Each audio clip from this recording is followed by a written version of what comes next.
Time starts to kind of come together a little more. Yeah, this Ether Gust's obviously going to do a good job of keeping Igor Kerim, a little more alive, but there's a spell pierce, alright, sure. Pay for it, I guess. Easy deal. Okay, I still have enough mana to pay for this spell pierce. What are you doing, man? I mean, yeah, sure, you get the prowess triggers, but like, what's the plan here? Oh. There it is. A mystical dispute as well. Functional. Yeah, functional spell pierce enough to get in for Xaxes.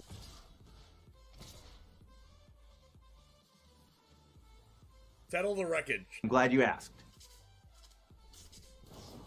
Oh my god!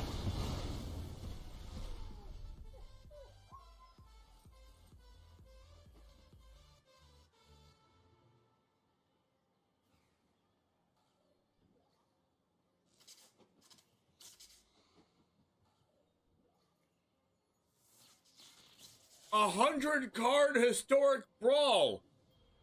Settle the wreckage in hand after I called it. Riley, here we go. Nothing ventured, nothing gained here. Seasoned Pyromancer can let you ditch your hand in this case to draw 2 cards, and we need exactly 2. We need Bone Crusher Giant and an untapped red source. Need the Bone Crusher Giant with Stomp, which stops the 9 lives from preventing damage, and we need the red source to cast the Stomp, Dennis. And wouldn't you know there it is! Look at that! I've always maintained, Dennis, I've always maintained that Magic is a very skill-testing game indeed, and Charizard James is showing us just how skill-based this game is, ripping the actual perfect 2 off the top here, and is going to win the game on the spot because of it. Yo, what's up, Titan Smash? Oh no!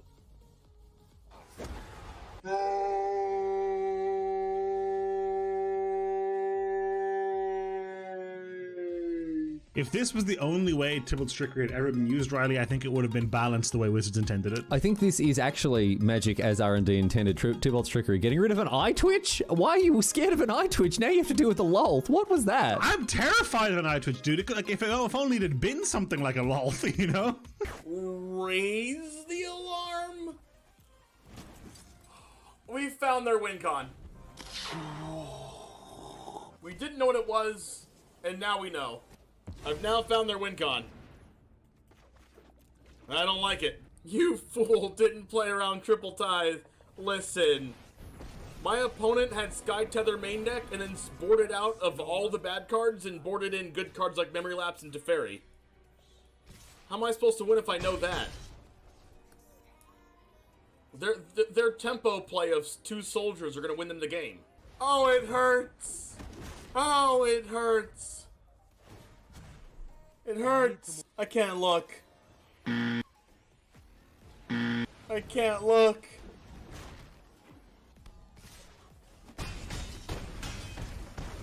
Ow.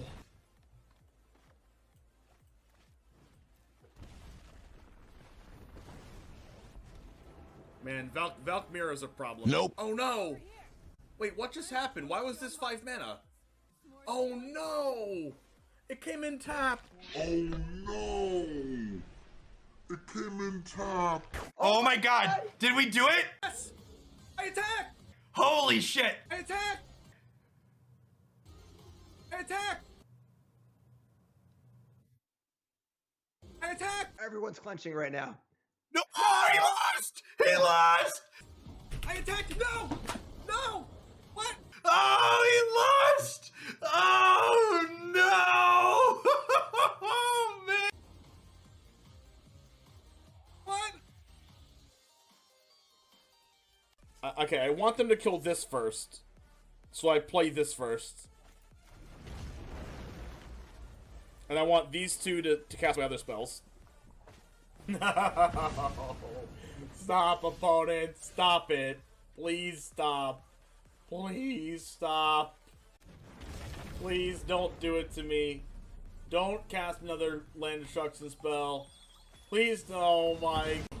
Let's go! Not distortion! Yeah! Feel the power of the 6 mana black sorcery. Not distortion, come forth! I summon the winged dragon of Ra!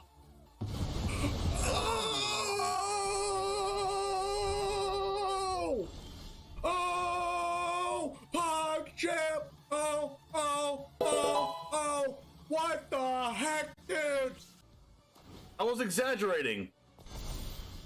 Oh, Royal Eruption again!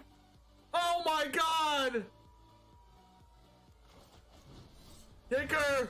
Base! Oh, double Chandra emblem! Oh, is this... Yes! Oh!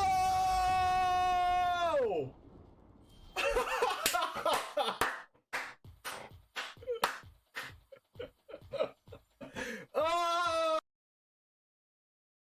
I guess I should just use this anyway. Wait, is this game? Oh, face damage! Oh! No freaking way!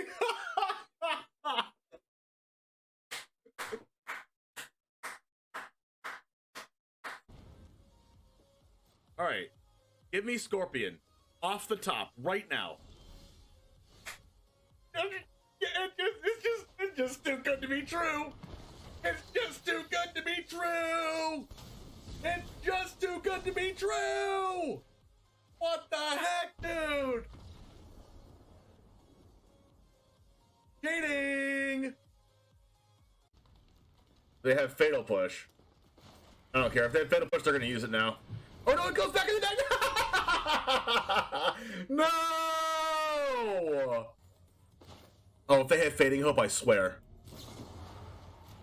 I'm gonna pay 3 life and then they're gonna Fading Hope it back to their hand. I'm gonna cry. Okay, I didn't say that. Oh no, I should have played Dahlia first.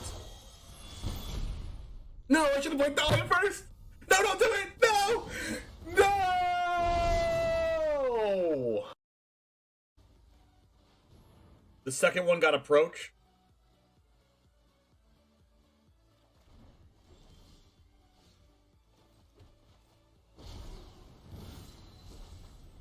Wait, that still counts as casting, doesn't it? Wait, what? That's the worst possible.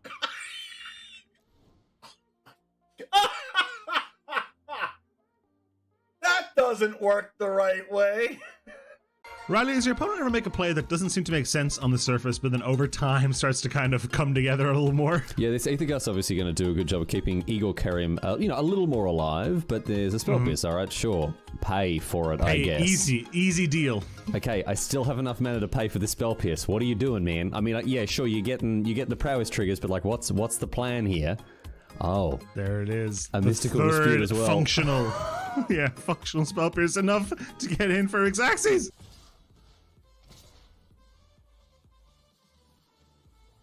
Settle the wreckage. I'm glad you asked.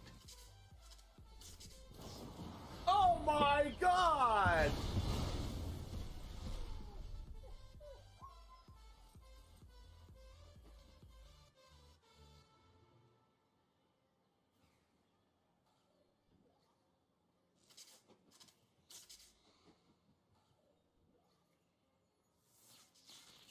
A 100-card historic brawl.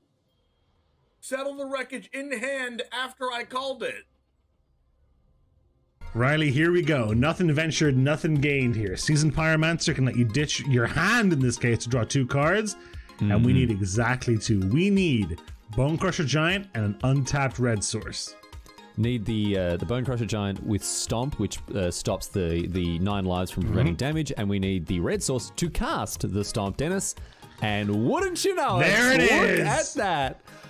I've always maintained, Dennis, I've always maintained that Magic is a very skill-testing game indeed, and Charizard James is showing us just how skill-based this game is, ripping the actual perfect 2 off the top here, and is going to win the game on the spot because of it. Yo, what's up, Titan Smash? Oh no!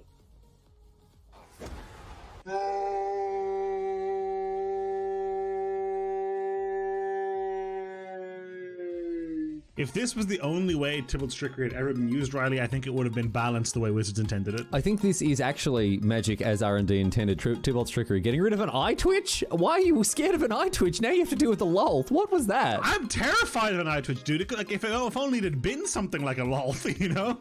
Raise the alarm. We found their win con. We didn't know what it was. And now we know. I've now found their win con. I don't like it. You fool didn't play around triple tithe. Listen. My opponent had Sky Tether main deck and then boarded out of all the bad cards and boarded in good cards like Memory Lapse and Teferi. How am I supposed to win if I know that? Their tempo play of 2 soldiers are going to win them the game. Oh, it hurts. Oh, it hurts. It hurts. I can't look. I can't look.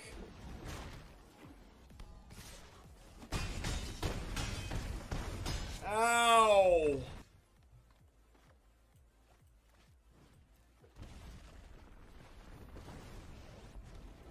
Man, Valkmira's a problem. Nope. Oh no! Wait, what just happened? Why was this 5 mana? Oh no! It came in tap! Oh no! It came in tap. Oh my god, did we do it? Yes! I attack! Holy shit! I attack!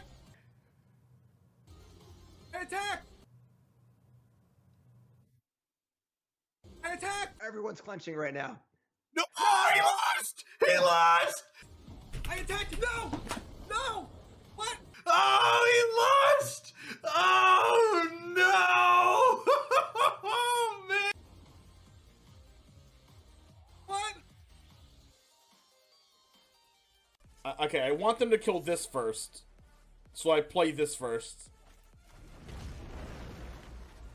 And I want these 2 to cast my other spells. No! Stop, opponent! Stop it! Please stop. Please stop. Please don't do it to me. Don't cast another land destruction spell. Please, oh my... Let's go! Not distortion! Yeah!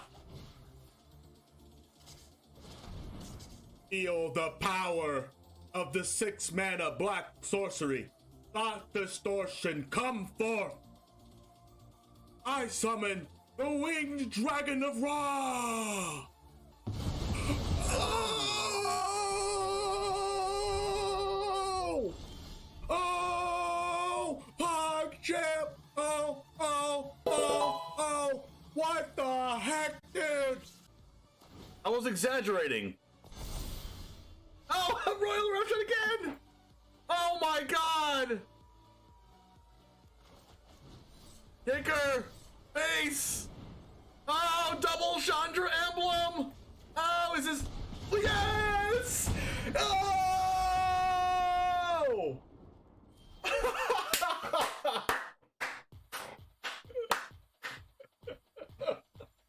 Oh! I guess I should just use this anyway. Wait, is this game? Oh, face damage! Oh, no freaking way!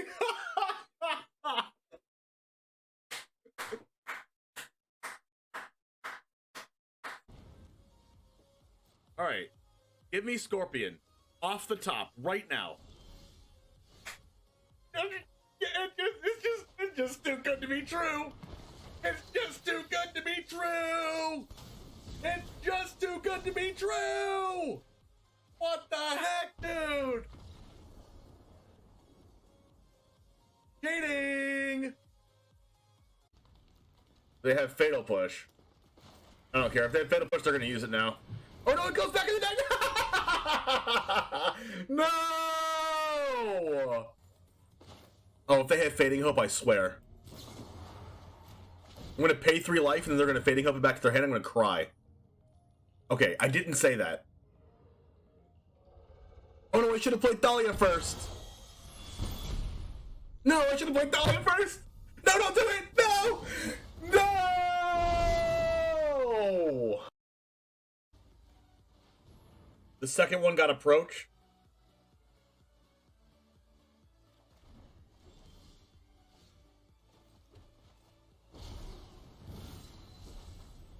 Wait, that still counts as casting, doesn't it? Wait, what? the worst possible.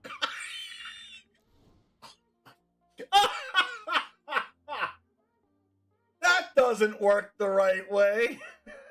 Riley, does your opponent ever make a play that doesn't seem to make sense on the surface, but then over time starts to kind of come together a little more? Yeah, this Aethergust's obviously going to do a good job of keeping Igor Karim, a little more alive, but there's a spell pierce, alright, sure. Pay for it, I guess. Easy deal. Okay, I still have enough mana to pay for the spell pierce. What are you doing, man? I mean, yeah, sure, you get the prowess triggers, but like, what's the plan here? Oh. There it is. A mystical dispute as well. Functional. Yeah, functional spell pierce enough to get in for Xaxes.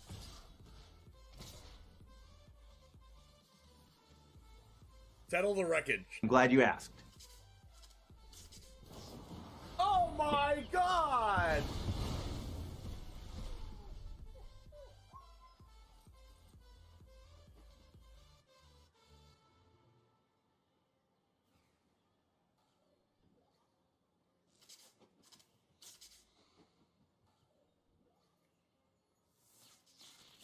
A 100-card historic brawl.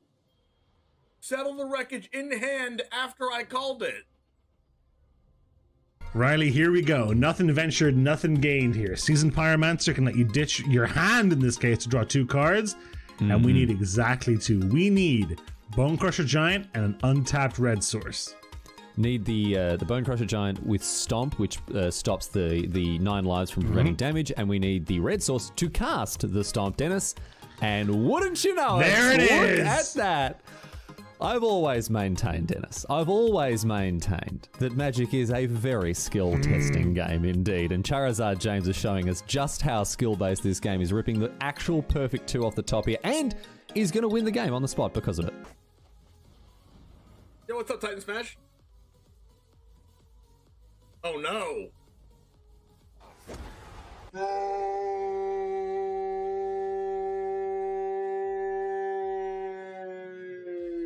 If this was the only way Tybalt's Trickery had ever been used, Riley, I think it would have been balanced the way Wizards intended it. I think this is actually Magic as R&D intended. Tybalt's Trickery. Getting rid of an eye twitch? Why are you scared of an eye twitch? Now you have to deal with the lulth. What was that? I'm terrified of an eye twitch, dude. Like, if only it had been something like a lulth, you know? Raise the alarm. We found their win con. We didn't know what it was, and now we know. I've now found their win con. I don't like it. You fool didn't play around Triple Tithe. Listen. My opponent had Sky Tether main deck and then boarded out of all the bad cards and boarded in good cards like Memory Lapse and Teferi. How am I supposed to win if I know that? Their tempo play of 2 soldiers are going to win them the game. Oh, it hurts. Oh, it hurts. It hurts. I can't look. I can't look.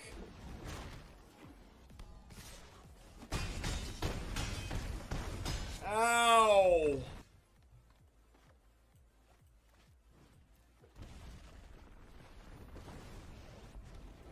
Man, Valkmir is a problem. Nope. Oh no! Wait, what just happened? Why was this 5 mana? Oh no! It came in tap! Oh no! It came in tap. Oh my god, did we do it? Yes! I attack! Holy shit! I attack! I attack! I attack! Everyone's clenching right now. No! Oh, he lost! He lost! I attacked! No! No! What? Oh, he lost! Oh no! Oh man! What? Okay, I want them to kill this first. So I play this first. And I want these 2 to cast my other spells. No! Stop, opponent! Stop it! Please stop. Please stop. Please don't do it to me. Don't cast another land destruction spell. Please, oh my. Let's go! Not distortion! Yeah! Feel the power of the 6-mana black sorcery. Thought distortion, come forth. I summon the winged dragon of Ra. Oh!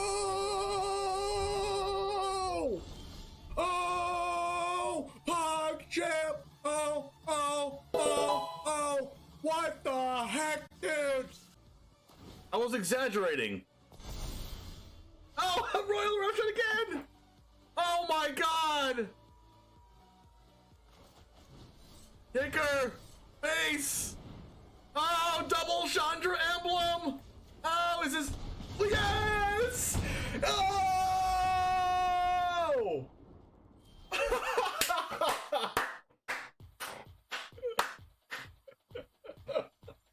Oh! I guess I should just use this anyway. Wait, is this game? Oh, face damage! Oh, no freaking way!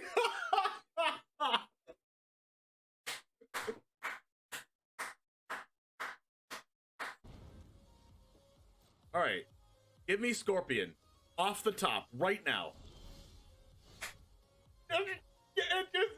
It's just too good to be true. It's just too good to be true. It's just too good to be true.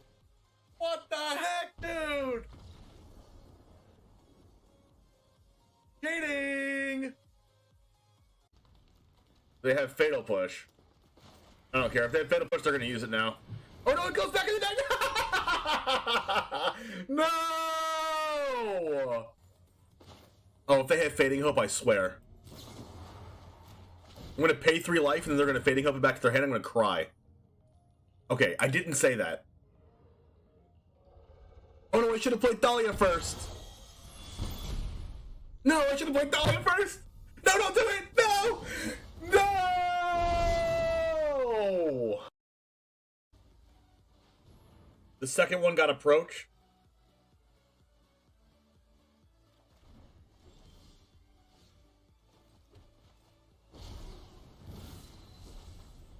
Wait, that still counts as casting, doesn't it? Wait, what? That's the worst possible.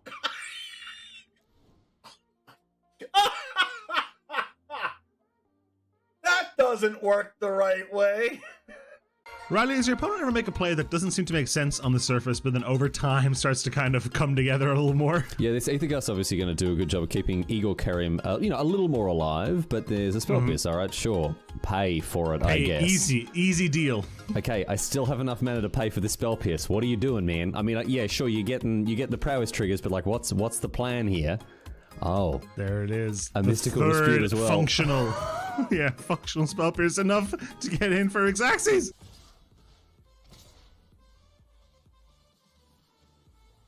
Settle the wreckage. I'm glad you asked. Oh my god!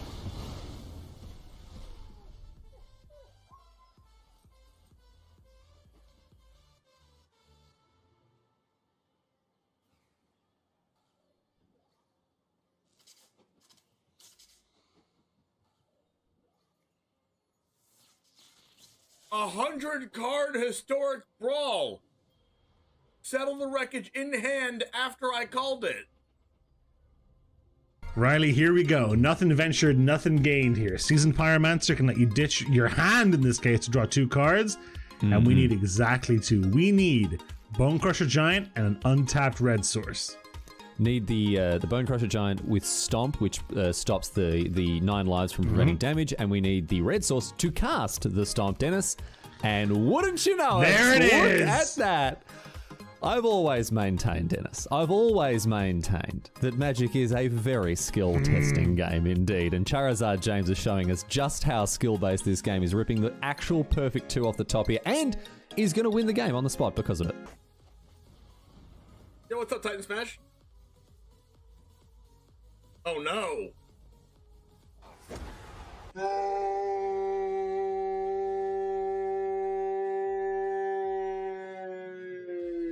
If this was the only way Tybalt's Trickery had ever been used, Riley, I think it would have been balanced the way Wizards intended it. I think this is actually Magic as R&D intended. Tybalt's Trickery. Getting rid of an eye twitch? Why are you scared of an eye twitch? Now you have to deal with the lolth. What was that? I'm terrified of an eye twitch, dude. Like, if only it had been something like a lolth, you know? Raise the alarm. We found their win con. We didn't know what it was, and now we know. I've now found their win con. I don't like it. You fool didn't play around Triple Tithe. Listen. My opponent had Sky Tether main deck and then boarded out of all the bad cards and boarded in good cards like Memory Lapse and Teferi. How am I supposed to win if I know that? Their tempo play of 2 soldiers are going to win them the game. It just gets to the point, chat, where I just wait and wait and wait as long as I can on purpose just to see how many riots that you're going to do. It's funny to me. It's a fun time. It is a really fun time. And it actually just makes my day. How many people riots can we do?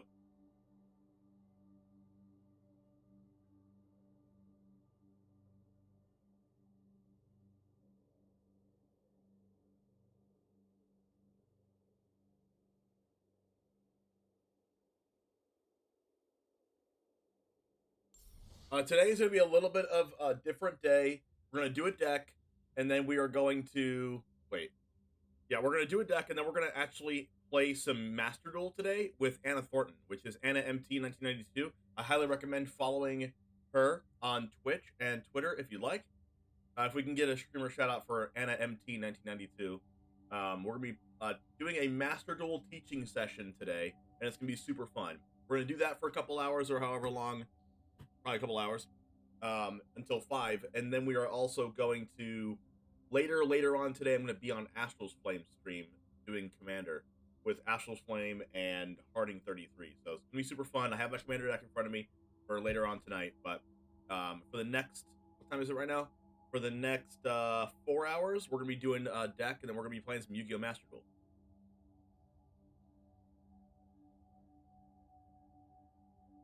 What was I just looking up? I don't know what I was looking up.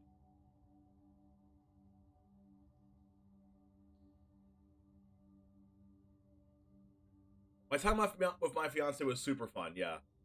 Can you pay me for that alchemy match today? Hope your time with your fiance was fun.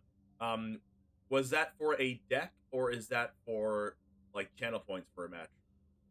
Which one is that, Spice Lord? Today wouldn't be a good day for that, because I was, the reason why I'm here at 1 o'clock p.m. instead of like 3 hours ago is because I stayed up until like 5 o'clock in the morning last night uploading my 2 YouTube videos because I was having a super hard time uploading my videos to YouTube.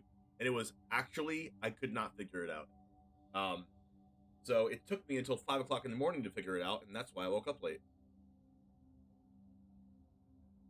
I was like, I can't break my streak. I literally have to do this, and if I don't do this, I'm gonna like be super sad. So I have to upload this video today, or my streak's gonna be broken. Right now, what's my streak? I'm looking.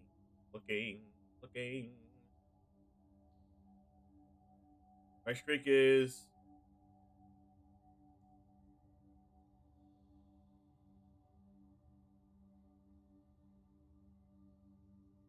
21 videos in a row. And I would have broken that if I didn't upload the video last night.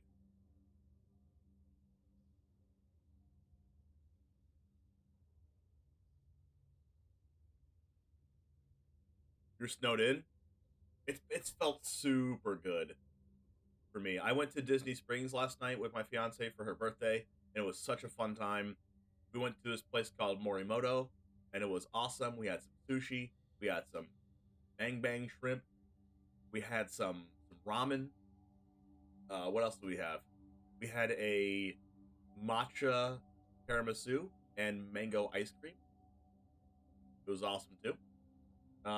She danced to a little bit of Hispanic music for a little bit, and then we got a Oreo churro from a little churro place. So it was a fun day. It was a fun day for sure.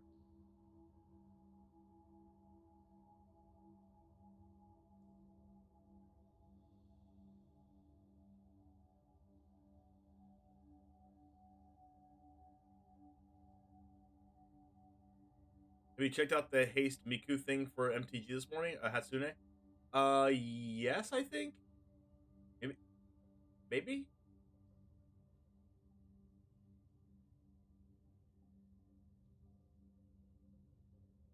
I'll always take money for playing matches by Sword, but today I'm gonna do a deck for YouTube because I have to, and then at 3 o'clock I'm gonna be playing Yu-Gi-Oh, and then I'm gonna be going to dinner, and then after that I'm gonna be on Astral's Flame stream. Nimble, thanks for the raid. So all of those things considered, today's not a good day. But what's tomorrow? Tomorrow's Friday. I should be good to go on tomorrow because I don't have anything planned later on, and I should not go to bed at 5 o'clock in the morning. But these cards seem like pretty good, right? 75% off, freaking twist my arm. 90% off, twist my arm. These ones don't really matter. I guess Teachings is like super relevant, right? All right, you got me. You got me. All right. By the way, if you want a good deck to ladder up with that's super fun, my current build of Mardu Sacrifice is really, really good. It's the one in my YouTube video, the one in the description. Just copy and paste that to Arena and play that. It's actually really, really good. Please play it. I remember when I was playing Mardu Sacrifice, and I started off playing this deck and I was like 0-3 or whatever. Well, I'm like freaking 9-10. Hold on. Since I was 0-3. Let me double check. Since I was 0-3 with the original build, after I changed my build a little bit,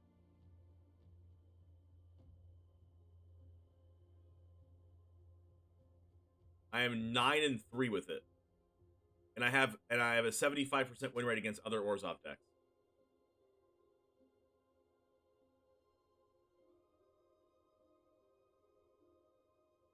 So if you want a good deck to ladder up with in Platinum, getting to Diamond and stuff, then you're definitely going to want to play that deck.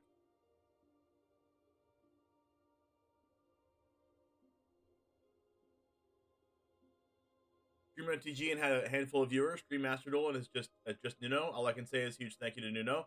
Yeah, Nuno is awesome.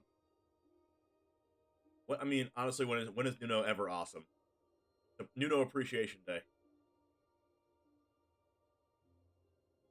Why is there green the deck? Oh, green in the deck. Oh, because I have Pest Summoning in the sideboard. New haircut and a trim? Yes. I wanted to clean up a little bit for Debbie's birthday yesterday.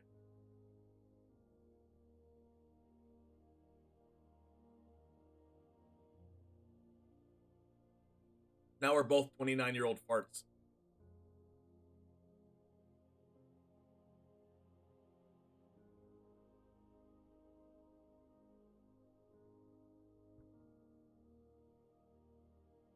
What deck am I making today?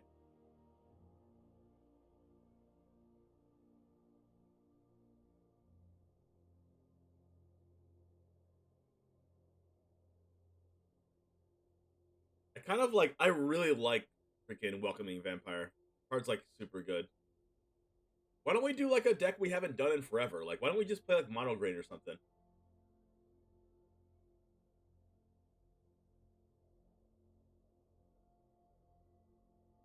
Like, we done some ramp decks, we did a Mardu deck, we did a Mono Black deck, we did Nimbus Reborn. Like, why don't we just do like good old Mono Green?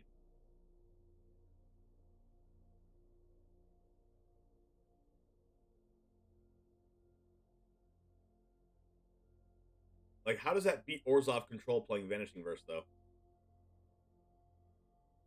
17.7% of the meta? Are you serious right now? Wow.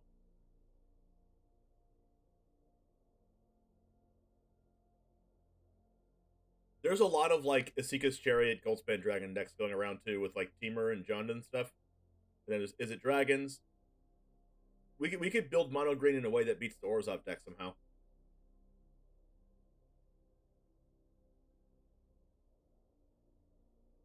Play Body of Wits. Boros aggro. Could be a thing too, Scoundrel. Turn target creature card mana value 3 or less from your graveyard to the battlefield. It gains if it would die exile instead. Build around it. Today's not a good day for build around since I have to build do a deck relatively fast.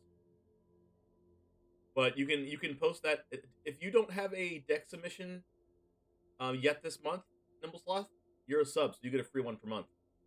You can just tell me to build around Can't Stay Away and put it in the Google Doc, and then I will do it as a deck submission, which would make me remember it. Oh, you're saving it for Kamigawa release. That's fair. That is fair. Mind Flayer is hilarious versus Mono Green and all the creature decks. What deck's playing Mind Flayer? Does Rumpty have an updated Mono Green list? Rumpty in chat?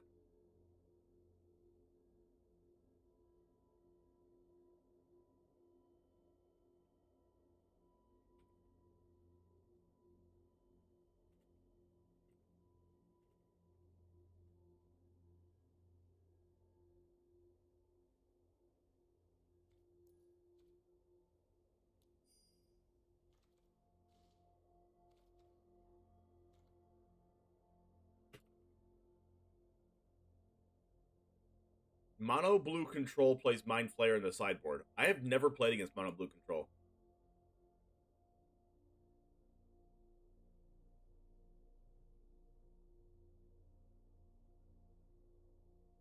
You need to start making me play decks with your sub? Yeah, you do. You want an idea for a Can't Stay Away build around?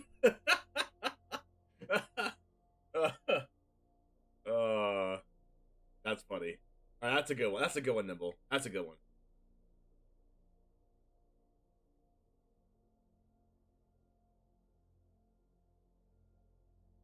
I see what you did there. What is this card? Oh, trash.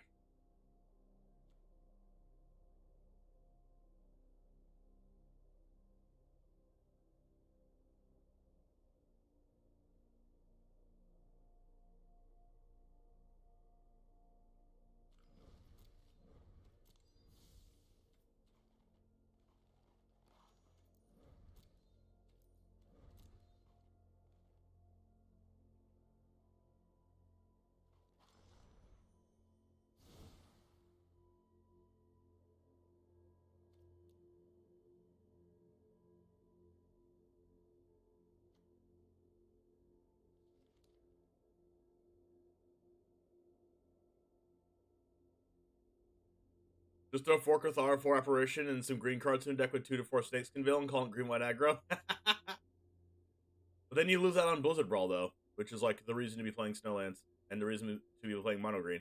You lose out on Old Growth Troll.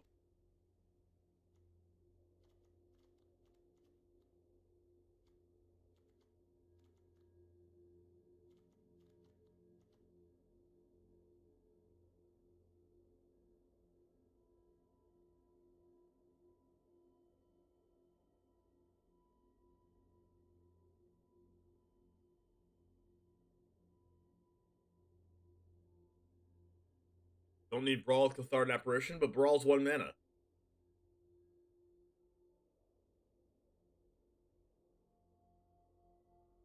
Does this deck really play 2 Inscriptions?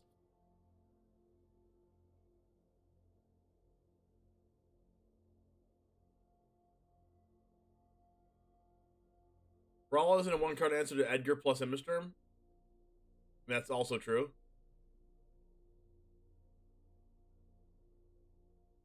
How do you beat Edgar and Immisturm Predator in this deck? Apparition, however. It's also, you have to play 18 white mana for that. So much white mana. You don't? I feel like there's a way that we could. There's a way.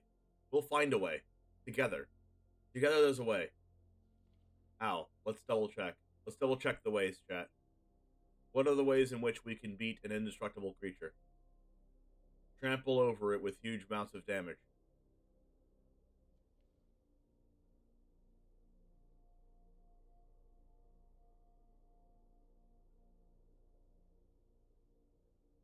Aha! Plummet. Easy. Why do I have 12 plummets?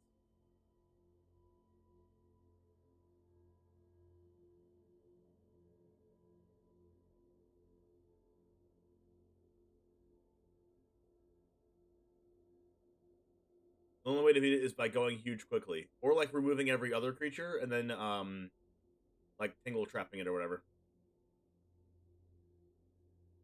This bowl of mint ice cream is all your fault. Oh, if only Mutate was on our Scooties, and then you wouldn't have your bowl of mint ice cream in front of you.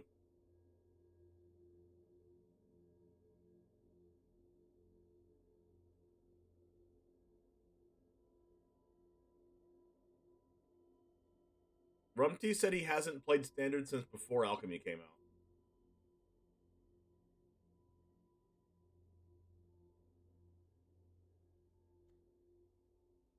We could Tangle Trap it. But what artifacts are we destroying? Oh! Wait, Tangle Trap's actually so good right now. Why aren't people playing that card? Tangle Trap kills Chariot. That's like so good.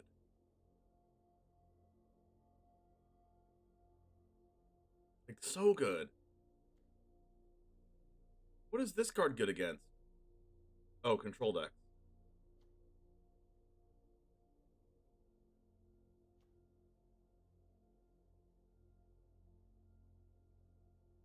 So if we take out a Tendrils and take out like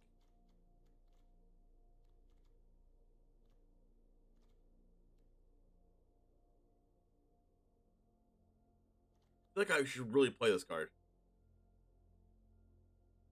Good day, Kai Falcon.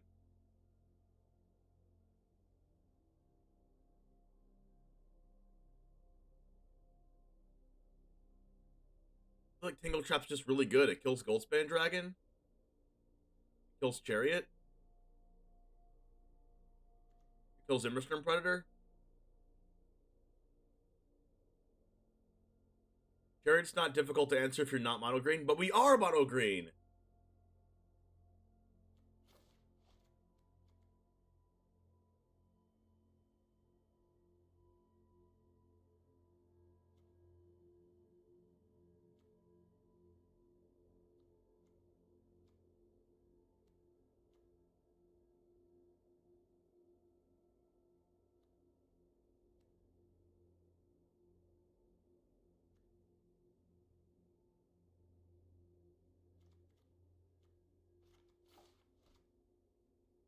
What if we had Gem Razor? Oh my gosh, that'd be too good. Breeze heavily mono green. Gem Razor. What if we had Gem Razor and Great Henge and Vivian?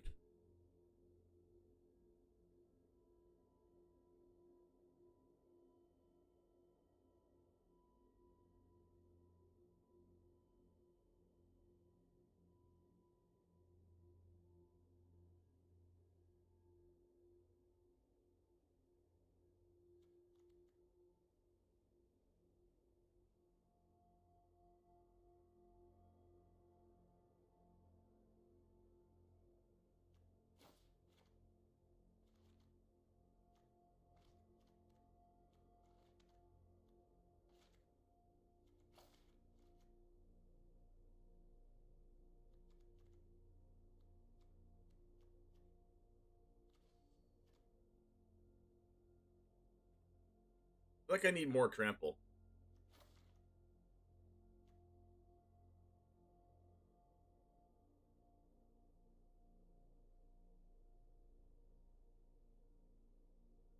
Voring Collect. Master Symmetrist. That's a card.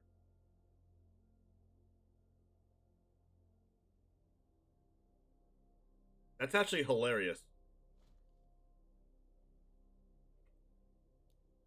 I'm doing it.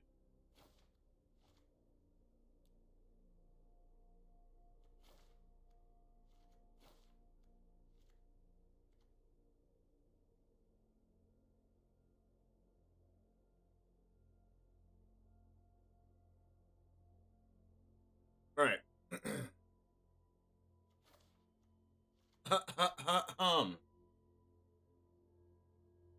Froghemoth, Gnarled, Battle Mammoth. I would say Gnarled is much better for best of one. But Battle Mammoth is a thing.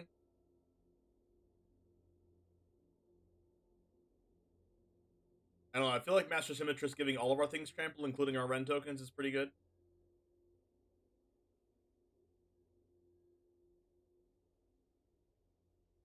Like, the only thing that doesn't have power equal to its toughness in this entire deck is, like, Ascendant Pack Leader, and that's it.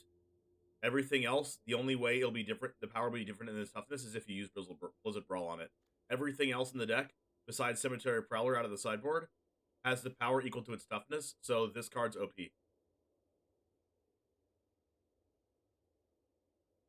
Sweepers aren't good against Chariot. You sweep them, and then they go, oh, 4-power creature? So you attack you with Chariot? I mean, it's better than not having an answer, but it's still not good.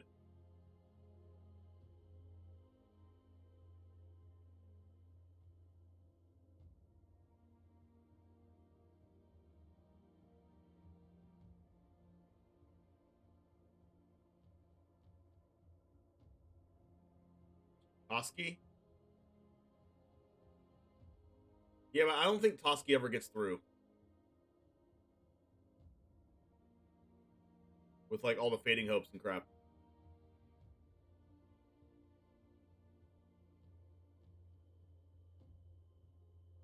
Like, not only do you have to draw the card, but you actually have to get through with it.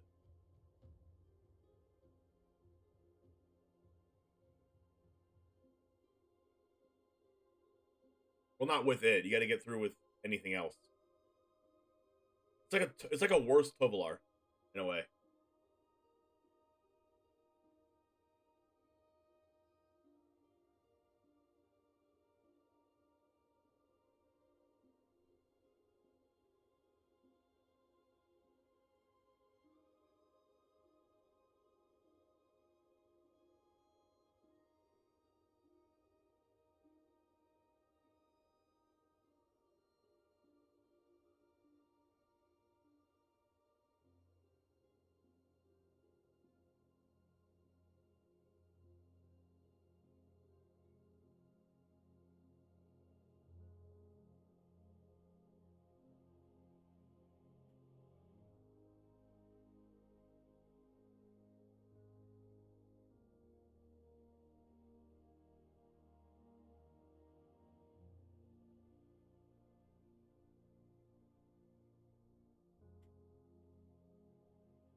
Want to see what you've been toying with in my mono green list? Yes.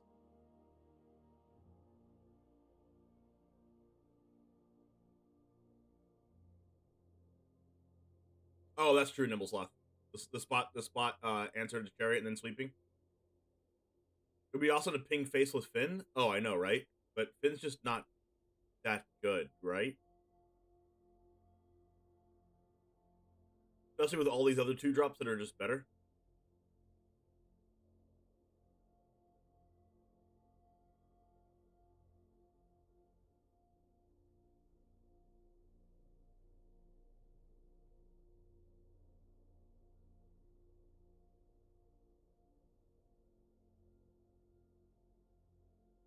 All right, let's go ahead and do this deck real quick. It's gonna be a little bit of a shorter YouTube video, I think, because we do have to stop at 3. But it is what it is.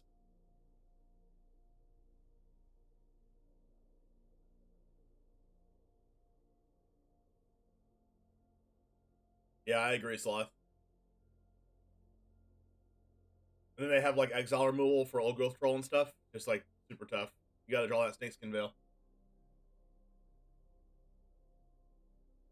What's up, gamers? Today we have mono green aggro. I'm not usually a mono green gamer, but I decided I would take my skills to the test. We have, of course, an aggressively slanted deck. You've probably played a lot of these cards before, but here is me playing mono green. And you clicked on the thumbnail, you clicked on the video, so you want to watch me play mono green, right? Right? Well, with that said, we're going to try to beat our opponents as fast as possible, of course. Nothing too fancy with this. We do have a Ren 7 in the main deck, a couple Snakeskin Veils, a couple Inscription of Abundance, a lot of really powerful cards, you know, what Werewolf, Pack Leader, and Blizzard Brawl do, but we're going to take this to the standard ladder and see how it goes, see if we play against them. Is it Dragon's decks or play against anything else like that? The metagame is changing a little bit, so we'll see if Mono Green can still win some matches in standard. And as always, let's get into the matches, and it all starts right now.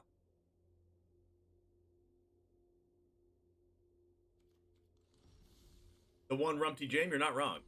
You're just the most right.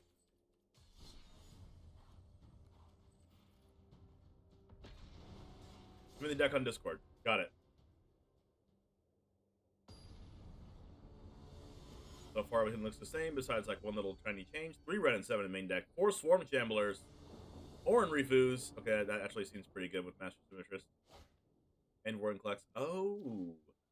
Outerbutt Caretaker's a card I'm not playing. Broken Wing. Oh, I forgot about that card. Probably playing that instead of Tangle Trap. That is a counters build. Sweet.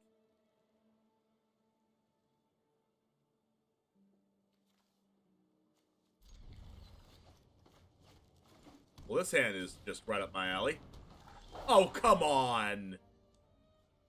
What the heck? I never play against mono green. And the second I play mono green, I play against mono green? What is happening? Oh, come on. What is wrong with this game? That is just so messed up. What the heck? What is happening?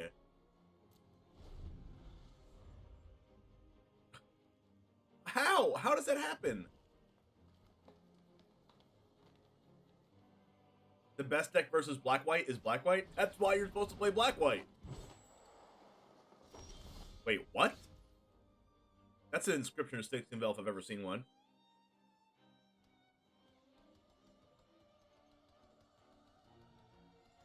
Oh god, why am I tempted just to play Sculptor of Winter?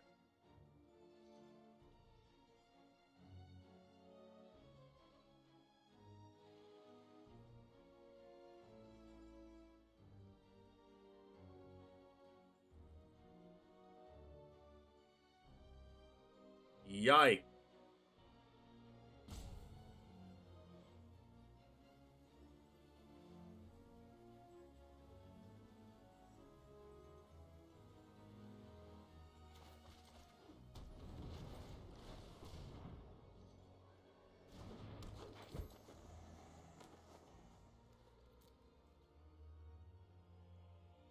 They have an Inscription, right?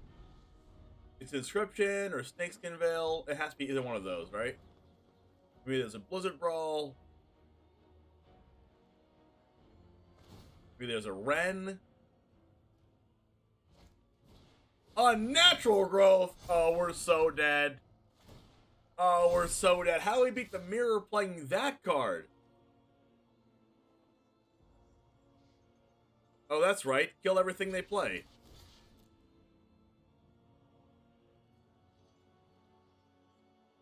Here's the Snakeskin Veil that I knew about.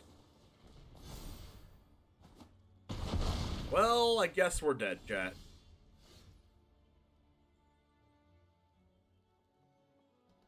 I guess there's a certain thing that's called dying, and that's exactly what we're doing.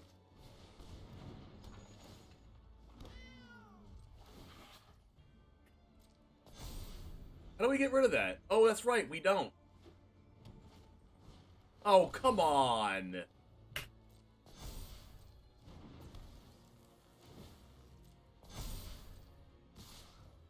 I feel like this doesn't happen to anybody except for me. This just doesn't happen to anybody else.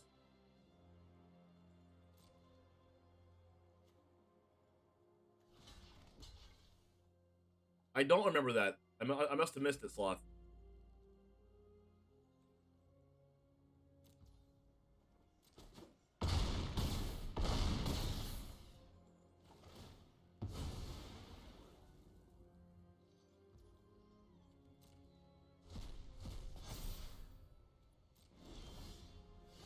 I am so dead.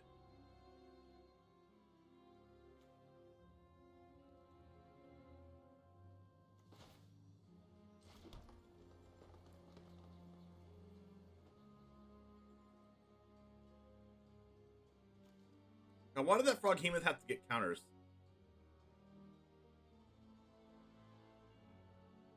God, just everything possible to go wrong in this game went wrong.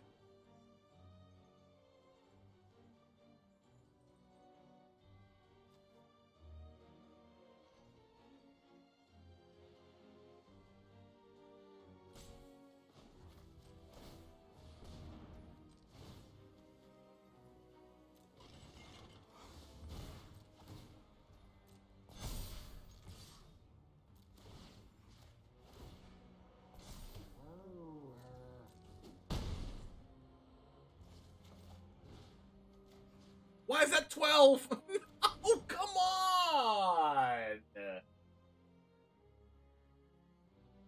Why did that grow? Oh, I thought it was only for combat. It's till end of turn?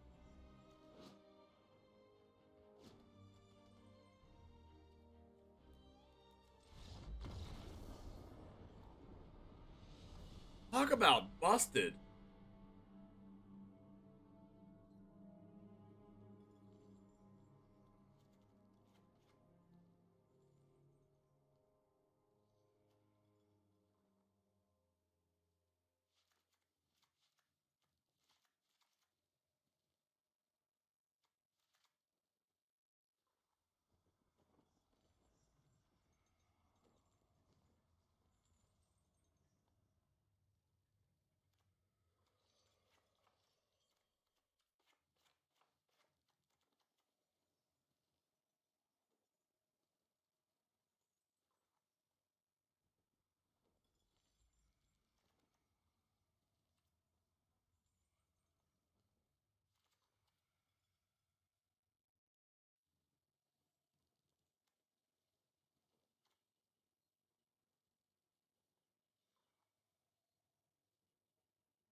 This hand's not like amazing, but we have our land drops and we have a 2 mana and a 3 mana play.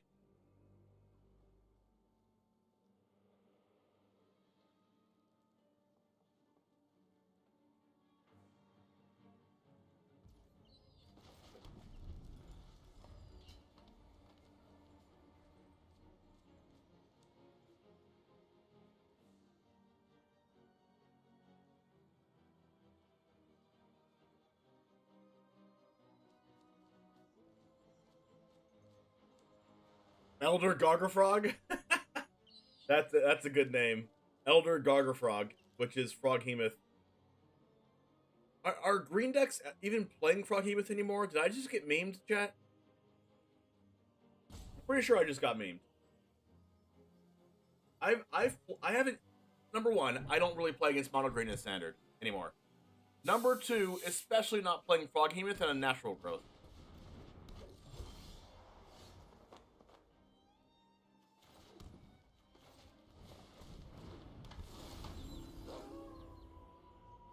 Like, that's like a 6-month-old build. Infinity Lotus, thanks for the follow. I don't have a way to beat that Blight Blade, but we can try our very best. This doesn't really do anything.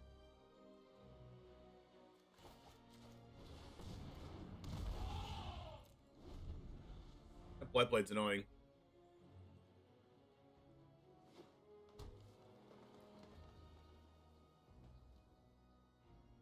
They have a tendrils. Blizzard Brawl. You're welcome if you don't mind following me whenever you can. It's appreciated. Hope you have a great day. What? Don't just come into... What? Thanks for the raid.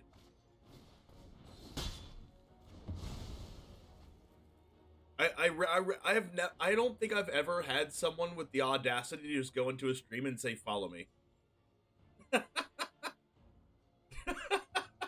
I mean, but thanks, I appreciate the raid. How was your stream, Infinity Lotus?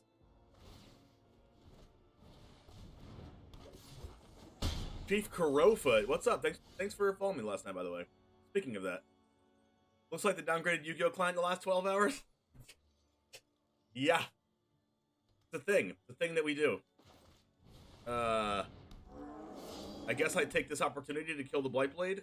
I guess to make this indestructible. I mean, I guess I don't know if that's good or not, but it's happening.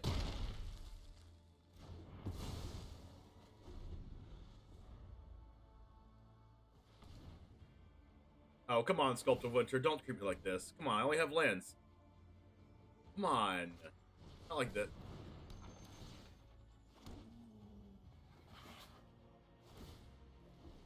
I'm actually playing Yu-Gi-Oh! Today, by the way, Chief. I'm playing Yu-Gi-Oh! At 3, so in like an hour and a half. Oh, come on! What? Alright. Okay. Okay.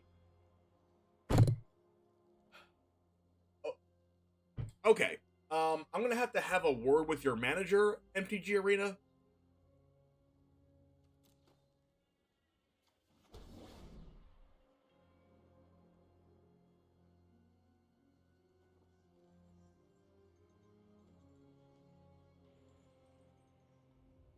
By the way, for the record, for the record, by the way, I don't mean to call Infinity Lotus out on this. But if you really want someone to follow you, I would recommend not going to their stream and saying, "Can you follow me?" Just a recommendation for you other fellow streamers out there. I need to play around like Snakeskin, right? So I need to do this now. Mets, what's up? How's it going? Good to see ya.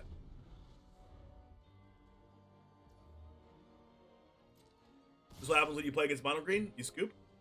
Got him.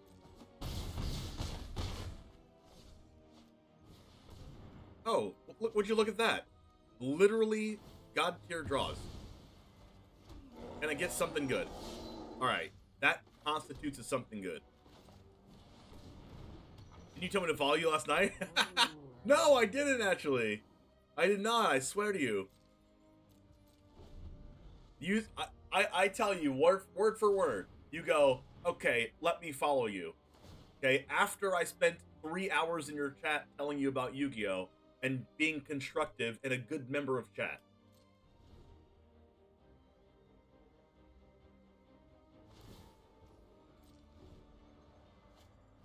Oh, come on! Oh,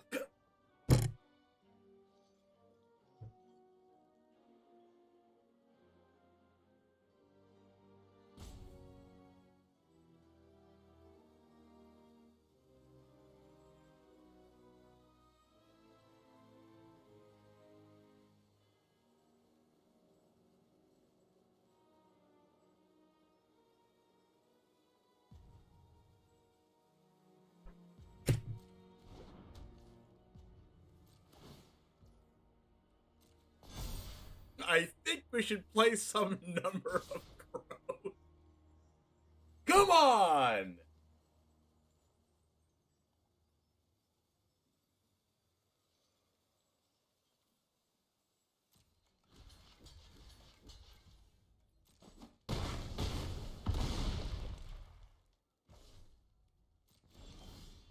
Look at me, little old me.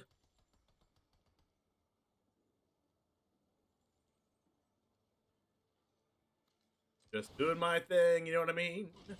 Dying like the usual. Hey, thanks, kiddo.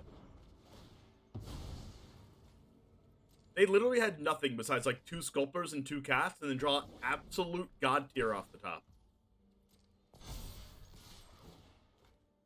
It would be really good to copy the troll token if we weren't just dead.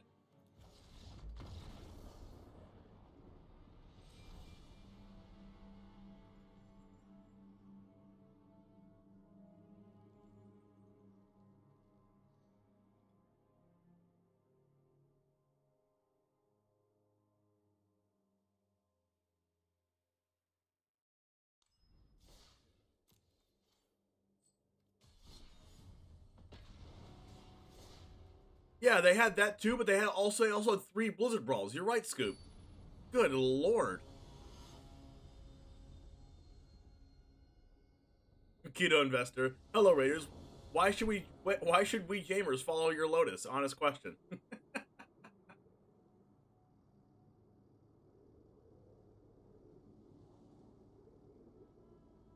Mono Green Eye sub, Denrial.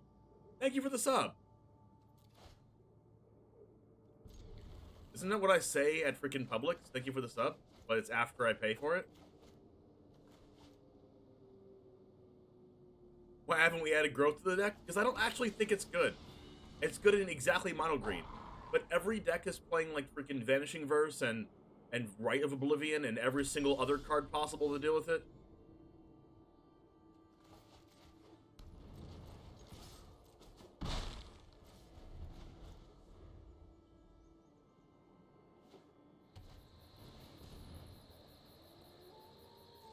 Yo, sick.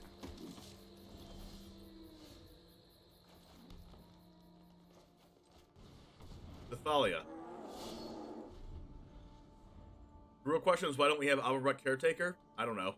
It wasn't in the deck list that I saw. Ooh, it's Naya.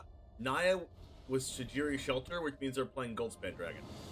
I've played against this Naya Taxis thing deck before. Of course I draw Snow Covered Forest the exact time that they draw Raidane. Because why not?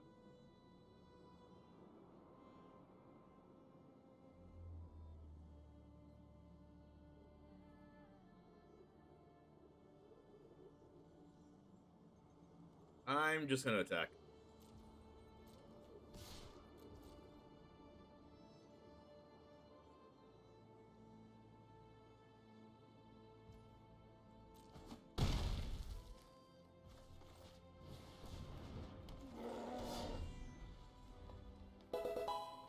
Nice play, thanks for the follow. Hey, James, got a case of the Rumties? Yeah, I know. It's an infection. It affects us all.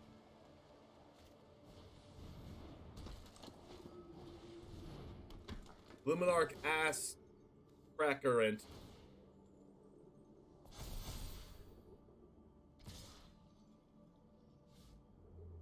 Alright, all I need to do is draw a snow cover land next turn. Please. Thank you. Appreciate it, deck.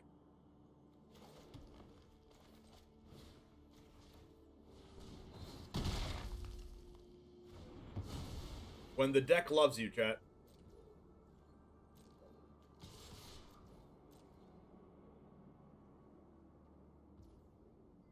The mono green 22 is contagious? You're not wrong.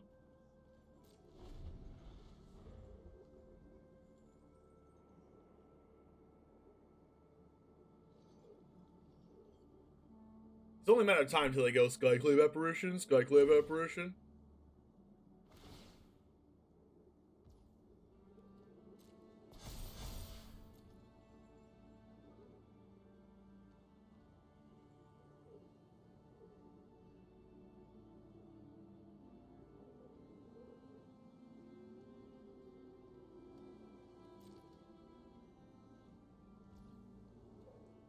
No attacks, coward.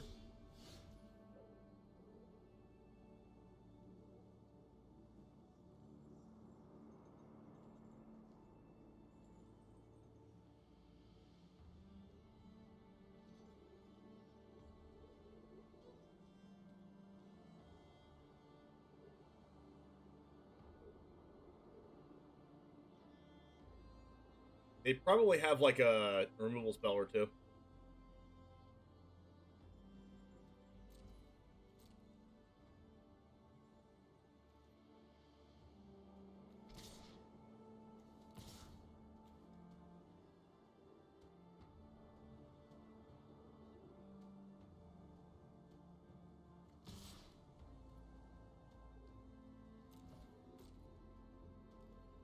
Only non-cowards attack all.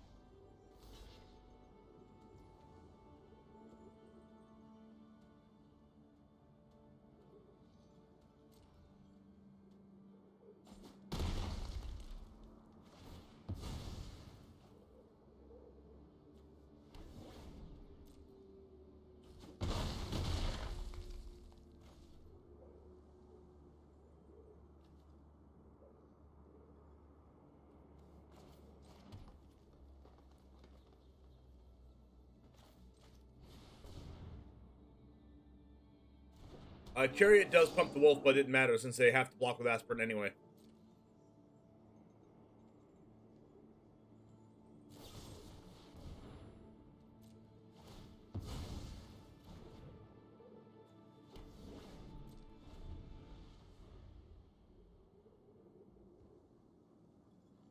Wolf would have survived? Oh, would have survived, you're right. But then I can't use the old growth. Then I couldn't do this, which I want to do that.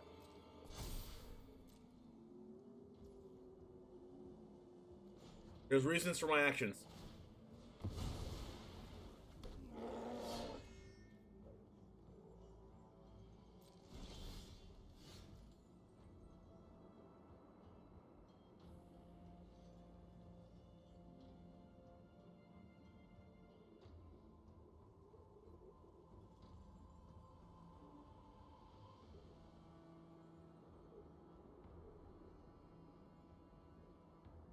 Alright, if I attack with 2 Tramplers and a Lair of the Hydra, then Thalia still blocks one of my trolls. But then their Aspirant and the Raydane dies.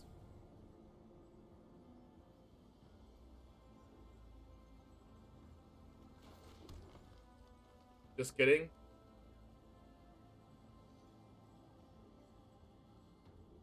Because this comes in tap. Hold on, can you shut up?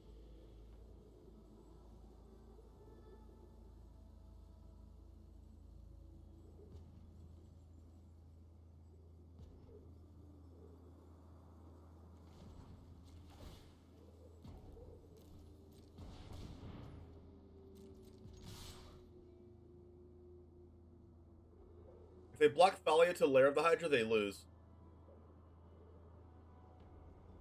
If they block Thalia to Old Growth Troll, then they can survive. Because Thalia blocks Old Growth Troll or the 4/4 Trampler, and then they have to lose their Raydane and their Aspirant.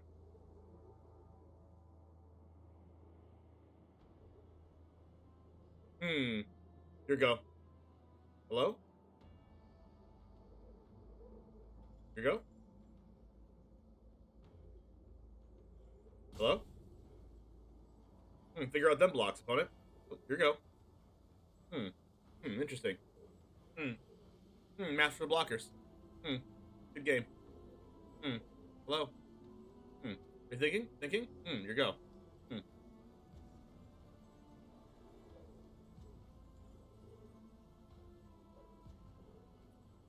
Hello? Here you go.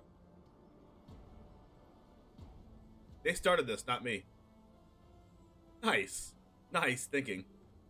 Hello? Here we go.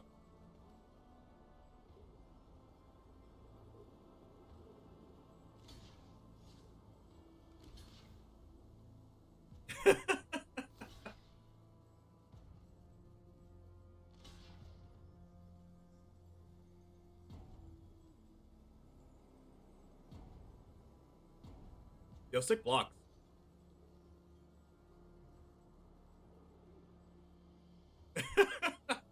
Right back at him with the Urgo. Right back at him. I mean, it's going to be really, really tough when they go, like, Alana and Elena buff the Thalia to a 6/5. It's not. It's the block they have to do. They have to do this block, or else they lose. Like they could block Thalia to my other 4/4. They wanted.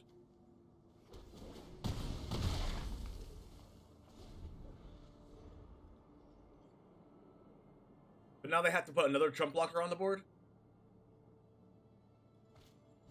Thalia to token, they lose. It has trample.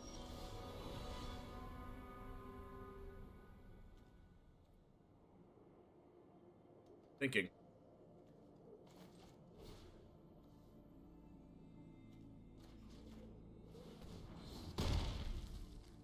Oh, it dies to first strike. You're right. You're right. Thinking.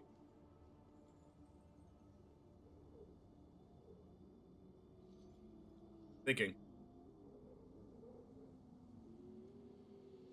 Thinking.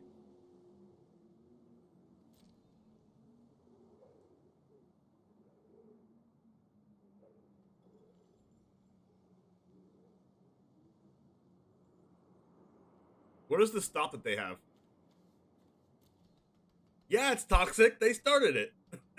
I know it's toxic.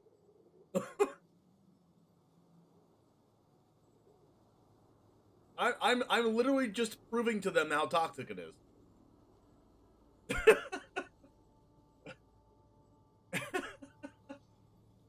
Like, don't spam emotes unless you want the opponent to treat you terribly back. They have Path to Exile, you're right. That's the thing they have. Mono Green Toxtril Gamer, you're not wrong. I made a Toxtril deck on YouTube to begin with.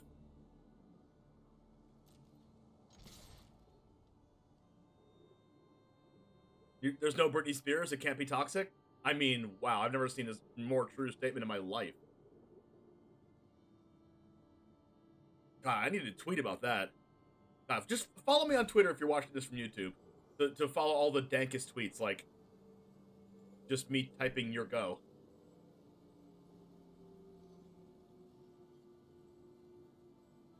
My tweet is literally just going to be your go.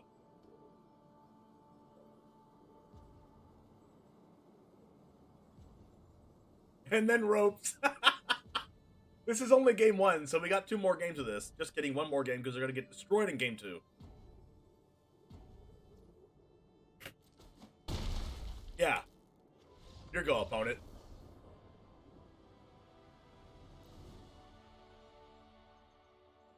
These aggro gamers rope the most? But I'm an aggro gamer. You're coming after me. You're on 2 unnatural growths instead of Ren. Not sure how many reps you've gotten in. Literally 1 rep. Single trap kills flyers. I don't know if I want like Snake Skin or Blightblade or whatever. We have a lot of first strikers, so Death Touch doesn't even really do that much. Tendrils is pretty good. Master Symmetrist is like random reach. And it also kind of like reach blocks the Raidane potentially. Maybe. Ren is probably good. I don't know if Trample's good. Word of Fading Hope meta? I don't even know. I only get 1 pip because they rage quit on sideboarding. Pack Leader probably doesn't scale well enough. What's a cut? Probably Ultimate Wallet Oddity.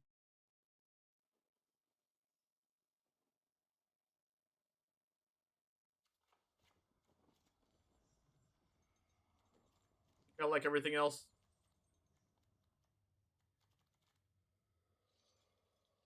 Is Liberator necessary? Probably not.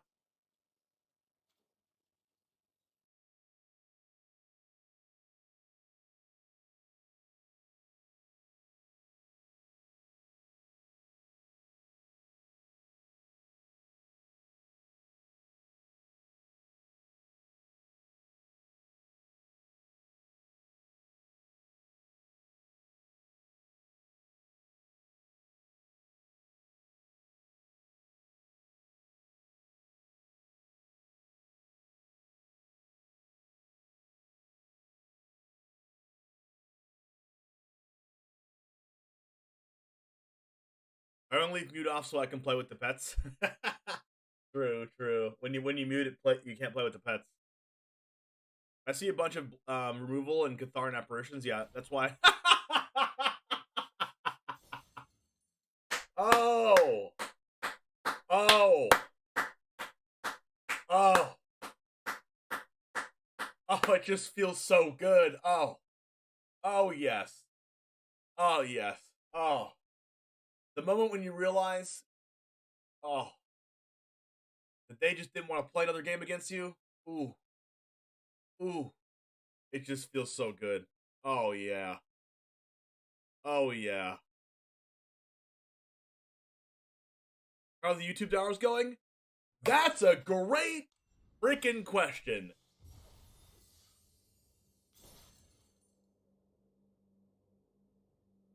Showing? Showing you? Showing? Real quick. Hold on. Hold on. Pause, champ. Pause, champ. We got 4,000 watch hours and 1,000 subs, so we have the channel monetization steps going through. They're in progress. It's reviewing right now. Let's freaking go!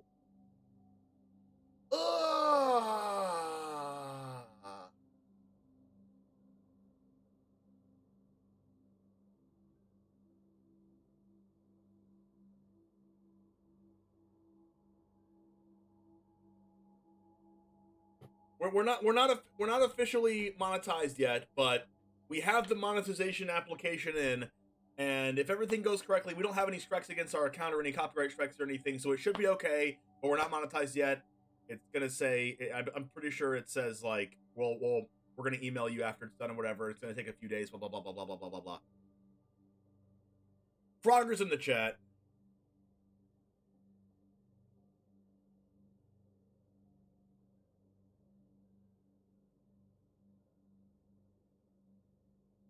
Frogger's in the chat. Frogger's in the chat.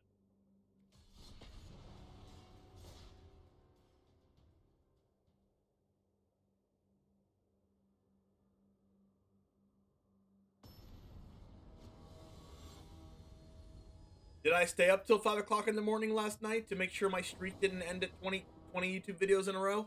No, so it's 21 YouTube videos in a row because I stayed up till 5 o'clock in the morning.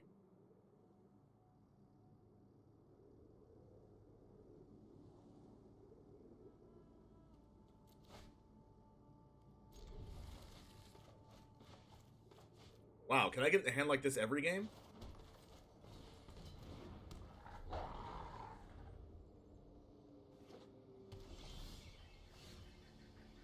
Please? Whoa. I didn't think the hand could get better, but it just did. Tangled Veil.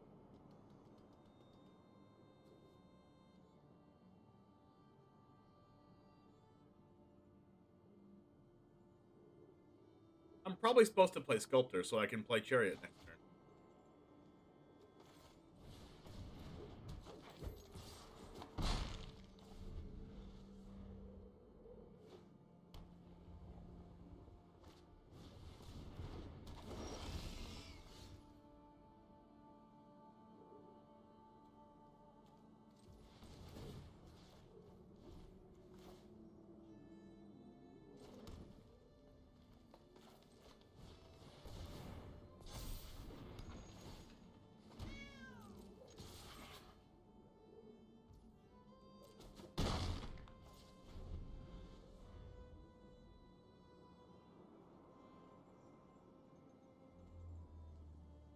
You're worried about submitting a deck list, but you had 20k candy? If you want to use them, we don't have a Pokemon Master yet, so if you want to save your channel points to 1 million, you get a lot of cool stuff.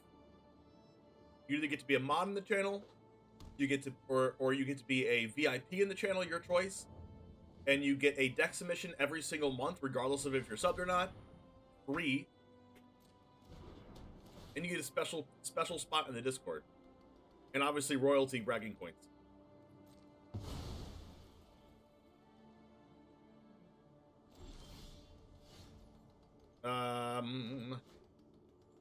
Let's go with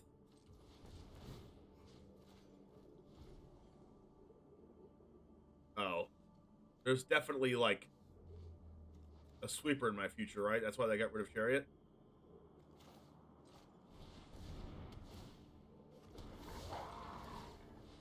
That's why I do this.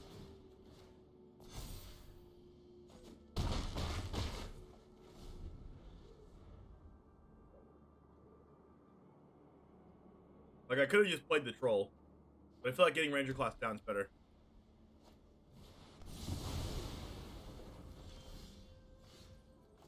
About a billion trolls.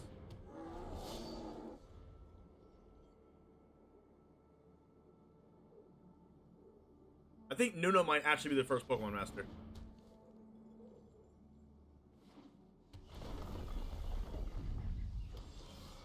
Because they're playing Borrow Time, that means they're guaranteed playing during the festival.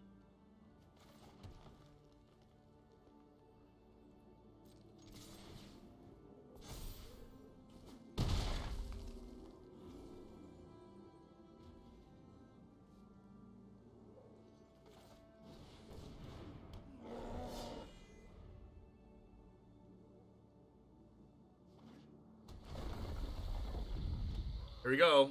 Storm? Alright. Did I get Chariot?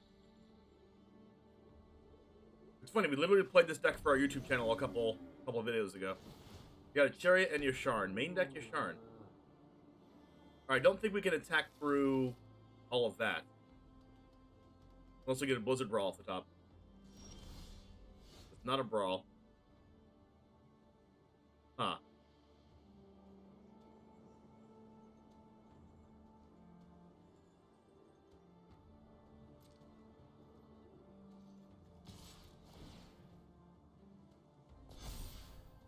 This is going to be difficult.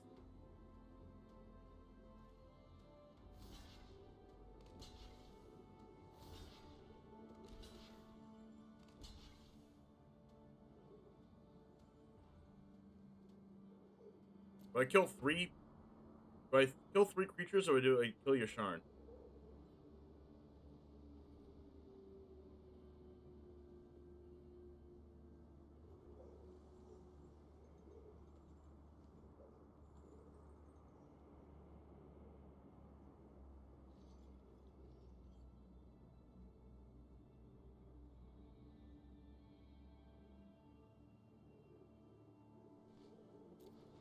Yeah, I think killing the critters is good. Especially because when they play a land, they can make them all 3/3s.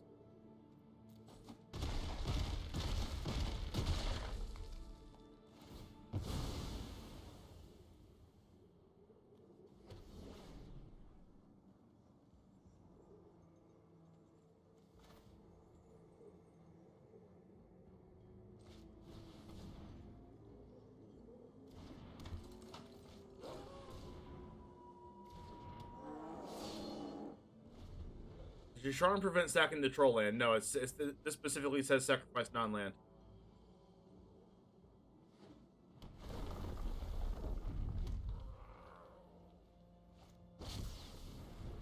Coma. Talk about the nut draw. Borrow Time into Doomscar, into Felidar Retreat, into this getting Chariot and your Sharn, making a bunch of tokens, into Cast Coma.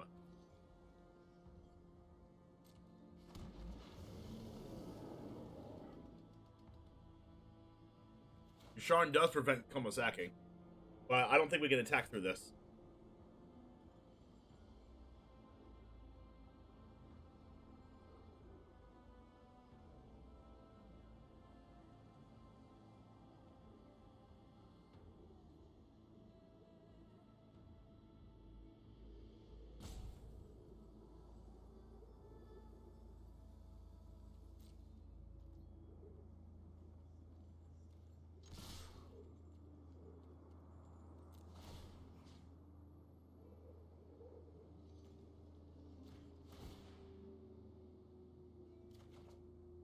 Oh my. This changes stuff.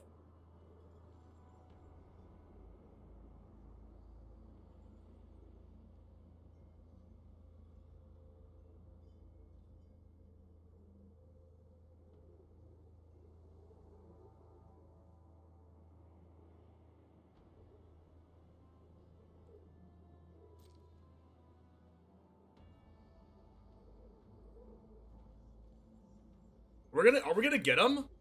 Oh my gosh, are we actually gonna get him? Oh my gosh. We just inscription kill your Sharn and win. Oh my god.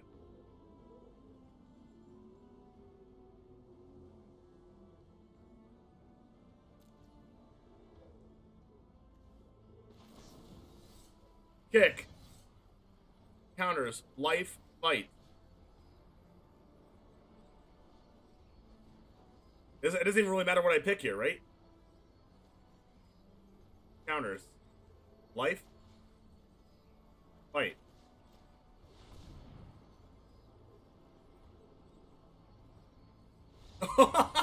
Oh.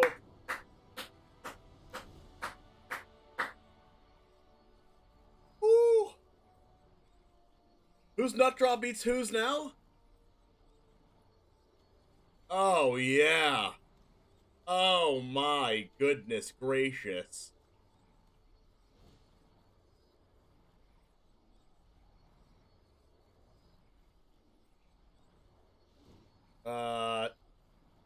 Tangled Trap. Liberator.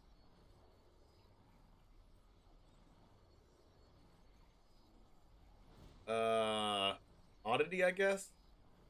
Symmetrist. Is Blightblade good? Snakeskin good? Probably not.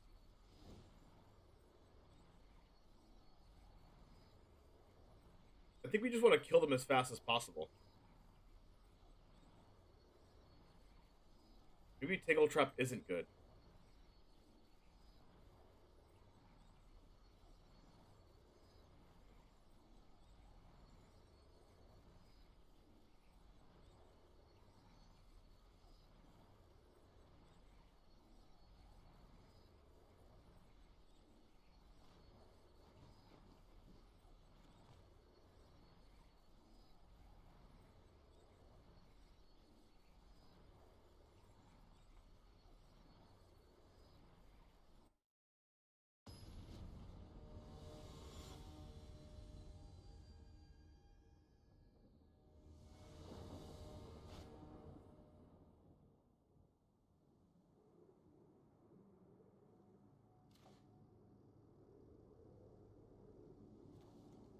Someone's asking for a Jaffer cosplay because I'm playing mono green. Anybody want to see a Jaffer cosplay? I already kind of have a beard, right? All I need to do is play like that kind of music.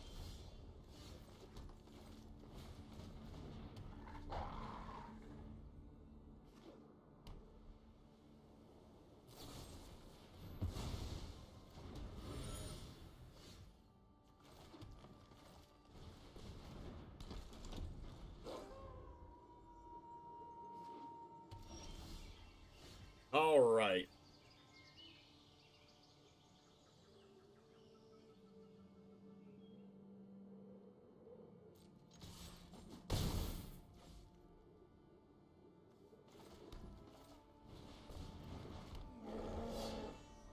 Seems good. And scoop. Can't handle the mono g-g-g-g-g.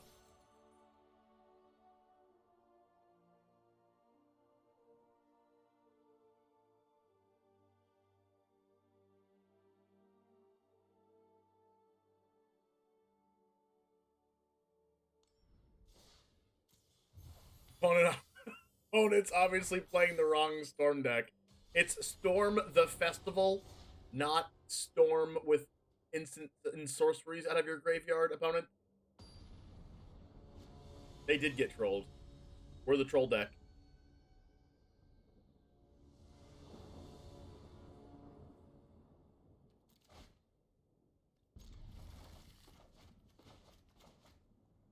Yo, mono green's addicting. Why did I ever play any other deck?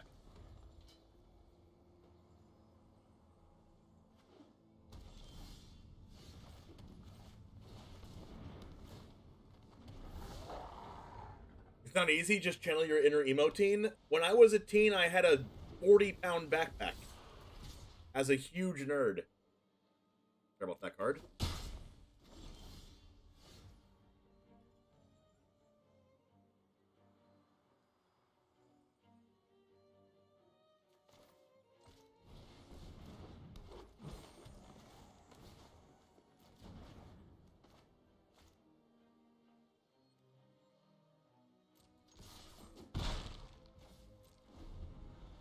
But so you're gonna cosplay me, says Jaffer? Of course, why not? Care about this card? Do you think I care about this card? Wedding announcement.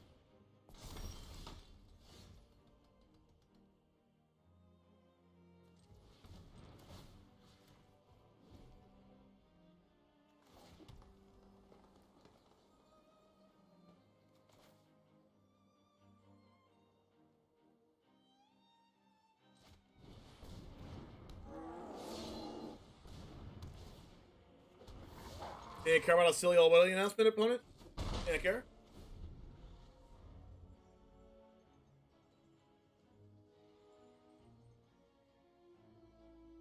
Yeah, care, little opponent? You don't have double white for apparition yet. And before my opponent plays the white and plays apparition. Rem Careless! I play that card in my historic deck. Okay, sure. Boros mid-range at its finest.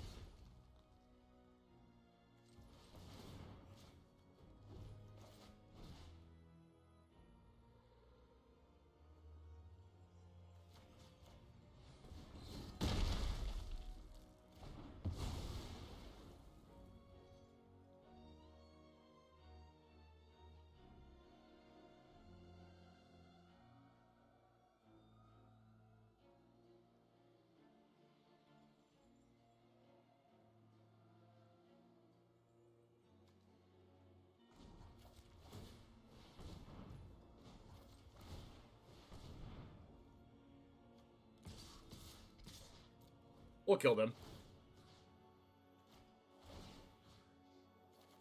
Right? Right? Yeah. Yeah, we'll kill them, right?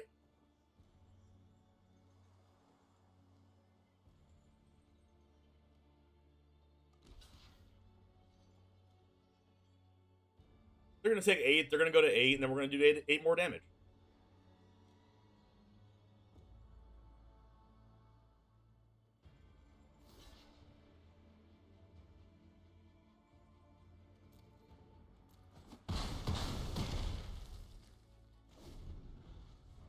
In before Doomscar. Out of their mid-range deck.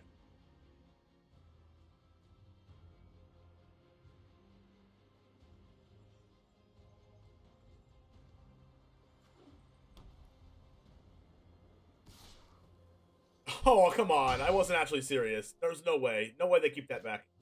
Oh, come on! What? I wasn't actually serious.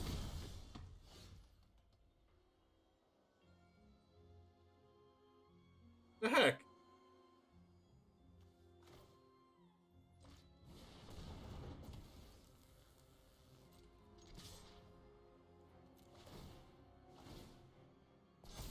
It wasn't actually lethal if I used Blizzard Brawl, so I'm just gonna do this now.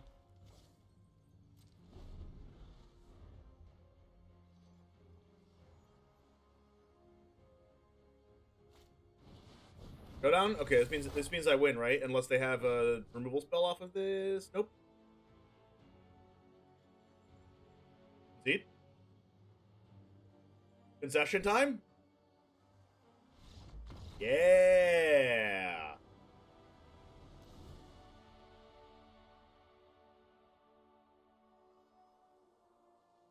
Alright. Mid-range deck playing good cards. Uh-huh.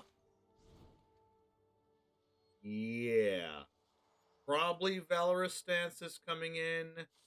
Trample's important because of Wedding Announcement. Outland Liberator is going to be pretty good. They're going to want to play the controlling matchup against us, so we're going to be playing like they're a control deck. And if we're playing like they're a control deck, then we should be playing...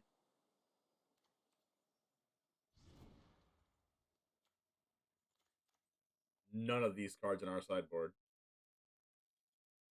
If we're playing like they're a control deck, we should... Well, they're just a control deck with creatures in it, so it's like a little bit of a different dynamic.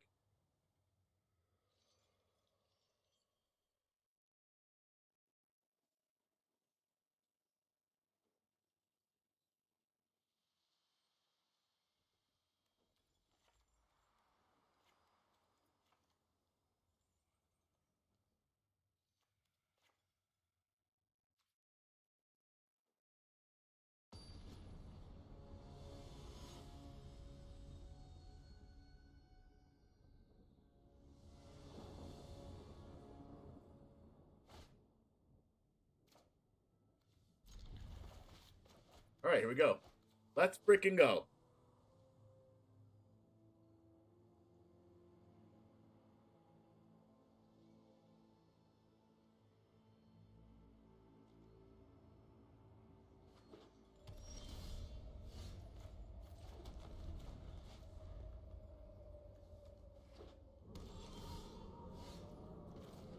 It's a big removal spell GX.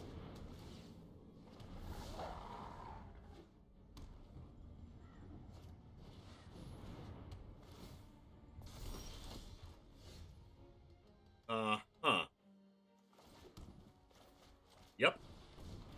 Play big monster, attack with big monsters, and by big monsters I mean 2/2 wolves. Wedding Announcement's pretty cool for a mid-range deck. I kind of want to play that opponent's deck. Rem Careless, like it has Showdown, probably like, you know, Reckless Stormseeker, Skyclave Apparition, Elite Spellbinder stuff. Like my kind of deck. Whoa. I mean, absolutely not. I'm not blocking.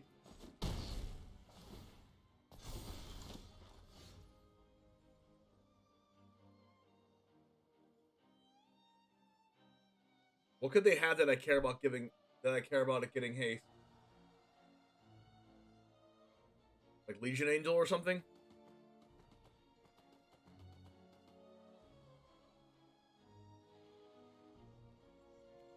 I don't even want to use Blizzard Brawl this turn. I kind of want to just play Chariot.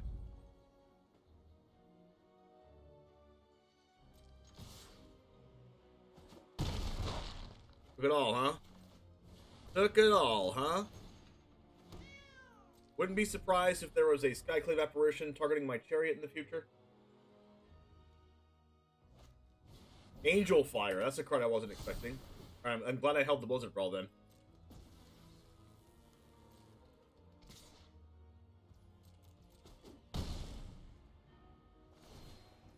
Okay, if I lose this game, I'm definitely going to be bringing in my Graveyard Hate card.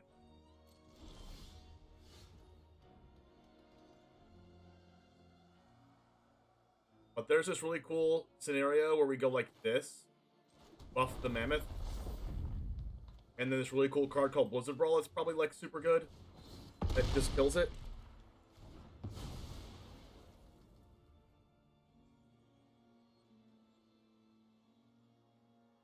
Then we do this. And then this.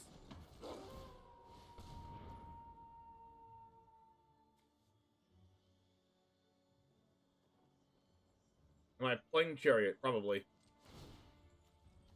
I'm gonna go Chariot because it makes them probably double blocker, and they want to keep one of these up for the Angel Fire, right? But I think it's good if I just do this. Targeting this. Ranger class on this, so they have to triple block it if they want to kill it. And if they triple block it, that means they're taking 10 damage to the face. Triple blocking, sure.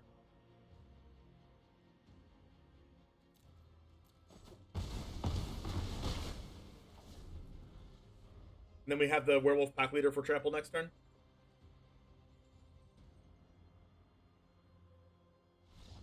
And Scoop. Let's freaking go. The addiction grows stronger.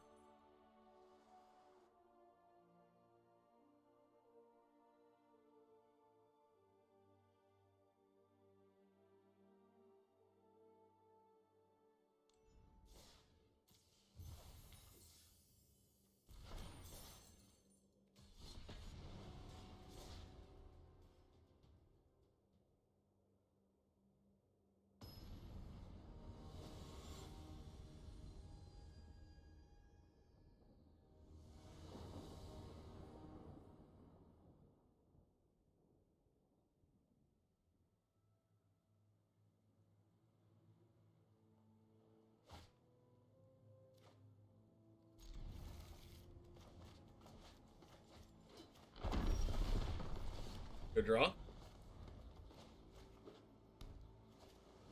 Wizard class. I don't want this to get countered, so I'll play that first.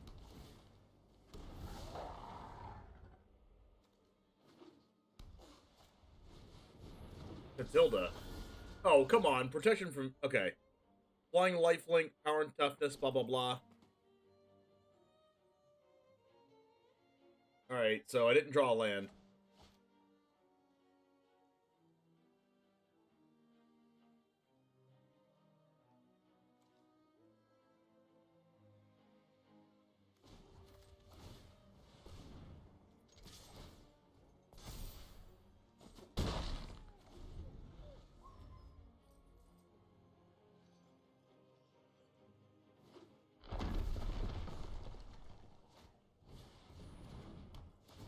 Yikes.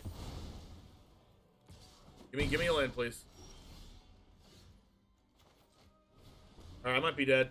I mean, Sculptor of Winter's not bad, because it gives me my third snow permanent. Gideon, how's it going?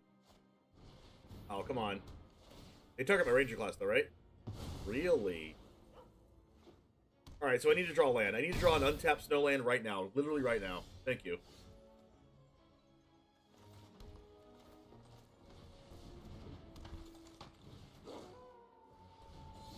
Odd. Now they get to cast this for what? Enchanted creature? So it's 5 mana to enchanted creature, so I can't really do that right now. Felidar Retreat. Yikes. Okay, now they have a creature. So when they go to enchant it, we have to inscription it.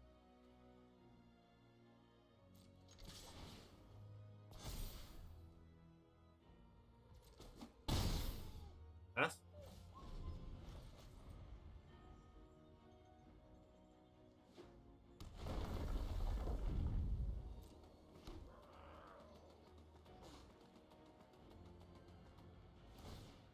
Okay.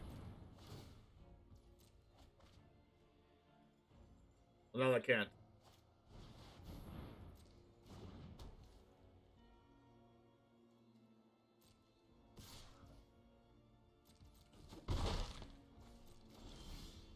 Brawl. That works.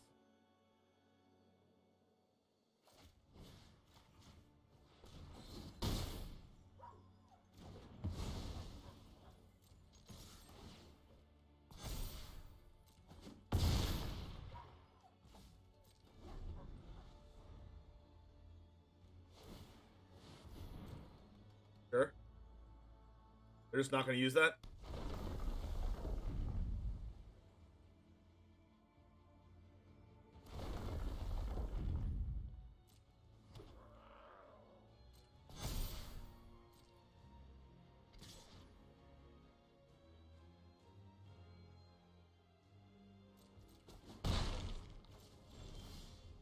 Good draw.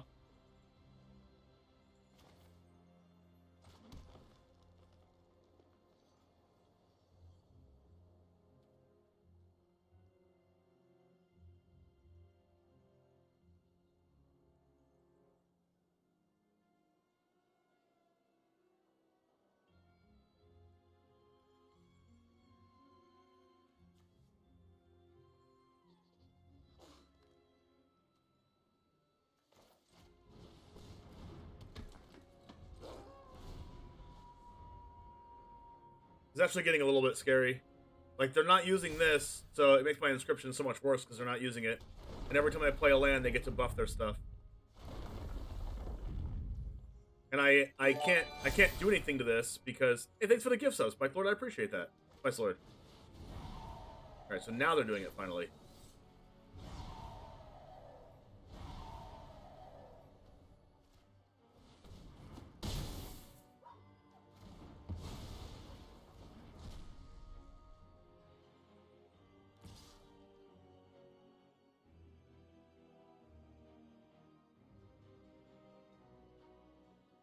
It's only going to get bigger.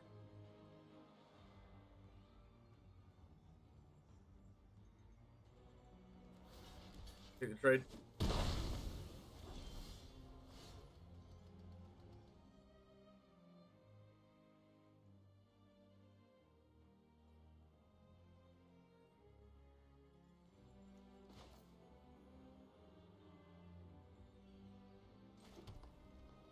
a weird game.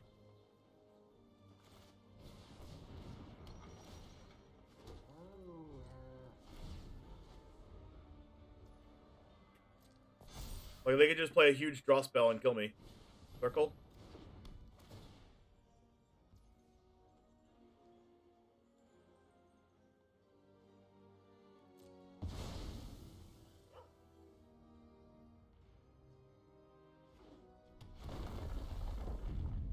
They do keep hitting their land drops with double Feldar Retreat in play.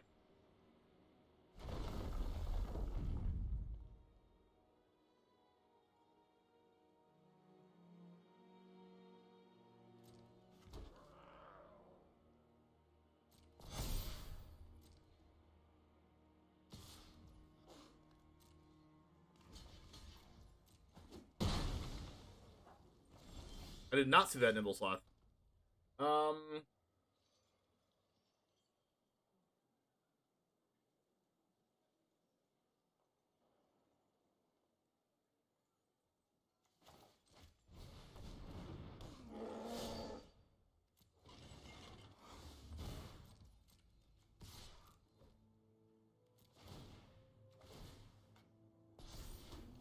Alright, we can trade cats, I guess.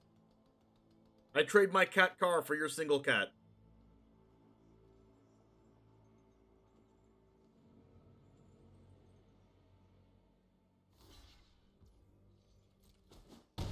There is a relatively high likelihood that this thing gets out of control this turn. This gets a counter when they draw a card. They can draw additional cards. They can just play a land and it gets even bigger. Oh my gosh. Can they just draw like an irrelevant card? Like another wizard class or something? I guess that would be a draw. They would draw a card off that. Alright, I guess we just keep jumping. It's vigilance, which is also annoying. Another borrow time. Crap. Alright, so now they're out of cards. Another troll. We could go chariot here again. I think I like chariot again.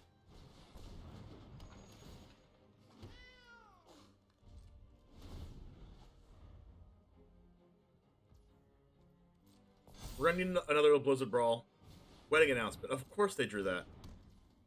Okay. Crap. I get the extra draws now. At least I get to kill this cat. Then I'll go to 3. They get to draw a card off the wedding. Then they get to put a counter on this. Okay. This. And this.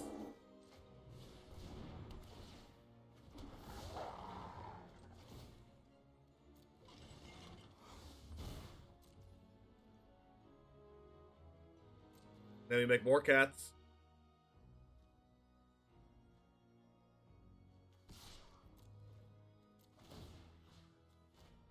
I guess a wolf in this case. I didn't attack with this cat on purpose because I don't want them to have like something random. Like 2 removal spells or whatever. Like they play a lot of circle confinements and borrow times. If they just have 2 of those, they win. If I attack with this.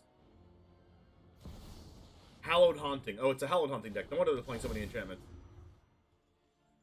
Crap, don't play an enchantment. Oh, come on! Dang it, they have flying. Of course it's an enchantment that also exiles my Gold Coast Pearl. Oh my gosh, that's a flying... What? What? Oh, as long as you have 7 or more enchantments, creatures you control have flying and vigilance. Of freaking course. Wow. They drew like almost every removal spell in their deck. Look at that. Borrow time, circle, that's 2. Circle, circle, borrow time, that's 5. Out of the probably 8 that they're playing.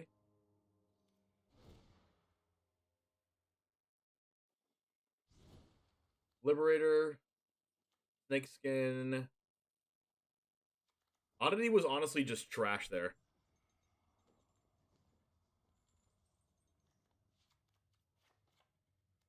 Cemetery Prowler is good against the Catilda thing.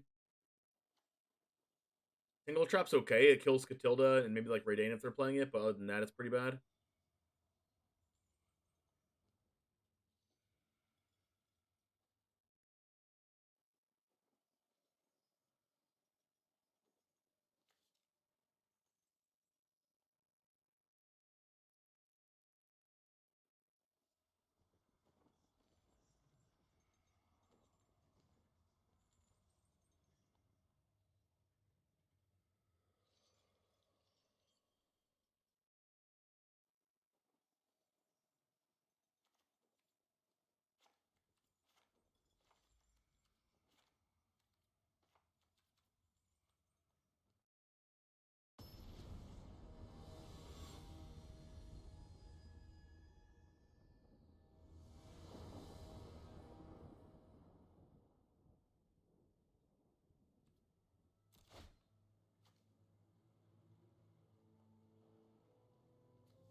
And it's fine.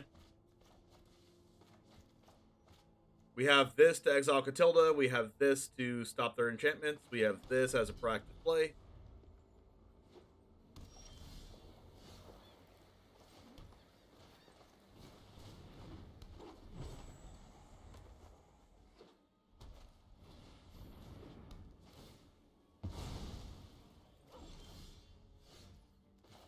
Alright, we need to draw a card. Or draw a land.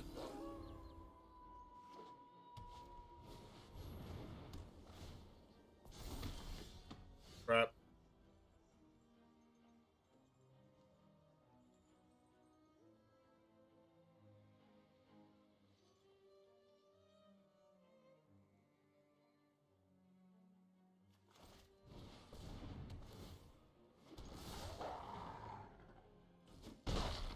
Like, I want to kill either one of those with that Liberator, but, like, man, just every circle of confinement.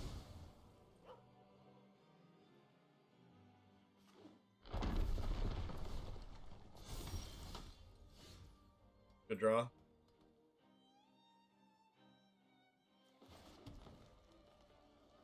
Alright, do they have a circle for this?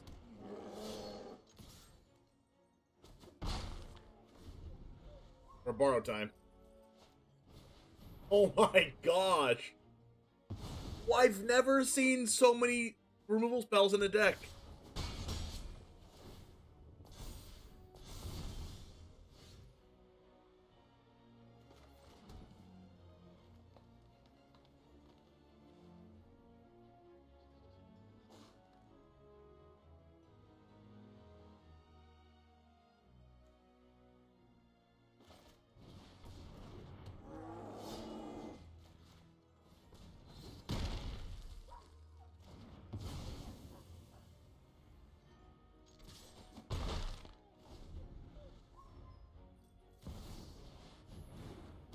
They play Wizard class now or something?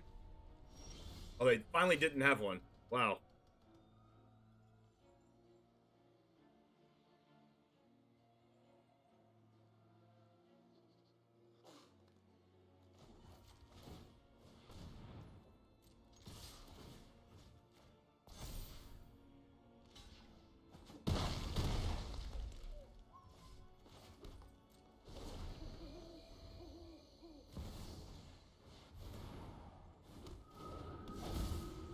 One more enchantment and they get their things flying.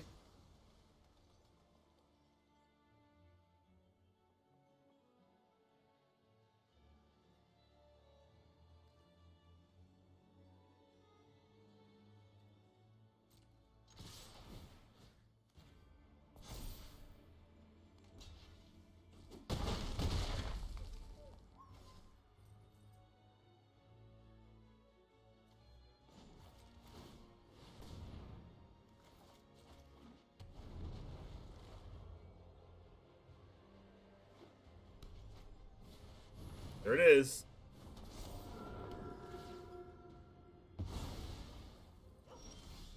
Snake skin's on the top.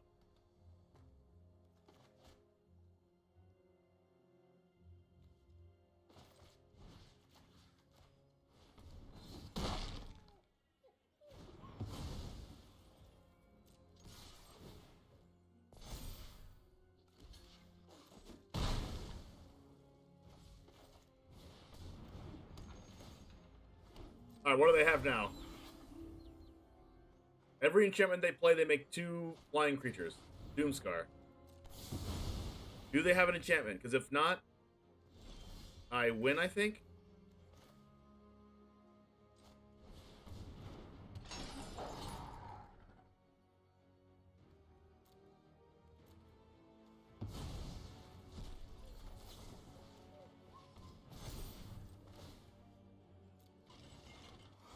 Yes! I never thought I'd use Snakeskin Veil like that, but we did. That was so many removal spells back to back to back to back. Wow. Circle, circle, circle, borrow time, and a Doomscar. Wow. I guess haste is good if they're going to have sorcery speed removal.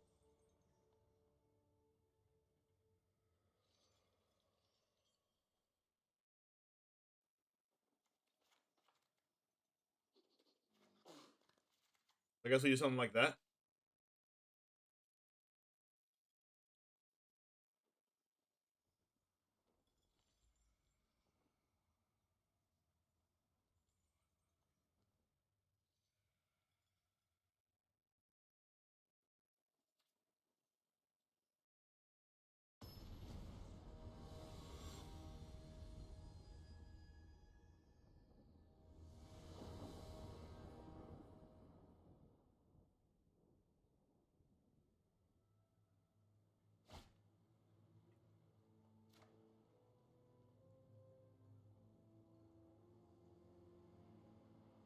I'm going to keep because I'm going to draw a land.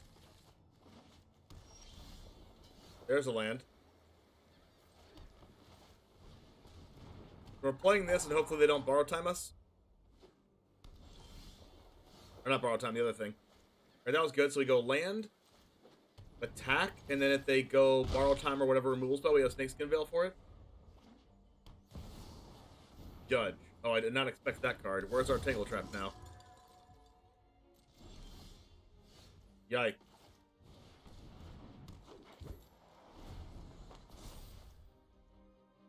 I don't know why I didn't expect that card. Oh my gosh, their hand's insane.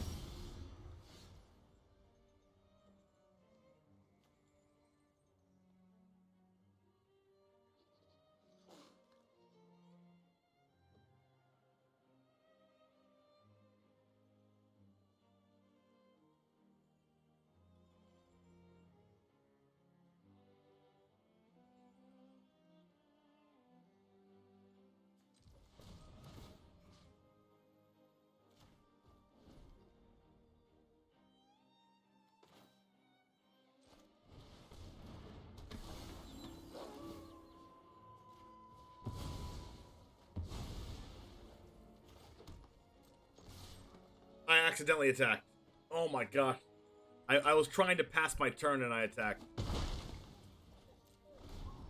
Like, like then again, I don't think Pack Leader was doing anything anyway. Oh my gosh, another one. Please stop.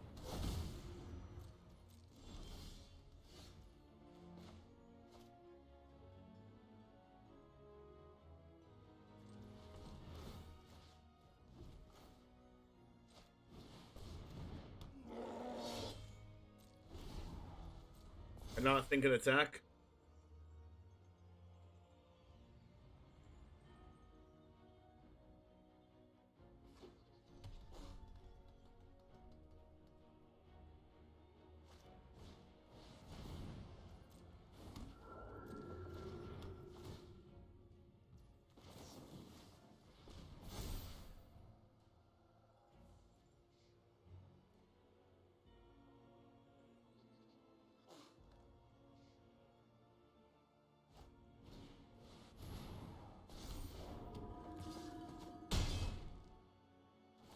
Gosh, Hollow Hunting decks are usually not that good, but when they have, like, everything every game, then it's pretty good.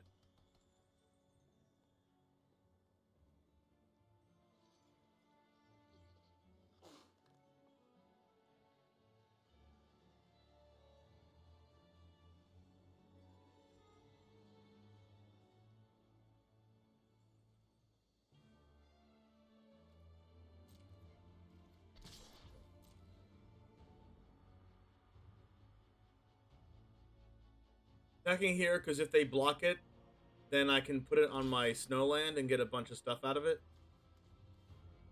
Judge can win them the game. And if they have one more mana, they can put it on a creature.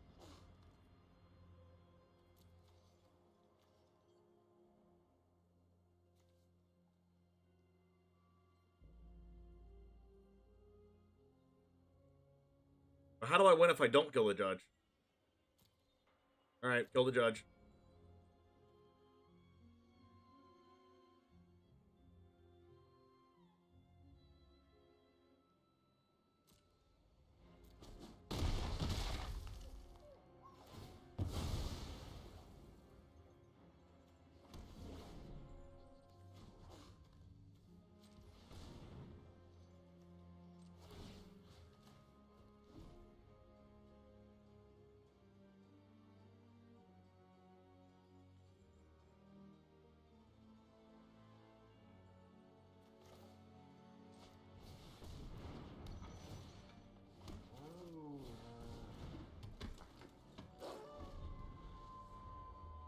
Sculptor of Winter with the old growth troll on a snowland is really good.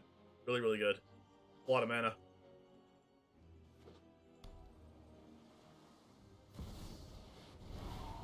Yep.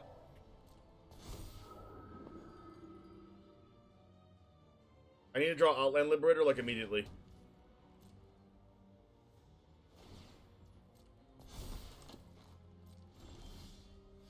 Not it.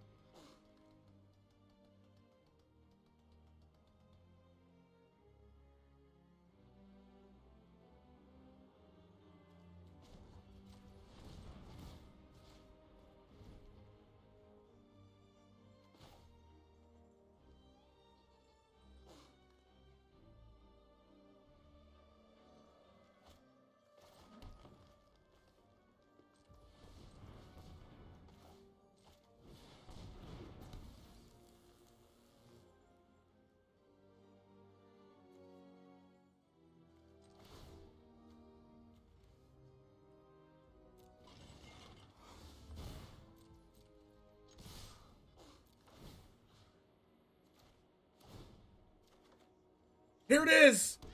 Oh my gosh! We found it!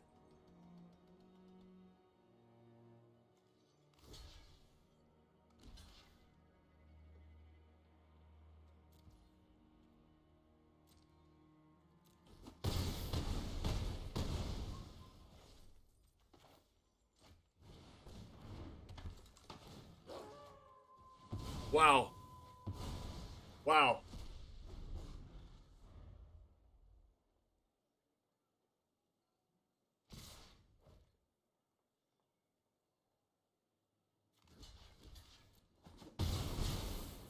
Doomscar. Vanquish, sure. Wizard. Oh, that's really good for them. Wow. Draw 2. Game's definitely not over yet. They make this 1/1. They make another 1/1 off this. Everything gets bigger. They draw 2 cards. They have 3 cards in hand now.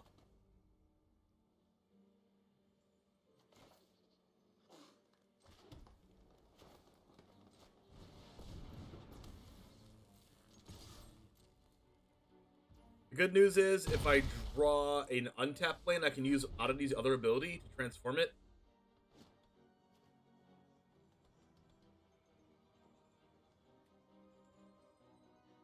But they have a lot of cards now since their last card in hand was the draw card.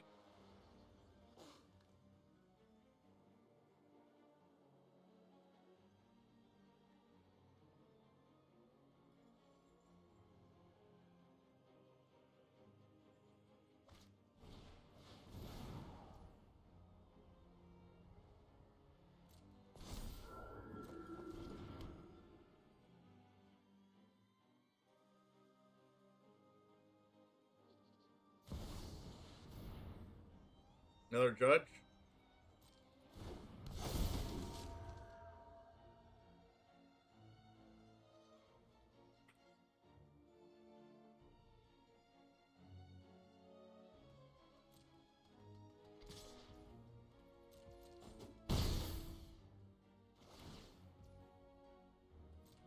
I can't make the token because I have to tap this.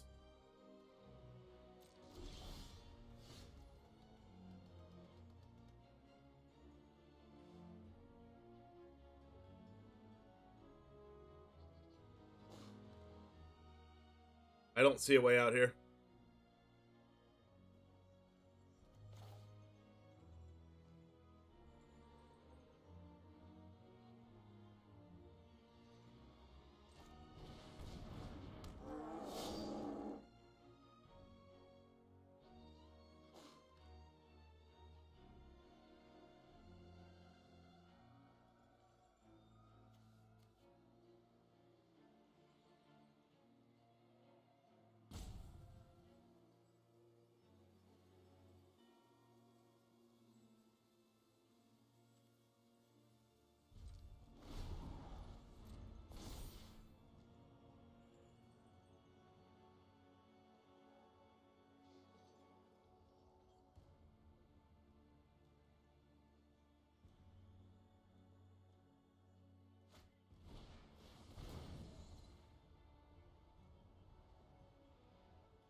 One second, chat.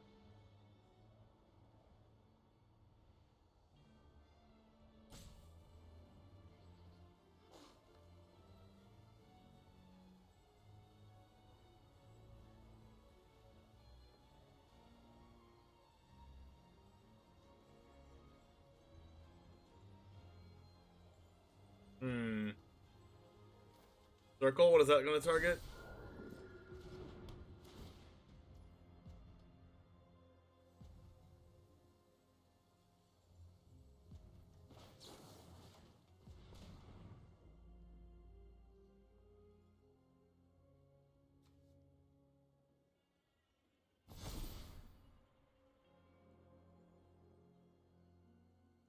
The thing about this enchantment deck is that they have everything going, but they just don't draw Hallowed Haunting. The deck's so much worse.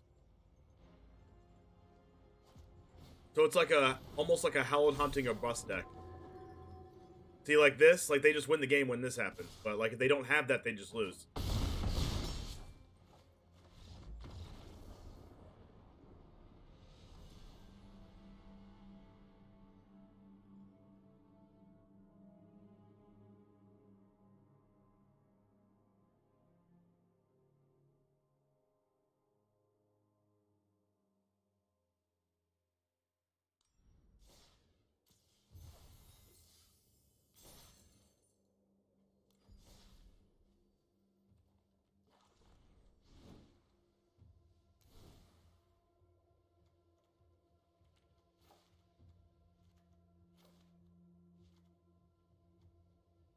I don't know, I was going for killing him as fast as possible, but maybe I should have like been going for some kind of run plan, but they just had too many things going on. They had too many circles and borrowed times and stuff. And then of course they had like double Felidar Retreat game 1 and Hallowed Haunting perfectly on curve, blah blah blah blah blah. Never managed to transform Oddity. If I drew an untapped land on that last turn, I would have transformed it, but I drew a troll instead. But yeah, this Tangle Trap should definitely be Broken Wings for sure. I wanted that to be Broken Wings a number of times already.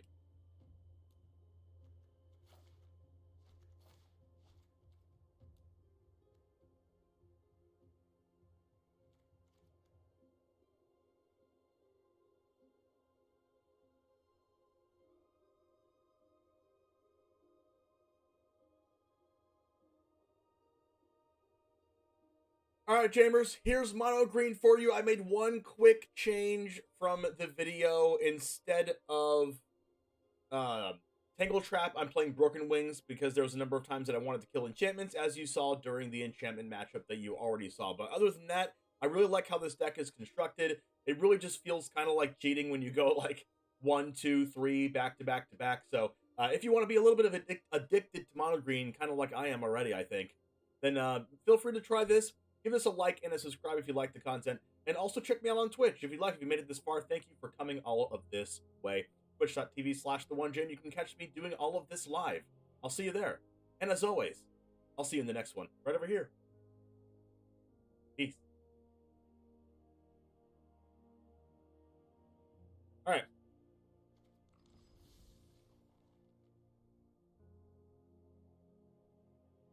How Sky Striker isn't once per turn blows my mind. Yeah, the card's insane. It's like actually busted. It's auto greed but better. So now we're going to be transitioning over into Yu-Gi-Oh! Master Duel. So we are going to be playing with Anna Thornton, which is a EDH streamer that I am teaching how to play Master Duel today for the next couple hours. So I'm super excited about that. We're going to go ahead and switch over right now. And in the meantime, we're going to talk to Anna Thornton while she's setting things up and set things up to where her chat can see me on her screen. So let's go ahead and start Yu-Gi-Oh! Master Duel. I don't even know if I'm going to be playing Yu-Gi-Oh! Master Duel. I'm just going to be going over it with her. So I might not even start it. In fact, I'm probably not going to. But we can watch her stream, I'm pretty sure. Trying to figure out how to do this and how I can see her. Actually, I can't do that actually, right? Let's go ahead and do this. Let's go do this. My camera might be just like, might go wacko here. So hold on, chat. Camera might go wacko.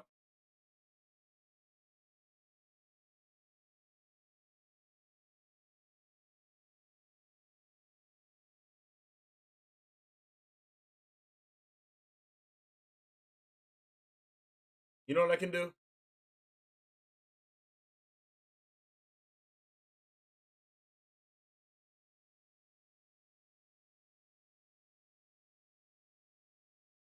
You know what I can do, actually? I can have her share her screen in the Discord.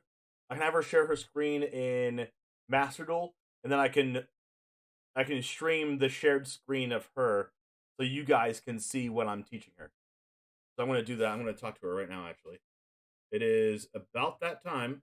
Let's go ahead and do this.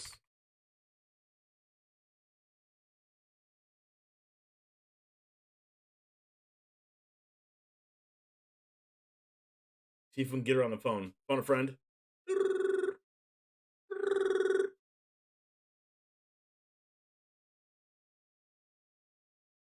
Oh, actually, she wanted me to call her in her Discord. Hold on.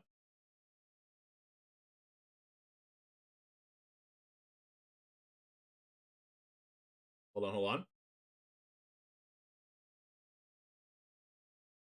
Standing by. Draw phase. Standby phase.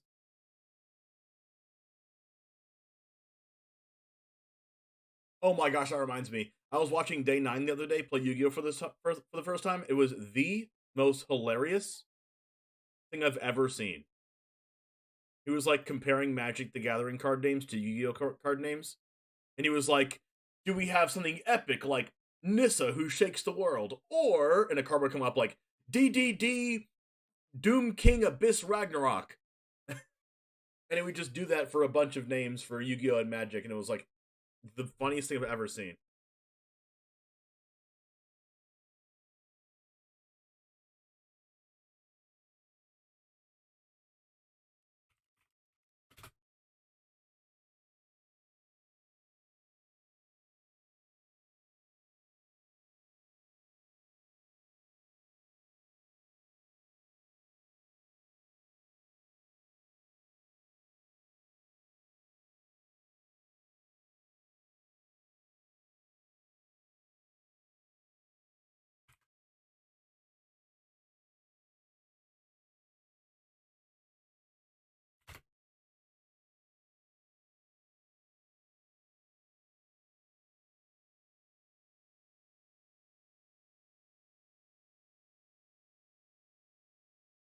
All right.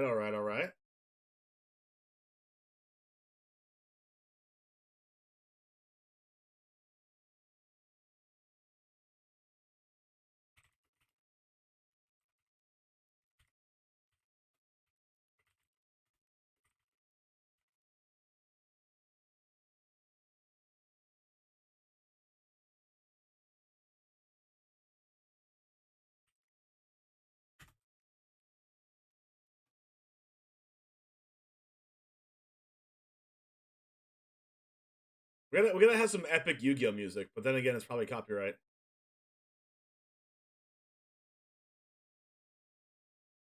Is it copyright? I have no clue.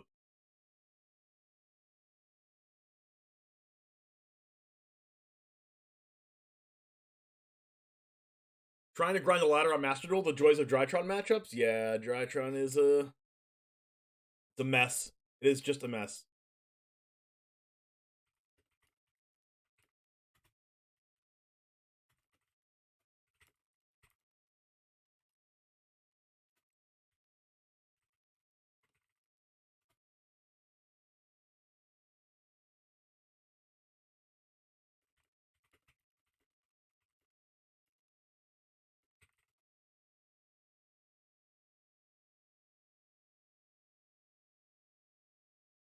Let's change my stream title to Master Duel with Anna Thornton. Change my thing to Master Duel. When I type in YU in the search bar to change my game, the first thing that comes up is Genshin Impact, which doesn't have YU in it. The second one is Master Duel. Does anybody know why Genshin Impact starts with YU in the system in Twitch? No clue.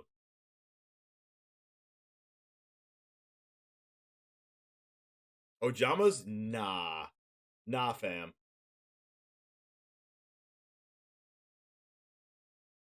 I just got a Kamigawa email that was not a preview card, and that's annoying. I would love a Kamigawa preview card. I've never had a preview card in the entire time that I've been playing Magic the Gathering. I've been streaming it for over a year, and I'm a Twitch partner, and, you know, I have an okay YouTube audience, relatively, and never had a preview card. So, you know, sick.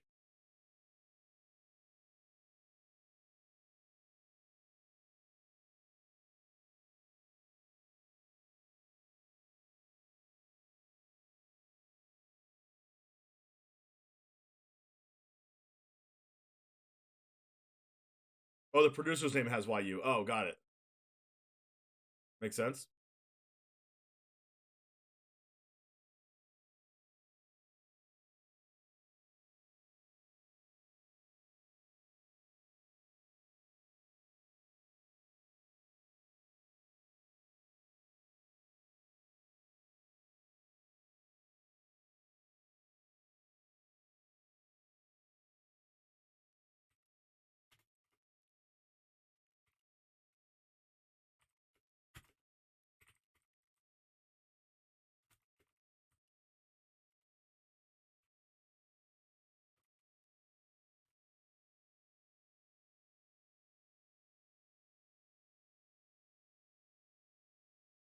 Do a review of other cards? What? A review of do an Ojama review? Be like, yo, Konami.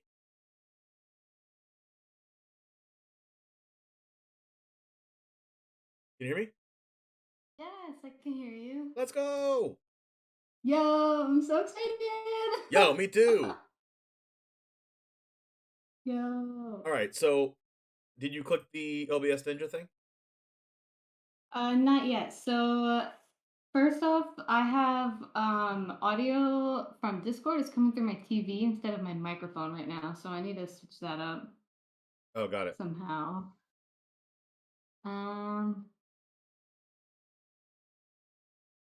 Do settings,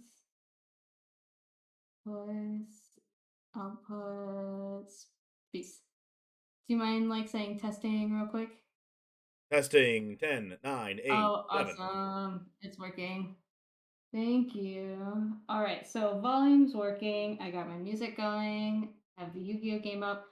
So the only thing is that I have my starting soon screen up still. If I go to my Yu-Gi-Oh scene, it's gonna show that on stream, me setting that up, right?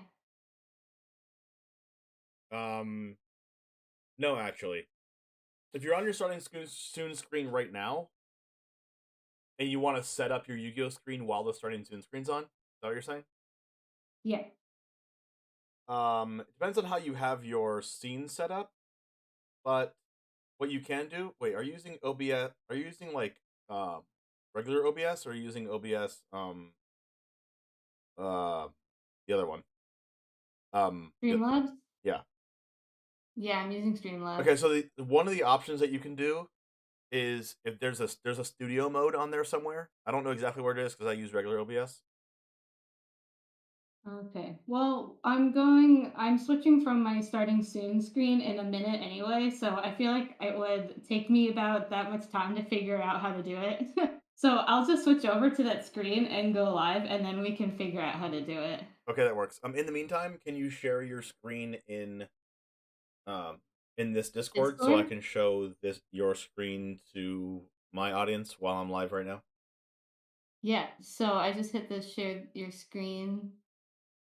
Yep. Oh, cool. I could pick which screen I'm sharing. Yeah. Do you want the I want your Streamlabs Master screen? Master Duel.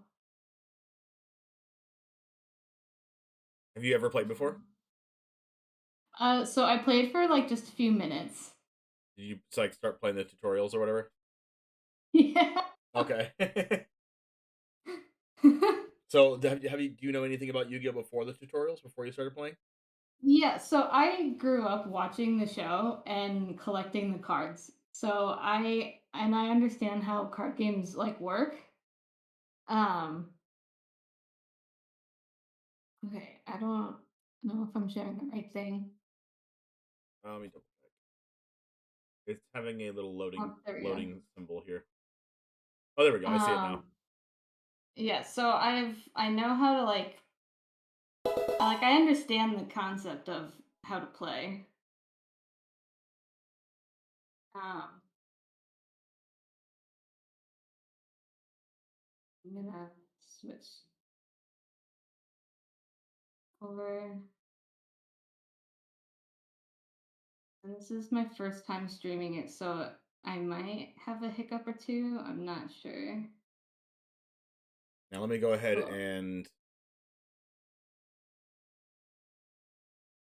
I need to unmute myself. Ooh, yay! So I should be live. perfect. And I should be on my Yu-Gi-Oh screen. Hello, everyone. Thank you for joining me while I try and figure out how to set everything up. Okay, so now I'm on the VOD Ninja screen. What do I need to click to have your camera on show up? It should be showing my camera already. It just says share your camera or share your screen. Click an option to join. Oh, weird. Let me check one thing. Hi, Ice Prophet. I know like a few things about Yu-Gi-Oh, but today we're gonna just like learn as much as I can and have fun.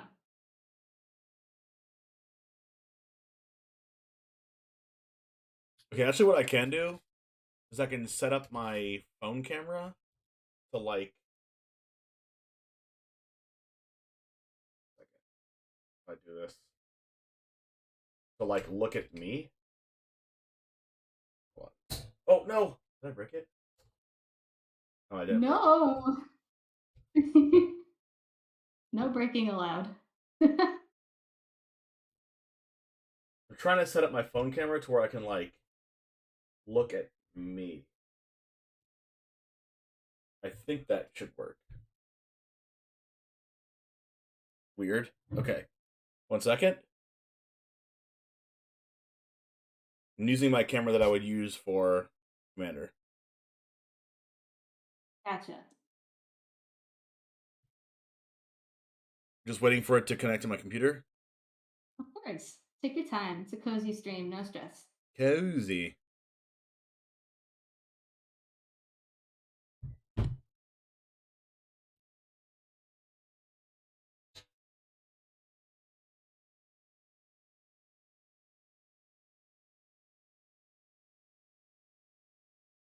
Oh, hello, Bobby. Oh, Bobby Christine's in there? Yes. Well, hello there. My first time actually on I think it was a Tuesday night. I played Yu-Gi-Oh with Bobby for a few hours and like I did a few tutorial things. We played a few 1v1 games. So like I kind of understand what I'm trying to do with it. I know it's super different from Magic. Look. Ooh, thank you. Food time. Yeah, so I kind of like get the gist of it. Everyone in chat, we're just trying to set up James's webcam so y'all can see him and me as well. I think it'll be more fun that way. I don't know why my camera is not connecting to my computer. No worries. Worst case, we just don't do it, but I don't mind spending a few minutes trying to figure it out. Like, I have my...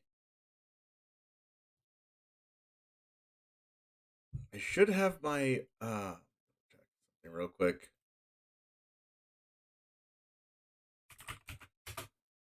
The OBS Ninja link should give you my camera. But it should be like super small. But then you can crop it and enlarge it to fit your screen. Now let me give you a new link. I have a new link here. I'm going to give it to you in the Discord. Discord? Okay. Cool. And then if you click that thing...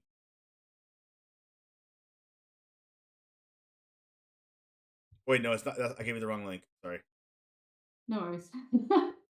The link should be the last one I just sent to you right now. Okay. It should just show my picture in a black screen, but my picture's on the right side.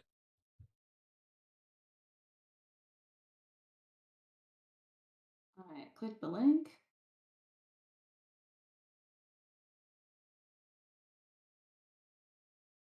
It's taking a second because my laptop is slow. No worries. Take your time. We're cozy. Yes, we are very cozy. Like 3 blankets on me right now. Aw. No, I really don't. Oh. No, I live in Florida. We don't wear blankets in Florida. Hilarious. All right. Is it like snowing where you are? I'm trying to go. Not currently. We just had like a whole snowstorm yesterday. That was unacceptable. I've only seen one. I've only seen snow one time in my life. Really? Yeah. And it happened to be when I went to Chicago in that really, really bad like record low. It was like negative 20 something out. And it was a record low for that weekend. I was in Minneapolis when that happened, so it was like twice as bad. Yeah, and it was like record low for Chicago, negative 20 something, and it happened to be the same weekend that I went there and saw snow for the first time. So I don't know if my like first impression of snow is great or not. Oh wow. Yeah. Definitely like it could be better. Cuz like sometimes snow is nice, it's pretty, but like, if there's like a light flurry going on outside and it's not like wind so hard that it's hitting your face and like actually physically hurting you, cuz that's what it was yesterday. It was so bad. I was trying to get to work and the trains were all messed up and I had to take a different train to get to the loop. And I get out and it was snowing so badly and it was so cold that like my glasses were fogging up. I couldn't see where I was. I didn't know where I was. I was like calling up my partner crying like I'm in the loop and I don't know where I am and I have to get to work. Oh, it was terrible. Wait, so the loop, does that mean you're in Atlanta? No, I'm in Chicago. Oh. Oh yeah, that is Yeah. weird. The loop is in Chicago. I was thinking about something else was the loop. I didn't even know you were in Chicago. I just gave you that story. Oh yeah, no, I'm in Chicago. Wow. I guess I should have noticed from the accent. You don't really have one though. Do I have a Chicago accent? Like not really. But when you say A's, it's kind of like the ah. It's like I could tell that you're from that area of the United States. Oh, Like okay. like That's the funny. the cornfield area. That's hilarious. Sometimes I have because I'm originally from New Jersey, so sometimes if I say certain words or certain phrases, it just like the Jersey accent just like spills out of my mouth and it's so thick I can feel myself like saying words with that accent. It's hilarious. I couldn't tell that you were from New Jersey at all. Really? Yeah, I can notice the the farther and farther north you go, like if you're from like Minneapolis or they say like Minnesota, like stuff like that kind of Oh yeah. thing. And they say their A's differently. Yeah, I think I heard a little bit of the A thing from the Chicago area. Chicago. Chicago, kind of just like a little Chicago. tinge, just a tinge, not too much. Only if someone that really studies linguistics could tell, and I don't study linguistics, but still. I Um, got you. but do you have the preview set up already, or the? Yeah, so I do. I'm gonna go ahead and add a browser source to Oh, so your you see my face in source. there? I do. It's a little blurry, but we'll work with it. Oh no, it's blurry. James's face. It could just be because my internet is not the best. Maybe I can enlarge myself a little bit. Maybe. Where is your face? It doesn't matter where your face is on the screen. Actually, you don't have to worry about that.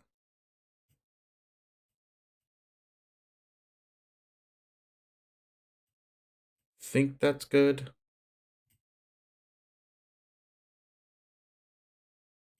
We'll see if it pops up.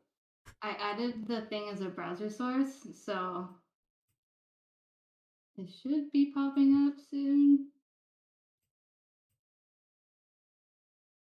I don't know. It doesn't seem to be showing anything. Okay, make myself a little bit bigger. If that works. Oh, okay. You popped up. You're there now. Okay, now I just have to crop it. Oh, yeah. Look at that. Doing the technology.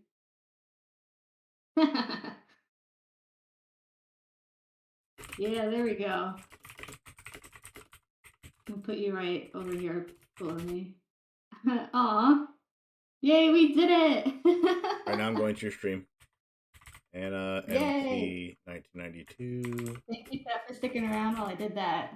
Let's see. The Nimble Sloth, thank you for following. Hey, Nimble Sauce is awesome. Aw. All right. All right, do you want me to be any bigger than what you have there? Or it's okay that way too? Either way, it's fine. It's a perfect size. I think it's fine. Okay, cool. I'm going to go ahead and share your Master Duel screen on my Twitch. Oh, right. Actually, no, I have a better idea. Wait, that doesn't work. It doesn't work if I show your stream on mine because it'll be a delay. So if you can share your Twitch screen, I guess, instead of just your Master Duel, if you can share your Twitch screen in Discord, maybe that will work. Share your screen. Yeah.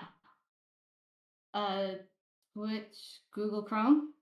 Oh no. No, I mean I guess just your Streamlabs. OBS screen. That's just your what's on your OBS right now, basically. Yeah, there you go. Do you see it? Oh, that's your OBS screen.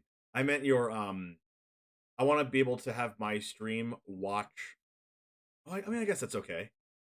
I can work with that. I think. Okay, let me know if you Maybe.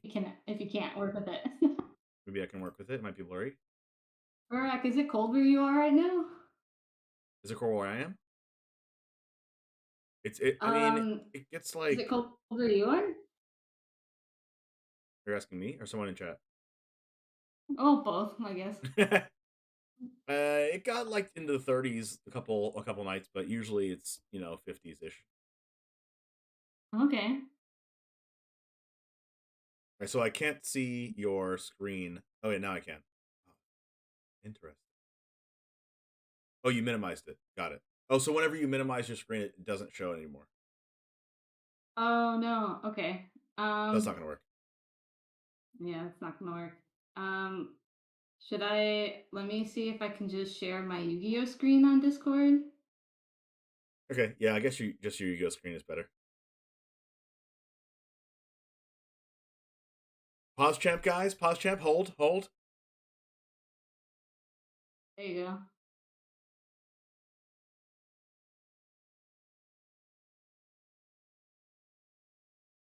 Checking.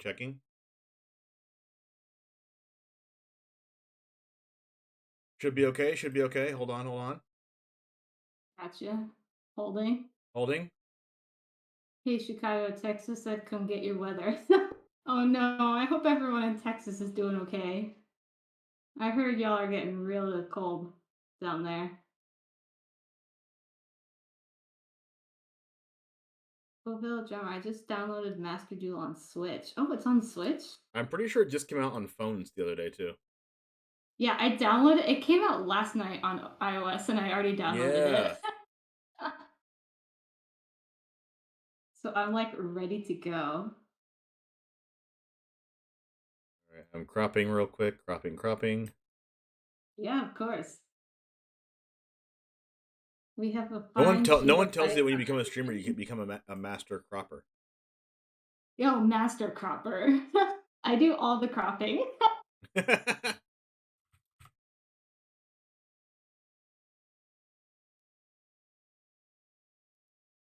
Well, Bobby, I'm glad to hear you guys are doing okay despite the ice.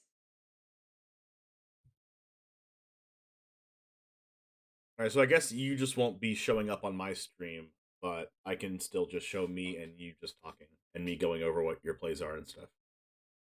Yeah. All right, so before we get started on gameplay, I wanted to say a few things real quick now that we got some folks hanging out. Well, welcome James to my channel. I'm so excited to stream with you. And I'm really excited to stream Yu-Gi-Oh with you. I've watched you play. I watched your YouTube videos on it. I'm just really excited to like get into it and learn everything I can and have a lot of fun while doing so.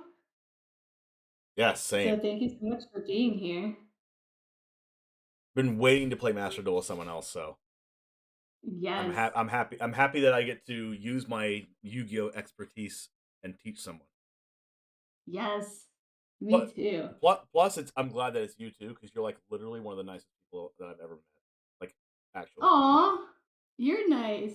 Aw, thanks. I appreciate that. So you how many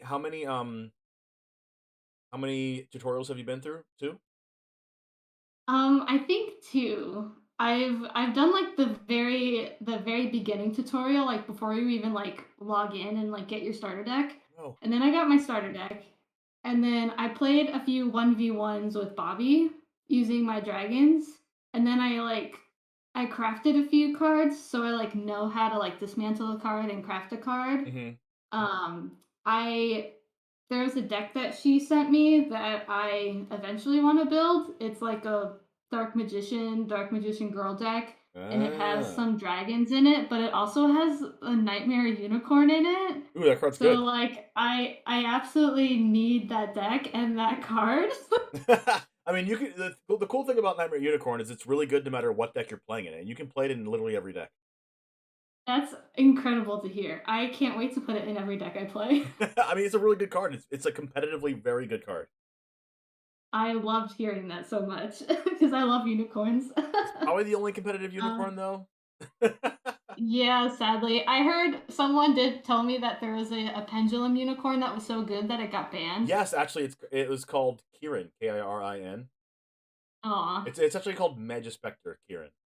But yeah, it was so good it got banned. Yes. Wow. It is probably That's sad. it's like the second best Pendulum monster like ever created. Wow.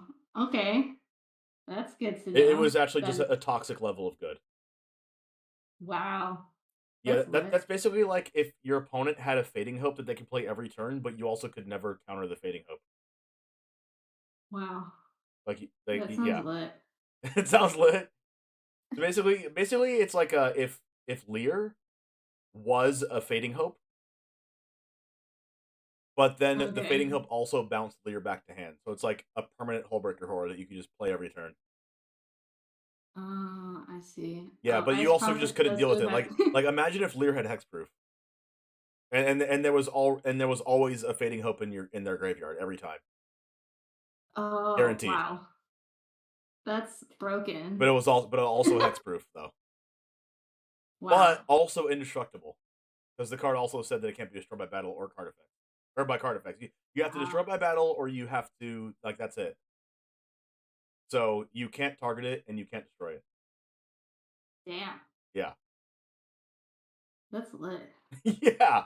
And yeah, that's basically what the card said, so that's why it got banned. Damn. Ice Prophet says, ooh, that must mean maybe a paper version is cheap. I would hope so, because I would love to still like, own a unicorn. Yeah. I'll have to look into buying a paper version of all the unicorns. It's honestly probably less than $1 because it's banned. I love that. Another thing I wanted to mention before we get started, I recently got some cute new emojis down on my thingy here for all my subs. They look just like me, and I'm so happy. Some of them are still pending approval, sadly, but I do have a few of them there and ready to go for everyone to use if you're a sub to the channel. And I have some fun channel points for EDH gameplay that are currently turned off right now, but when I do play Commander later, if you wanted to come back for Magic at 6 p.m., we'll be starting some Commander, and I'll be turning those channel points back on. Just a little fun way to interact with the gameplay. Last but not least, I have a really big announcement I wanted to make, and I'm so glad that all of you are here to hear it. I am the newest member of the DGen gaming team. What? Are you? Yeah. That's insane! I know, we're teammates. What? You were gonna wait until I was streaming with you to tell me that we're teammates? Yeah. That's so awesome! Yeah, I didn't know if like Nerd Girl announced it. She didn't like make an official announcement on like Twitch or in the Discord, but the other night when I was in her stream, she said something about it. So I was like, well, I'm just gonna pick the next time I stream to like make an official announcement about it. Wow. Yeah. So you'll see I have like a little ad roll going for the first time. I'm a sponsored streamer. Let's freaking go! Hell yeah. If you want to learn more about how you can support me or support the team, you can go to my About Me section and scroll down. Under all of my information, you'll see all of the people that are sponsoring or I guess all the companies that are sponsoring the team and all that fun stuff. But yeah, I wanted to say that real quick before getting into games, because now we're teammates, James. Look at that, first sponsor shill. How did it feel? It felt really good. Hi, Phoenix. Thank you for joining. Yeah, it felt really good. Nice. Oh, you can man, tell people to click your links, and they can do stuff to yeah. help. Yes, go click my links. Go support. Click the links, and everybody. Click the link. Just being here and watching is also like the best way to support me. Like for free too. Just like hanging out and chilling, lurking, talking, all of that stuff is probably the best way to support me for free. So I appreciate all of you being here. That is true. You usually only make money by like subs, right? But actually, it like being a part of DGen actually allows you to support the stream while just watching. Like, yeah, subbing is awesome because you get the emotes. Like, why would you not want those awesome emotes, right? Like, please get the emotes, right? But like it also actually, I'm gonna say it again, actually helps to just watch for free. Yeah. Which is the best. Yeah. So, like I said, I appreciate all of you hanging out and just being here. I was told that I'm still in the Magic category. I thought I changed that already. Wow. But let me switch that over real quick. Right? Terrible. I mean, it's your first day streaming, right? But No, yeah, I'm just so thank you all for being here. It does really help me. All right, I switched it over, so it should switch over to Yu-Gi-Oh now. But yeah, with all that being said, I'm so ready to start playing Yu-Gi-Oh. Are you ready, James? Yes, born ready. All right. If anybody doesn't know, in Anna's chat, I'm a former professional Yu-Gi-Oh player. I have a lot I should have mentioned that. Huh? I was going to mention that. I already forgot. There's so many things happening. There's so many things happening. It's easy to forget. But yeah, I have multiple top 8 regional top 8s of regionals. I have multiple top cut appearances in what the Grand Prix of Yu-Gi-Oh, which is or Mythic Championships of Yu-Gi-Oh, which are called YCSs, stands for Yu-Gi-Oh Championship Series. I've topped over 1,500 player tournaments, 2,000 player tournaments. I topped a 4,000 player tournament. Wow. There was one, the 200th YCS was in Columbus, Ohio, and I topped that one with, you guessed it, Sky Strikers. Nice. Yep. Yeah, that's a deck I want to eventually build up to. That's the deck that I'm probably the best with right now. I've played a lot of decks before. I've played True Draco. I've played Metal Foes. I've played DDDs. I've played Blue Eyes. I've played just basically like almost every deck you can think of. I've either played or played against it. I've played Tri Brigade. So many decks, and I definitely know the fundamentals and game mechanics of Yu-Gi-Oh for sure. Oh wait, I'm seeing a different screen now. Okay, now I'm not. I guess when you minimize, I don't see your screen anymore. Okay, yeah, I was just I think I got it set up so I don't have to move any screens anymore. I have my music on my monitor, I have Yu-Gi-Oh on my laptop, and I have Twitch on my phone. So hopefully I won't have to do any of that. Okay, there we moving go. Stuff around. But anyways, so I say all So of this that is- just to say, like, I kind of know, maybe I know what I'm talking about a little bit, so that I can work you through like the basics and stuff. Hell yeah, I love that. I when I was playing with Bobby the other night, it finally hit me what how link monsters work. So I feel like I can become a pro easily. Yeah, super easily. One thing it is a with- lot of memorization, so you're gonna want to like memorize how things work. Yeah, and I'm sure with like practice and just playing more and more, I'll be able to easily get there. So starting off, I have like a little over 1,000 gems. And do you want to see the deck that I built so far? Yes, let's do it. Okay. So I have Power of the Dargan. Dragron. Power of the Dargan. Oh, I'm so I seeing guess I I'm have seeing yours. two decks. I keep on seeing your OBS like like in weird points in time. I don't know why, but Really? Yeah. That is weird because it's minimized right now. weird. Anyway, I have this Hunter Dragon. okay, like I I'm have like I'm seeing your. three- Sorry to interrupt. I'm seeing your OBS right now. Like it's just you random are. points in time. I just see the OBS. Okay, I'm not seeing That's your OBS weird. anymore. Oh, weird. Man, technology, man. I know, weird. So this is my Dargan deck. I have 3 Blue Eyes. I have the Blue Eyes Ultimate. I have Yu-Gi-Oh! Tiamat, the 5-headed dragon, in my extra deck. I have some. These have been really hard for me to get to, and I have no link cards in this deck. But this is just kind of like building off of the starter deck that I got right at the beginning. So I have like the Lord of D cards. I have Blue Eyes. I have this Luster Dragon. This Kid Moto Dragon, which is the cutest little dragon in all of Yu-Gi-Oh! And then I got this Monster Reborn. I crafted that, and I crafted Dark Hole. And I crafted this Mystical Space Typhoon. So I added all of those. Wait, you crafted And Monster then Reborn? for just shits and giggles, I added this Destined Rivals, but I haven't really gotten the effect yet.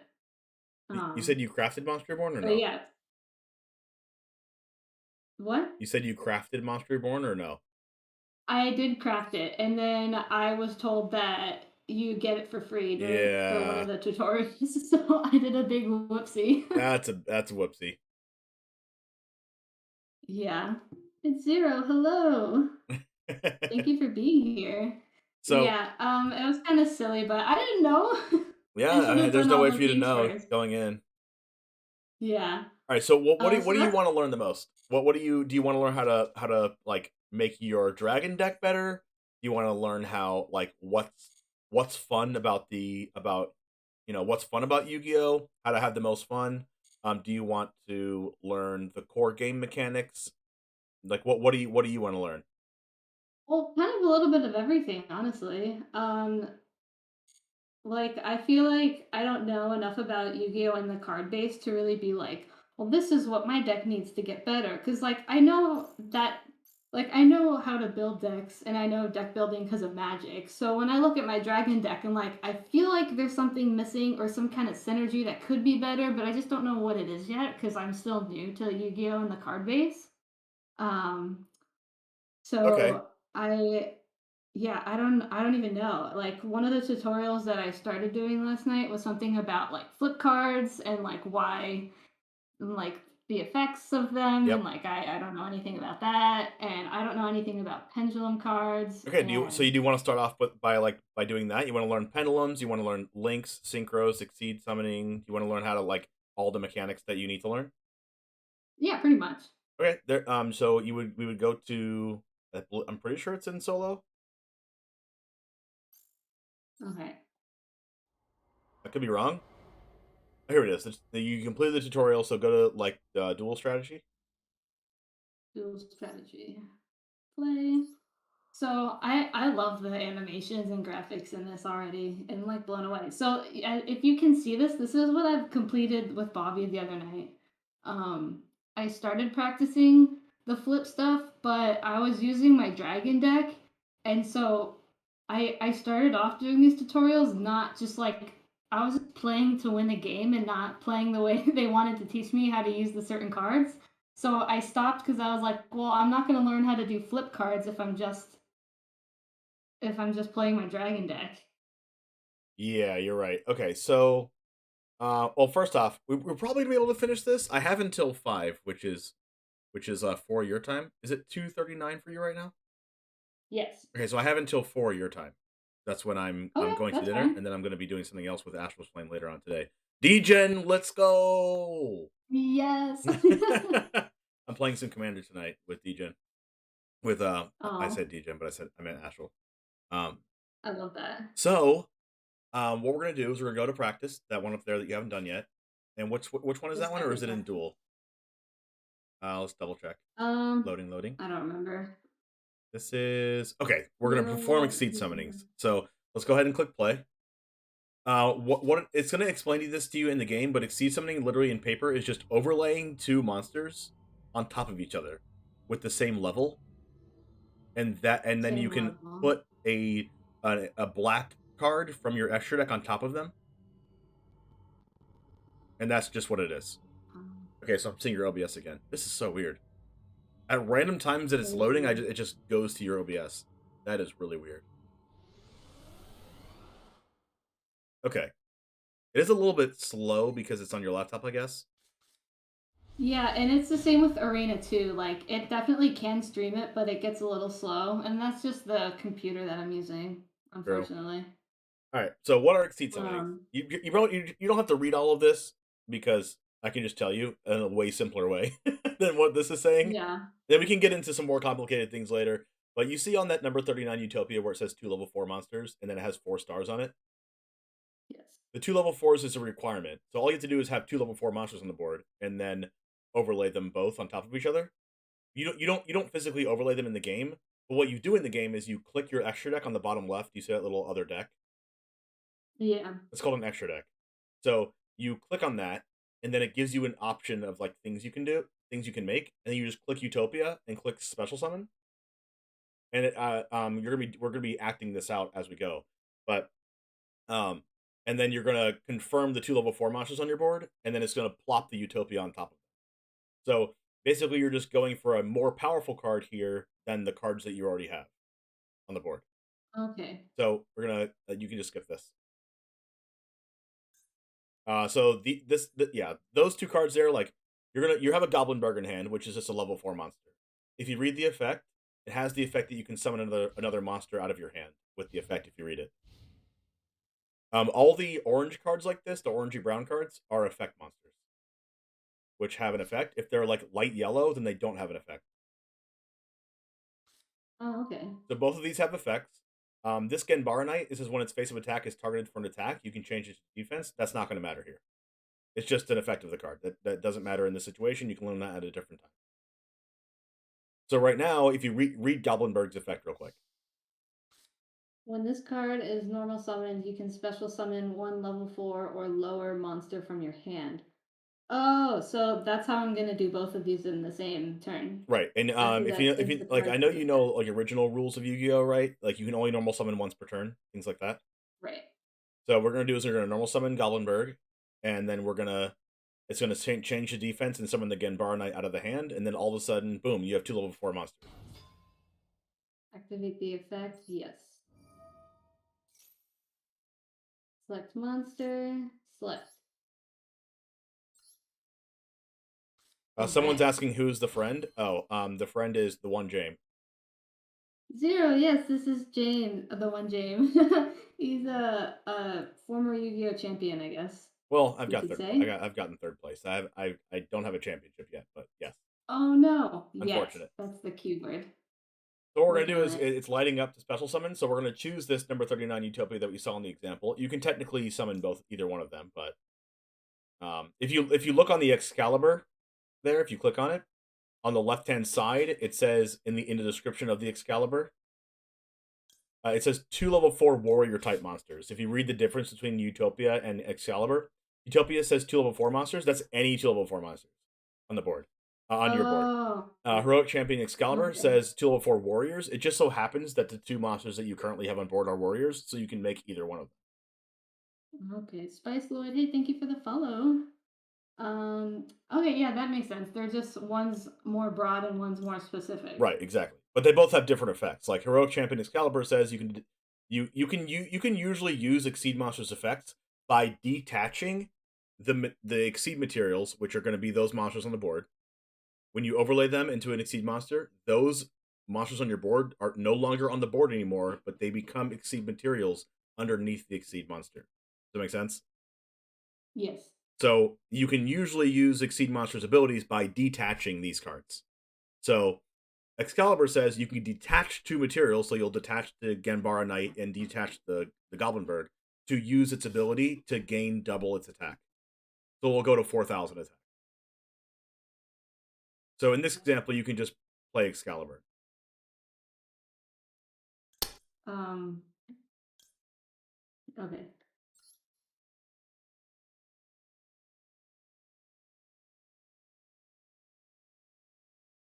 Select the monsters. Confirm. Face up attack. Face up attack. And then you does can put it them. You can put it matter- anywhere, but if it's an Exceed monster like this, and you don't already have a Link monster on the board, you can just put it in your main monster zone, which is the bottom squares. Okay.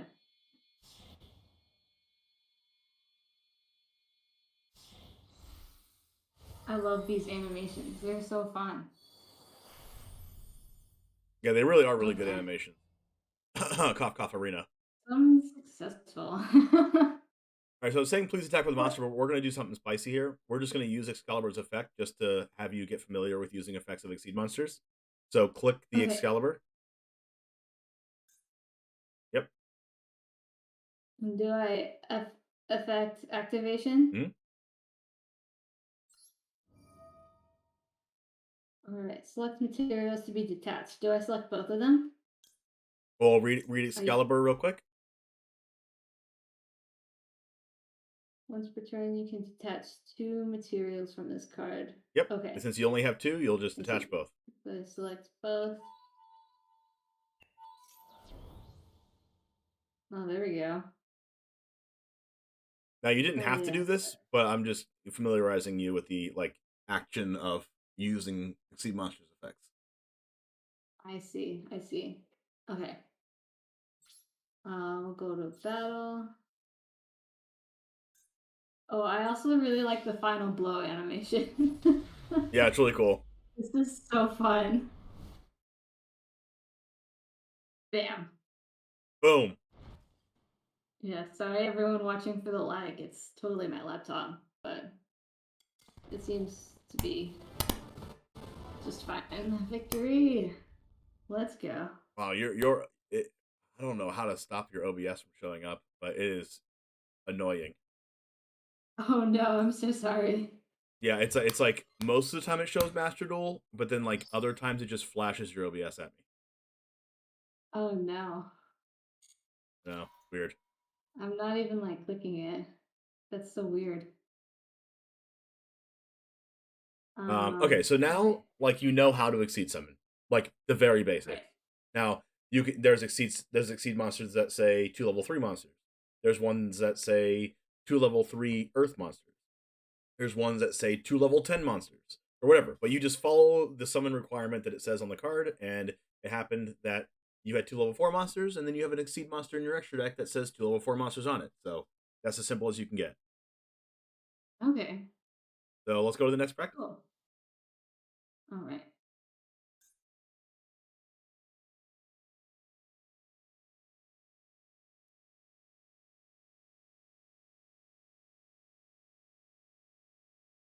Pendulum. Ooh, we're gonna use Pendulum. Yeah, this is probably the most complicated summon method out of all of them. So you might be a little confused, but we'll work through it. We'll work together. Gotcha. So this is going to be really unintuitive, and you're going to be kind of confused. But we got this. Yu-Gi-Oh! Is one of those things that, like, they made a mechanic and then just kept making cards for each mechanic and then keep adding on and making new mechanics, but never, like, and always making every mechanic relevant. So there's, like, rituals and fusions and pendulums and exceeds and synchros and links. And, like, all of those are always relevant in matches of Yu-Gi-Oh! So learning them is going to be very important. Yeah.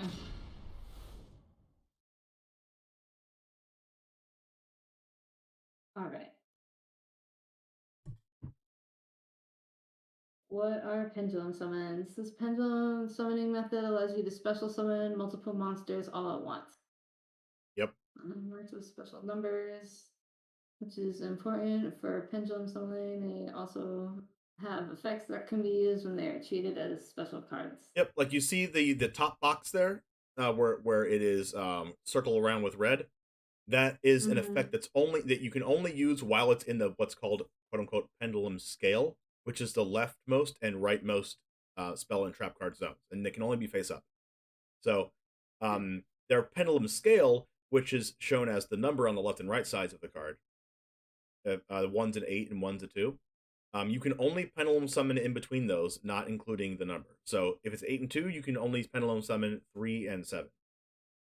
Like 3 through 7, so 3, 4, 5, 6, and 7. And you only get, just like a normal summon, you only get one of these type of summons per turn. Okay, so for example, this Dragon Pit Magician can only be in spot 8 because it just says 8 to 8. Well, there's no numbers of spots, but you can just put it in the left or the right spell and trap card zone, face up, and you can put it as what in the game what's called a pendulum scale. And you can do either the left one or the right one. And then you can put the Dharma Eye Magician on the other side, which means you can summon any monster within levels 3 and 7 from your hand. All and it happens all at the same time. Okay, this is probably the most confusing. Yeah. I was trying to tell you. Okay, so basically, it's super simple when you think about it, because like you see this Dragon Pit Magician, that's level 7, right? If you count the stars. Dharma Eye Magician's also level 7. So like, say you had 2 Dragon Pits and 2 Dharma Eyes in your hand. You had 4 cards, and those were the cards you had. You can put 1 Dragon Pit in the left scale, and then 1 Dharma Eye in the right scale, and now you have 2 level 7 monsters in your hand because you have 1 more copy of Dragon Pit and 1 more copy of Dharma Eye. Are you following so far? Following, yes. All right, and then you can just say, I'm pendulum summoning, and then you just can summon the Dragon Pit and the Dharma Eye both at the same time on the board from your hand at the same time for free. Okay. Because it's level 7, and 7 is in between 2 and 8. But if Dragon Pit and Dharma Eye were level 8, then you cannot summon them. Oh, you mean level with the stars? Yes. Okay. So go ahead and press over or OK. All right. So now you see this Dragon Pit in your hand. That's an 8. That's, if you look at the pendulum scale, it's an 8, right? This Dragon Pit Magician. Mm-hmm. That's a pendulum scale 8. And if you look at the other levels of the other monsters in your hand, what levels are those? Let's see. I have a dragon. Oh. That's a level 7. And then this is also 7. All right. So what is the pendulum scale of Dragon Pulse Magician? The scale is it the scale of levels? Is it a 7 because it has 7 stars, or is it an 8 because of the pendulum thing? A level refers to the stars. So it is level 7. so But it's what is the pendulum level scale? 8? Yes. So what is the other pendulum scale that you have in your hand? Dragon Pulse Magician. What's that pendulum scale? 1. All right. And what level is it? 4. Okay. So it doesn't matter what side of the spell and trap card zone you put them, as long as they're on either side. So whichever side you want to put those, you can go press P scale or pendulum scale, and it will just put it in a pendulum scale of your choice. Okay. It goes boom, and then you put the dragon pit into the other scale. Scale. Yep. And now you have a scale 8 and a scale 1. So now you can pendulum summon out of your hand as many monsters as you want in between levels 1 and 8. So 2 through 7. As many as you want. Oh. Since you since you have 2 level 7s. Broken. It is. Since you have 2 level 7s in your hand, you can just click one of the scales. Oh, click a scale. Mm-hmm. Click Pendulum Summon. Pendulum Summon. And then it's going to go Pendulum Shoken. Oh. I like the lightning. Oh, I can do both of them. Yeah, oh yeah, Okay. as many as you want. You can only do one if you wanted to, but, you know, why not do both? Whoa. Yeah, look at that animation. Face up. I'll put that one over here. Dragon. Oh. And note how Damn. much life points they have. 4,000. And you got 5,000 on your board, so what's the next thing to do? Attack for lethal. Let's go! Bam. Now, if one of those scales, if they were both 8, or if one was 7 and one was 8, you just could not pendulum summon that turn. Okay, so I want some pendulum monsters in my deck that have like a low pendulum numbers and You high, want so some I low can, and some high, exactly. Gotcha. And then it's just kind of like a free summon in between, right? And you can just summon What if I... any from your hand in between those, yeah. Okay. Huh. There's also a little bit of a wrinkle in that you can also summon one from your extra deck too, but that's a story for a different day. Okay. Yeah, I don't want to confuse you even further. That's okay. Like you do, like, yeah, okay. I should tell you this about pendulum monsters. When pendulum monsters get destroyed, when they're on the field, they don't go to the graveyard like every other card does. They don't go to the graveyard. No. Where do they go? They go in, you know, the extra deck where you got your Yeah. Exceed monster out of? Yeah. They go on top of your extra deck face up instead of face down when they die. Huh. Every pendulum monster, if it dies on the field, whether it's in the pendulum scale or whether it's on the actual board, if it dies, it goes face up on your extra deck. And then when you have your pendulum scales like we had before, right? Before we go into link summoning, I'll tell you this. When you pendulum summon, like I said, you can pendulum summon as many monsters as you want out of your hand. Right? Like you just did. Yeah. You get to choose something out of your face-up extra deck that maybe has died earlier on in the game and summon that one also. Well, if that comes up in any other game, then I can show you that too. But it's not going to come up here. But I just wanted to tell you that when pendulum monsters die, they go face up in your extra deck instead of going to the graveyard. Okay. All right. Well, that makes sense. So, what are link summons? Have you used synchro summon before, right? Because you did that one with Bobby. I did the little tutorial about synchro With the summoning. Junk Warrior? That's just like, isn't that one where if you have 2 level 4 monsters and combine them, you get a level 4 card with like a white border? You do get a white card, but it's a little bit different than what you said. Oh, When you have 2 level 4 monsters, you can like overlay them to make a rank 4 Exceed monster, like we did with the Excalibur, right? Well, synchroing is more of adding rather than having the same one. So, and you have to have one tuner and one non-tuner. Oh, I got you. Yeah, So it's like if I had a level 2 monster plus a level 2 monster, I get a level 4 white monster. Right. If one of them's a tuner, then yes. There's different types of monsters, and tuner is one of those types. So if you have a level 2 tuner, and you have a level 2 non-tuner, then you can put those from the field into the graveyard to summon a level 4 synchro monster. You just add the 2 and the 2 together. Okay, I get it. So, in saying that, Lynx is a little bit different, but a little bit easier. You see how it says Link 3 there?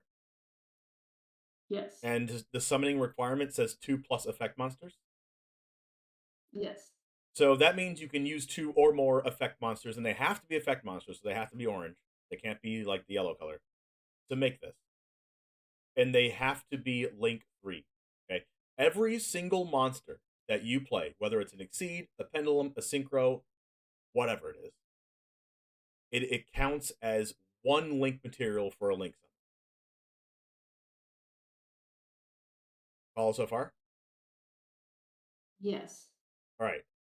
So, knowing that, if you have 3 random monsters on the board that are not normal monsters, that are effect monsters, you can send all 3 of those monsters to the graveyard to summon this Decode Talker into one of your extra monster zones. The ones that are on the top 2, either one of those.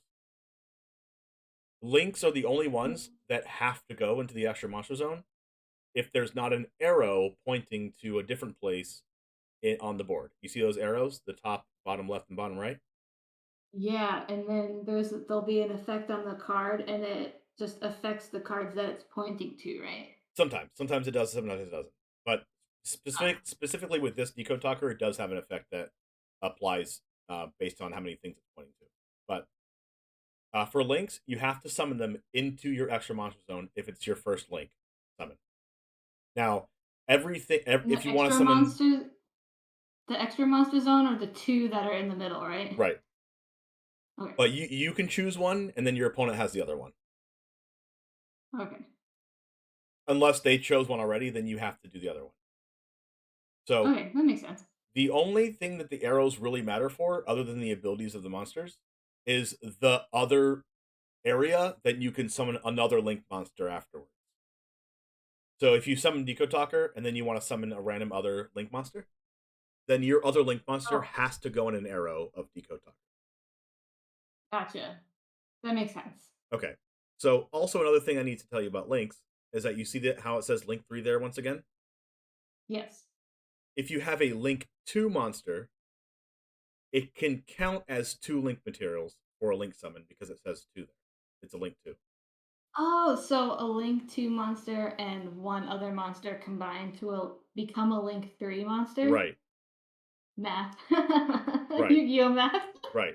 Also, this Decode Talker and one other monster could combine to make a Link 4 monster. Okay. But every single Link monster can be treated as Link material for its own Link rating, like it says there, or 1. Nothing in between. For instance, you can link with Decode Talker and one other monster to make a Link 4, because 3 plus 1 is 4. Or you can link with Decode Talker and your other monster into a Link 2 monster, since Decode Talker can count as 3 Link material or 1 and nothing else. I understand. Okay. Okay, now it's time to do Link All right. I've already explained these things. Very cool. Right. A Link summon. Now you're going to draw Link Slayer for turn. And then you're going to want to read Link Slayer after you draw it.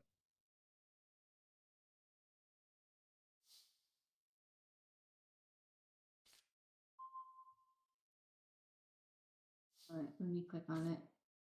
Oh. So it's telling you to special summon Link Slayer, and since this is an effect monster, since it's orangey, you're going to have to read it. If you control the monsters, which you don't, you can just special summon it out of your hand for free. You can just do it, which is crazy. This is a pretty good card. Yeah. The other effect to destroy spell and trap cards in the field is not relevant here. Okay. So I'll special summon that. Face up. Usually things that have more attack than defense, you want to summon in attack mode like you just did, but say it had more defense than attack, you would want to summon it in defense. Oh, Just as like a quick rule of thumb. wait, say that again?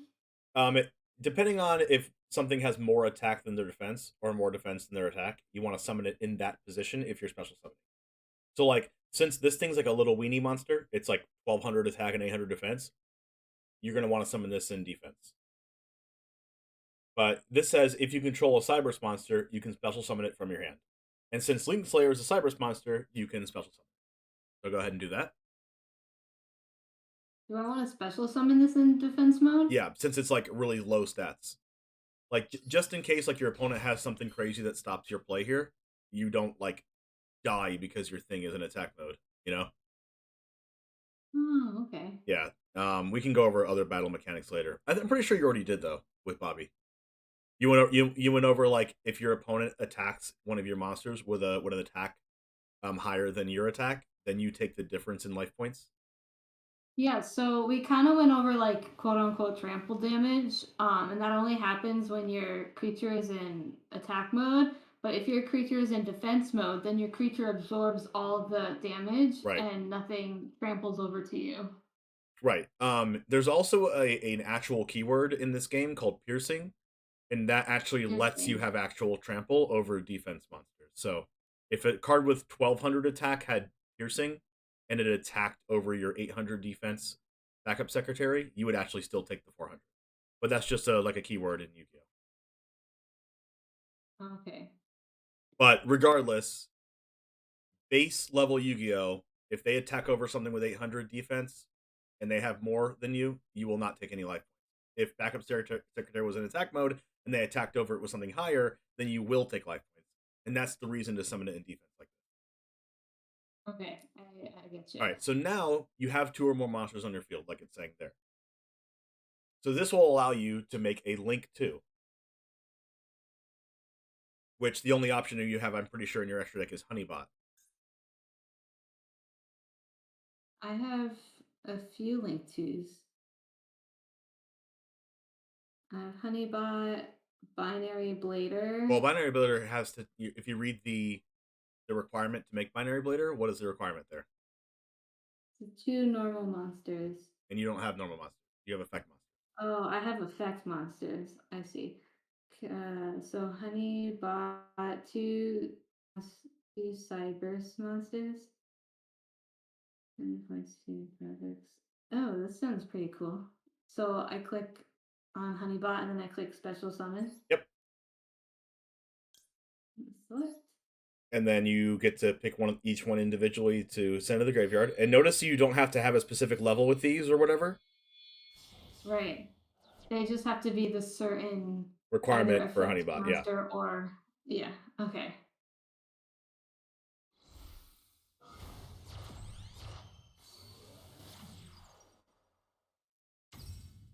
All right, and notice that Honeybot has arrows that point to the left and the right. You can't summon into those arrows since there's no actual monster zone for that. It just happens to be left and right arrows. So this would mean that you cannot summon any more Link monsters on the field, since your Link monster in the extra monster zone is not pointing down anywhere. It's not pointing down left, down, or down right. So in order for you to summon another Link monster, you have to summon using Honeybot as a Link. Okay. As a Link. But so if Honeybot had the arrows pointing down left and down right, then those are the 2 positions that I would link summon another either creature down into. left, down right, or just down. Oh, okay. Then you can link another monster below it. But right now, you don't have the ability to do that. So right now, you're just going to use your 1 normal summon per turn and normal summon the Link Infra Flyer. Okay? Now, since you have a Link 2 and a regular monster on the board, you can summon a Link 3 monster. 3. Since Honeybot is 2 and the Link Flyer is 1. Yes. Now, I'm pretty sure you might be able to go into Decode Talker here. Let's try it.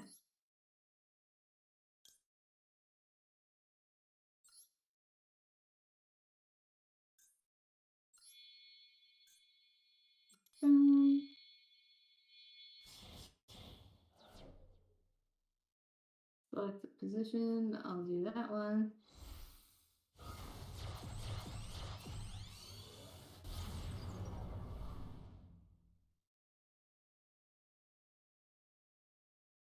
Whoa, that's cool. Hey, Goddess, thank you so much for hanging out. Have fun at work. Link summon successful. Yay. Link monsters are a lot easier to understand. Yeah, because you don't like usually you don't have to mess with like levels or tuners or non-tuners or anything like that. It's just they go to the graveyard and you summon them.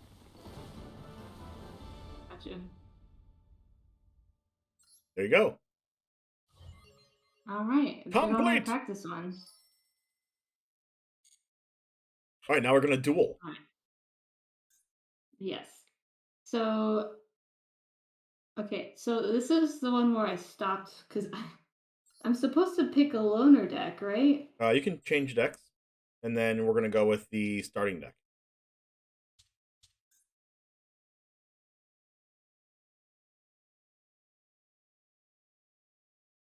Yeah, this has a synchro and exceed and links in there. So let's just go with this one to do the game mechanics.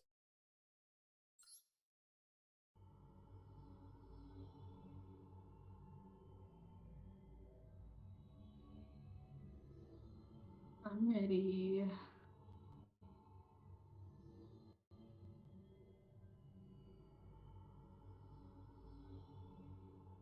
Connecting. All right.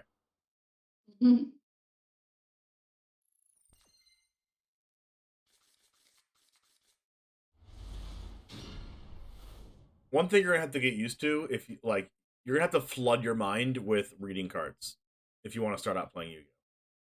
Like there's cards that do just a lot of things that you just have to read them. Yeah. That's just like the reality of it. So you already know what monster effects are. You already have used Excalibur. You've already used Goblinberg, things like that. Right. So all of these are the yellow colors, so they're going to be normal monsters, of course. So you're going to have to look at the attack and defense and decide which one you want to summon or set. Have you gone over setting yet? No. Okay, if you click set, it will base it off of the defense, like you've already gone over before with Bobby, I'm pretty sure. Usually, if you're going first, you don't really want your opponent to know like what the monster is. You want to withhold the information. So you're gonna want to usually set a monster. So pick the one with the highest defense and set it, because you don't want your opponent to kill your defense monster. Oh, this one. Yep. So I'll set that one. And then you're gonna read Memory of the Adversary real quick. When an opponent's monster declares an attack, you take damage equal to the attacking monster's attack. If you do, banish that monster. During the end phase of your opponent's next turn, special summon that monster to your side of the field. Ooh, so Have it's you like gone over special scamming summoning?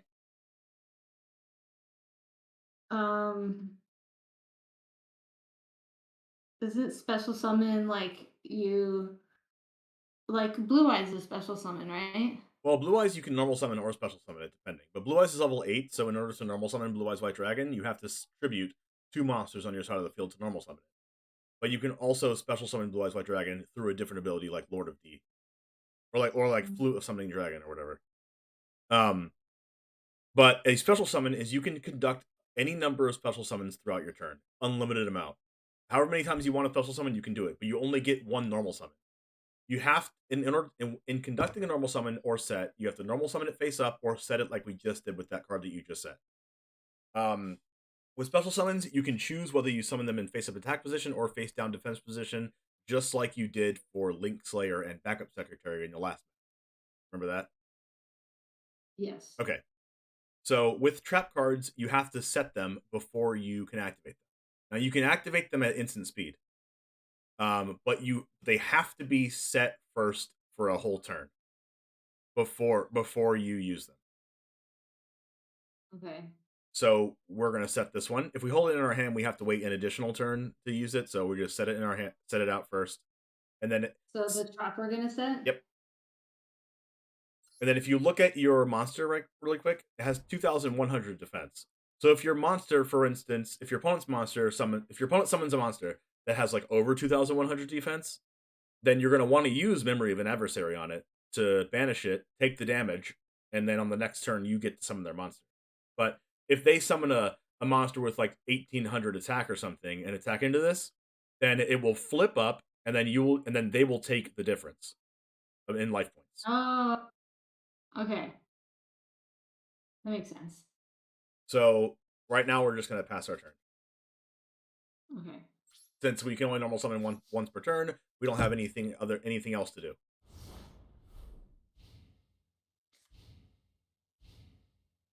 And this is what in Yu-Gi-Oh!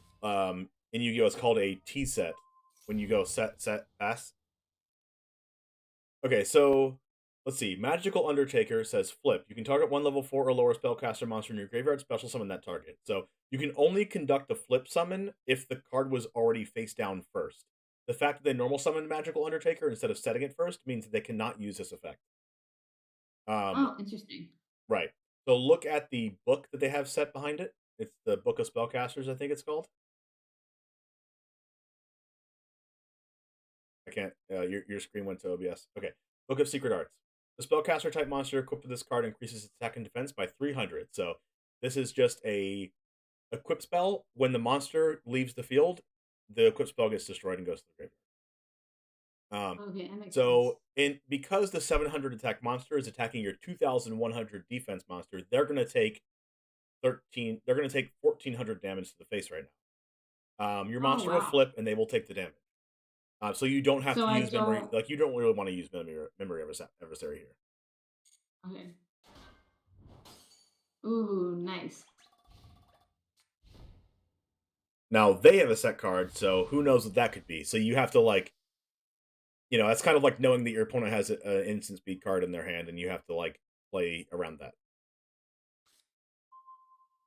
All right, Blade Knight. This is a good example of an effect monster. It gains 400 attack while you have one or less cards in your hand. If you control no other monsters, the effects of flip monsters destroyed by it are negated or don't happen. Yeah, they're negated. So you don't have just him as or her as your monster, and you don't have less than one or less cards in your hand. So this effect won't really do anything. So right now you have to think to yourself, how do I beat this 700 attack monster?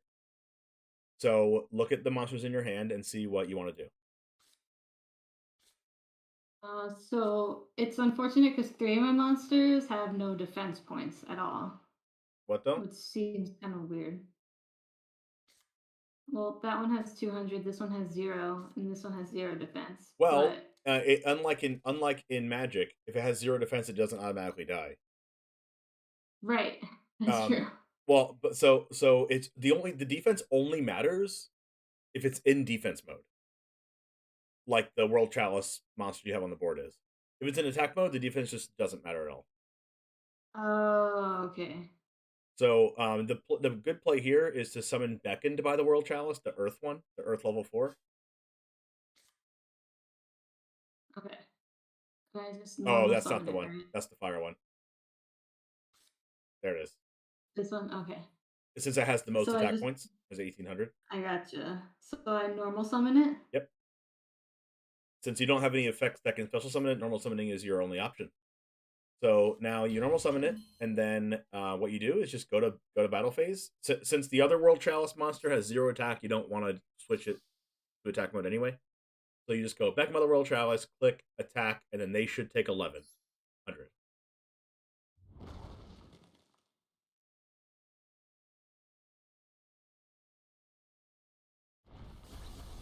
Right. And since you don't really know what that set card is, and you don't have any way to special summon any other monsters, and your memory of the adversary doesn't do anything right now, then you just pass the turn. Is your 2,100 defense monster, is that a tuner? It is not a tuner. Would it say tuner on it? Right. Instead of saying spellcaster / normal, it would say spellcaster / tuner / normal. Oh, I see. All right, oh, now this one says tuner. Yeah, like this one, Toon Warrior. It is a tuner. Do you want to practice your synchro summoning right now? Yeah. So go to your synchros and see which ones you have. All right. You only have synchro summoning. what is that? A Trident Warrior? No. What is that called? Mighty Warrior. Your synchros are the only synchros are the white ones. I guess you could make Kachikochi Dragon if you summon another level 4 monster if you wanted to. You could also make some links. So depending on what you want to do, whatever you feel like you want to do, we can do. Well, I like dragons, so can we go for a dragon this turn? Yeah, let's do it. All right. So what do you think you have to do in order to summon the Kachikochi Dragon? I remember this one being I need 2 cards to overlap to make this one, so I need 2 level 4 monsters. Yep. Is that correct? Mhm. Okay, so I have 1 level 4 monster, so that means I need to go back to my hand and summon like Blade Knight. Yep. Since the other ones are level 3. Okay. Okay, and then I'll go back to my deck. I'll click the dragon, click special summon. This one. Confirm. Confirm.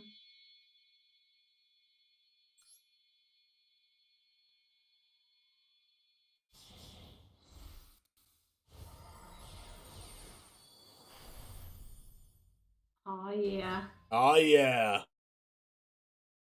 All right. So now, read this. Once per turn, when this card destroys an opponent's monster by battle and sends it to the graveyard, you can detach 1 Exceed material from this card. It can make a second attack in a row. Wow. Yep. So Bonus you strike. and that only happens when you destroy a monster by battle and send it to the graveyard. So since you can't use that right now, and it only happens when you destroy something by battle, there's a nice juicy monster that your opponent has that you can destroy by battle. So let's go to battle phase. Okay. Hopefully there's no flip effect that could destroy us here, but let's go ahead and attack and see what it is. What is this card? You can go back in the log and read that, I guess. But let's see. Activate the effect of Kachikochi. Okay, that is Apprentice Piper. Flip, you can special summon a monster from your hand. So since that didn't happen, that means they don't have a monster in their hand. If it's destroyed by battle or card effect and sent to the graveyard, you can special summon a monster from your hand. Okay, so I guess they don't have any monsters in their hand since they're not using that. I guess you can activate the effect, so click yes. Well, I guess their monster would trigger right now. Whatever. Detach 1 that you feel like detaching. I want the Blade Knight. All right. That'll go to the graveyard anyway. All right, and then you get to attack again. Busted. Nice. That is busted. Trust me, it gets a lot more busted than this. This is the tip of the iceberg. Oh my god, yes. And then now you don't have anything to do, so you just pass turn since you already normal summoned. Yay. All right, now you have the dragon. Durgan. What the synchro that you have? What level is that? Oh, copycat. Now. Oh, I remember this one from the show. Yeah. Sorcerer Spell Wall. All monsters gain 300 attack during your turn only. All monsters you control gain 300 defense during your opponent's turn only. Oh, that's pretty cool right now. So what is the level of your Mighty Warrior in your extra deck? My extra deck? Mm-hmm. It is level 6. Okay, so you can't go into that yet. Since you only have level 3 and a level 2 monster on the board. I have a 4 and 1. Wait, where? I mean 4 and 2. Well, that's 6, right? Actually, you cannot synchro with Exceed monsters. They are considered, they don't have a level. Those 4 stars there are its rank. Oh, rank and level. Right. Okay. Only so Link monsters don't have a level because they have a Link rating. And Exceed monsters don't have a level because they have a rank. But everything else has a level. So what you're gonna do is you want your Kachikochi dragon to destroy their copycat, right? So you want its attack to be more than the copycat. Now, if the monsters have exactly the same attack and you attack into each other, they both die. Yeah. So you want to play Sorcerer Spellball in order to give your Kachikochi Dragon 300 more attack. All right, so I want to effect activation right away. Yep. And it's a field spell because it has that little symbol, so it'll stay over there on the side. And then you can normal summon your highest monster as well if you'd like. Then that will also be 300 attack. They're the same. Yeah, they're the same, so it doesn't matter which one you play. Okay. And now it has 1900 attack. So now Kachikochi Dragon has one more material under it. So what does that mean? So that when this dragon attacks and destroys Copycat, I remove a material from it, and then I get to attack again. Exactly. So we're going to go to battle phase. And then we attack Kachikochi Dragon into Copycat. Boom, they take the difference because they're both in attack mode. And then you use the effect of Kachikochi, detach the last material. And now you can't use the effect again since it has no materials under it. But then you get to attack with Kachikochi Dragon once again in a row. Bam. They go to 700, and then you go, boom, 1900 to the face. Boom. Final blow! Ow, right in the kids there.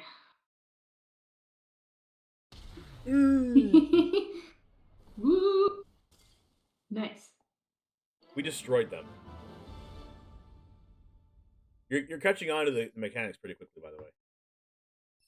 Yay. I wanted to see if we can get a synchro summon in there too, but we didn't get to. Okay, you got a card called Reinforcement of the Army. This is a very, very, very, very, very good card. At a level 4 lower warrior from your deck to your hand, it looks pretty simple, but it is actually just broken. It is a very powerful competitive card. So it's a tutor. It's just Worldly Tutor. You know what Worldly Tutor is. Yeah. Like, basically, what if Worldly Tutor was 0 mana and added the card to your hand with no downside? Like Summoner's Pact, but you didn't have to tap any more mana. Wow. Yeah, that sounds pretty lit. Yeah, that's this. It's super good. I actually have to use the restroom like super bad. I have like 35 more minutes. So I'm going to take 2 minutes to use the restroom. I'll be right back. Yeah, go for it.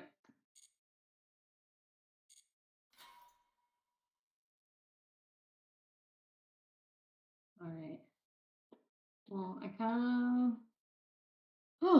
I feel like I'm learning so much. I feel like my brain needs a second to just chill out. How is everyone doing today?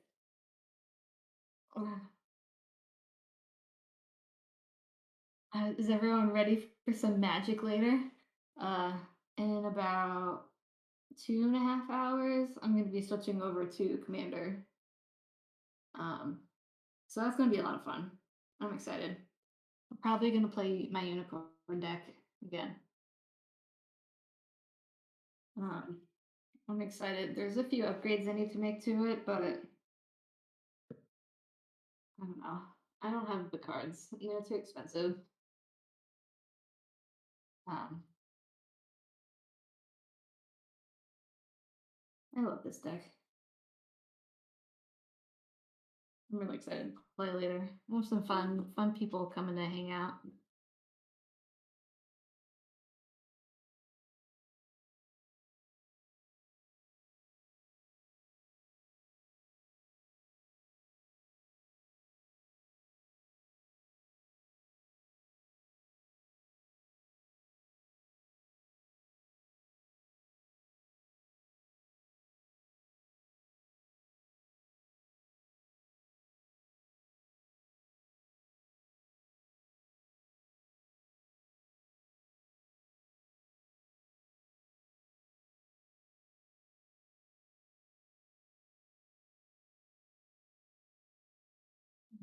Bobby, how are you doing? How are you keeping warm from this little ice storm that Texas just had? I had so much fun playing Yu-Gi-Oh with you the other night. We definitely need to do that again.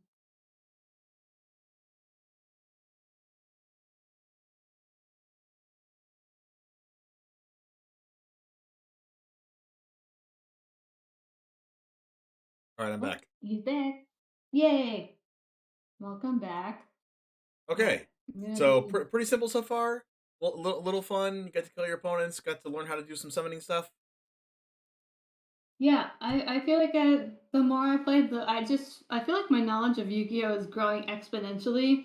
Just because, like I said, I know how card games work. I used to watch the show. I already like know all these cards from when I was younger. Not that I ever played, but if this is not the first time I'm seeing a bunch of stuff. Right. Um, so I'm having a lot of fun. I feel like I'm gonna be a pro in no time. You're gonna be a pro tomorrow. Like if you watch my Yu-Gi-Oh streams, I don't know if you have, but like you probably have no clue what I'm doing. Like I'm just doing like competitive stuff. Yeah, I've definitely I've seen a bunch of your Yu-Gi-Oh streams. I lurk a lot when I'm in a stream. Oh, nice. Never knew that. But yeah, I've definitely seen you hang out in your streams a lot. Well, Okay. same, Bobby. I didn't get out of bed until like noon today. It Yeah, was same. one of those days for sure.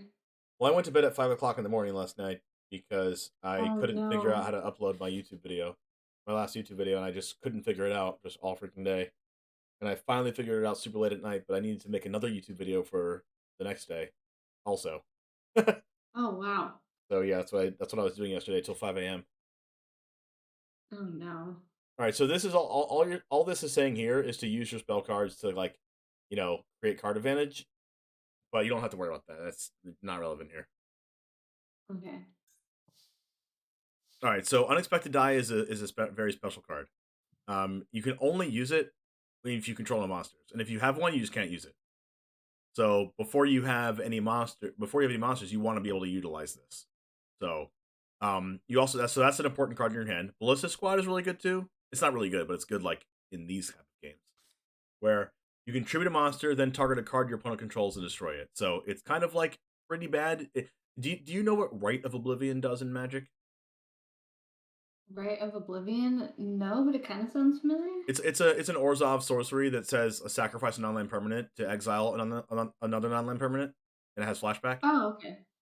So this is kind of like that, like sacrifice a thing, kill a thing. Gotcha. But in Magic, like I was talking to Bobby before, like in Yu-Gi-Oh, you can only have like 5 or 7 things on your field at a time. Yes. In Magic, you make tokens. You have like a bunch of things on your field, so it's way easier to sacrifice a token to destroy a creature in Magic. But in Yu-Gi-Oh, you only have so many monsters. Yeah, so it's a real cost to tribute some stuff in this game. Yeah. So we're gonna start off, and Smashing Ground is just a sorcery. It's a spell card that you can only use on your turn. So basically, just think of normal spells as sorceries. That just kills one of your opponent's face-up monsters with the highest defense. So your opponent has no monsters, so that's going to be irrelevant. Blade Knight is that monster that gains 400 attack if you have 1 or less cards in hand. And then Chosen by the World Chalice is just a normal monster. You're gonna have to like what's very important in Yu-Gi-Oh if you want to get better at the game is thinking about what your quote unquote first turn play is. Now this isn't a competitively structured deck, but you can still like kind of base it around that strategy. In this deck, even though it being a starter deck, this card in your opening hand is really good because it has 2,100 defense. Your opponent's probably not going to be able to get rid of this. So I mean, a good starting play is probably like using Unexpected Die. You're gonna look at your extra deck and see what you can make here. So let's go look at your extra deck. So you have a few options. You can make Kachikochi Dragon turn 1 and just have it. What does your other Link monsters do? Defender of the Labyrinth. There's 2 normal monsters. Oh, I was reading it. Sorry. Sorry. Not effect monsters you control gain 500, so that's all your normal monsters. Also, all effect monsters your opponent controls lose 500 attack. If this card in its owner's possession is destroyed by your opponent's card, you can target 1 non-effect monster in your graveyard special summon it. You can only use this effect once per turn, I'm pretty sure it says. It's actually pretty cool, pretty good play to do this as your opening play. What if we just make this on turn 1? You in for it? Yeah. So let's go for Unexpected Die. Right. Effect activation. So knowing that I'm going to make that Link monster will determine what I search for in my deck, right? Right, but also you know that if your Link monster dies, you get one of these back. So you want to summon a good one. So let's go ahead and summon one that you really want to get back. You have a level 2 monster and you have a Blade Knight in your hand already, right? So what if you get a level 4 monster here? Because what if your Link monster dies and you bring a level 4 monster back out of the graveyard and then normal summon the Blade Knight and make Kochi Dragon? Then next turn. Yeah. But like, like yeah, that. like you don't know if your Labyrinth card's gonna die, but just in case, we want to summon this. Yeah, no, it's like you have a good backup. Yeah, you want to think about like what's the best turn 1 play you can have, and then what's your backup. So we're gonna normal summon Blade Knight. Well, no, never mind.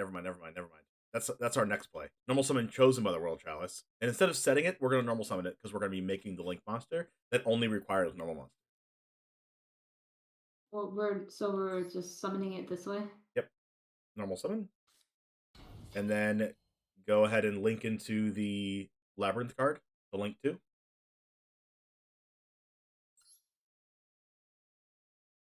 Select monster, select.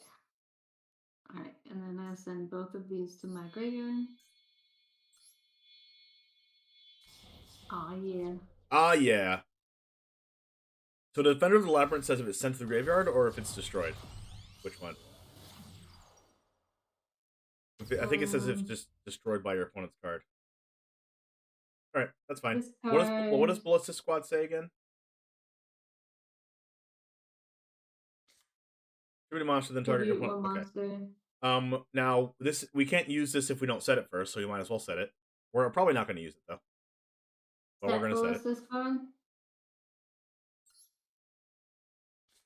And then we're just going to hold off and pass the turn.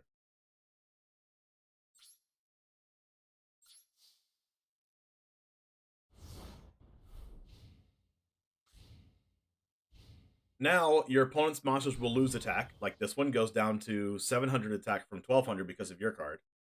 You're going to cancel here. You don't want to use Ballista Squad. Now they're going to play, what is this? The capsule? Select a face-up Victory Viper you control. Select the effect of Victory Viper and apply its effect. Okay, let's look at Victory Viper's effect. It gains 400, or you can target a face-up spell or trap on the field, destroy it, or you can special summon an option token. That's fine. So we're gonna cancel the power capsule? Yeah, because we don't want to kill anything. Right. We don't want to tribute any of our monsters. 7 completed, which means they are going to buff their creature even more. Their monster. So we're going to cancel this. Now it goes to 1800. We're going to cancel this. But that's fine. We prepared for this, right? If this dies, yes, then we can bring the level 4 monster back out and make Kochi Dragon. You're right. Activate, yes. And then bring the level 4 guy out. Can I bring both? Wait, what does it say? What does the other card say? I said select a card, but it has S in parentheses. Oh, you want just level? I thought it just that one. Okay. I'm gonna in attack mode. Ooh, that was the chain. Oh look. Face up.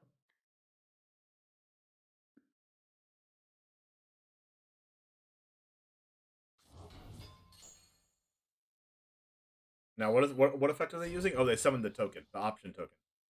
Okay, so since they summoned the token and it can attack, let's see. Ooh, that seems really good.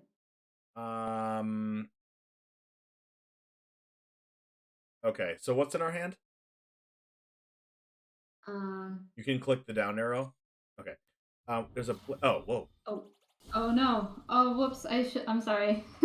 I messed up. That's okay. That's okay. I have a Blade Knight and a Smashing Ground. Okay. And now you have a Toon Warrior as well. So now we're going to want to use our Smashing Ground to kill our opponent's cannon, or whatever that monster's called. Well, actually, it says highest defense. So they both have the same event, so it's your choice. So you destroy their effect monster.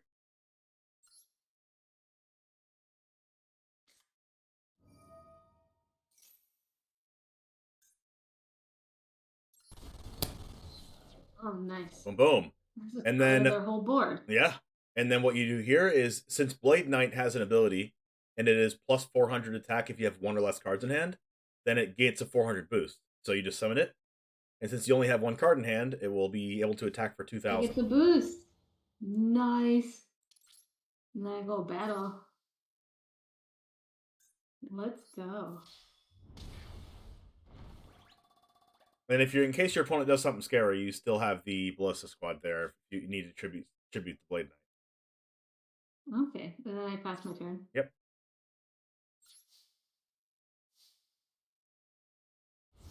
And then if you had a level 7 Synchro, you could normal summon Toon Warrior and make it, since a 4 and a 3 make 7, but you don't. We're going to go cancel.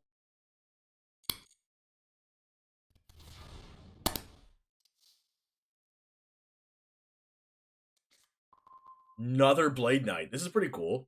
You can just summon the other Blade Knight and just keep attacking for 2,000.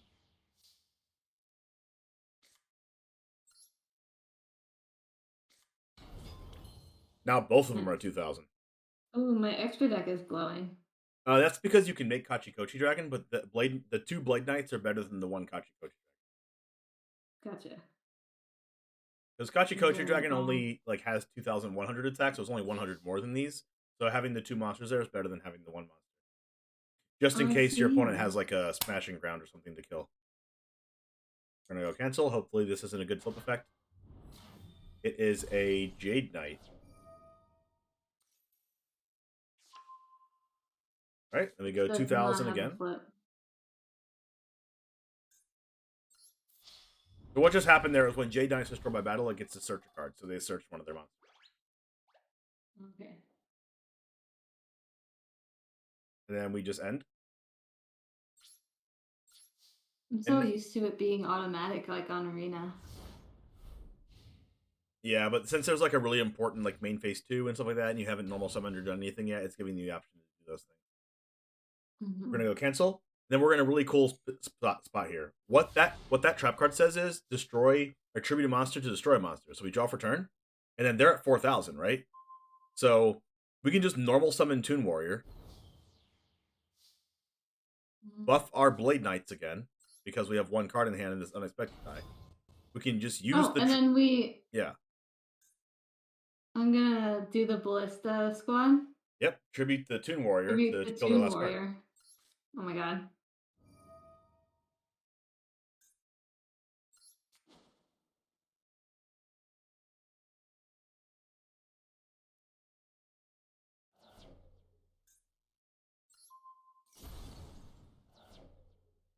Here we go. Whoa.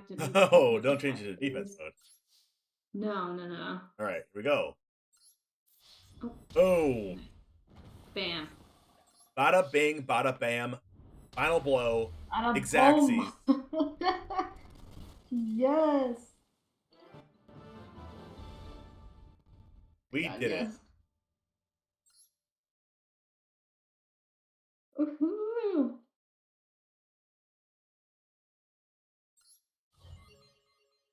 All right. Next duel. I got Destruction Jammer. Discard 1 card, negate the activation of a spell card, trap card, or a monster. Oh, so this is like a counterspell, right? It's a counterspell, but it's only a counterspell that specifically that can only counter things that destroy a monster or a monster. And you also have to discard a card. So it only counters wrath, basically. Like anything that would destroy. So remember your smashing ground that killed your opponent's board? You could use that trap card to stop the smashing ground, since smashing ground destroys. Oh, gotcha. So it's not a very, very good card, but maybe in these games it is. You're going second. Is that good or bad or neutral? It's usually bad.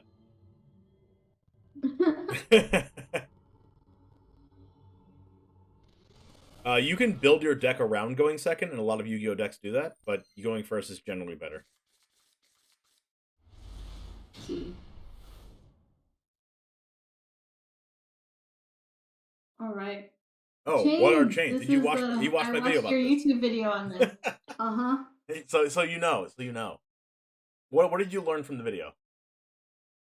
So the main thing I learned is that the chain resolves the same way as the stack does, but you can't add to the chain while it's resolving like you Yeah. can add to the stack in Magic. Yes, you said it perfect. I told you I'm a pro already. I know, right? It's just you're gonna be better than me in no time. Air flip. Do you remember what I said about chain blocking? It's not gonna come up unless you're doing competitive play, but Chain blocking? I don't remember that. okay. Anyways, that's like way over your head at this point. So you have 3 leotards. I don't know why they're not wearing a leotard, but you know, it is what it is. Oh my god, you're right. That's so silly. What does Shield Crush do? Shield crush. Target 1 defense position monster on the field. Destroy that target. All right, they don't have any defense position monsters. Skill Successor is a card that only increases attack. Increases attack. I'm pretty sure. Yep. So what you're gonna do here is they have 2 set cards. They could be anything. So just summon your whatever monster you want to summon, and probably the one with the highest attack. I don't think that one has. Yeah, that one has the highest. So I would summon the normal monster. And then I would go and seek their face and smork them. Morph them? Smork them. Smork them.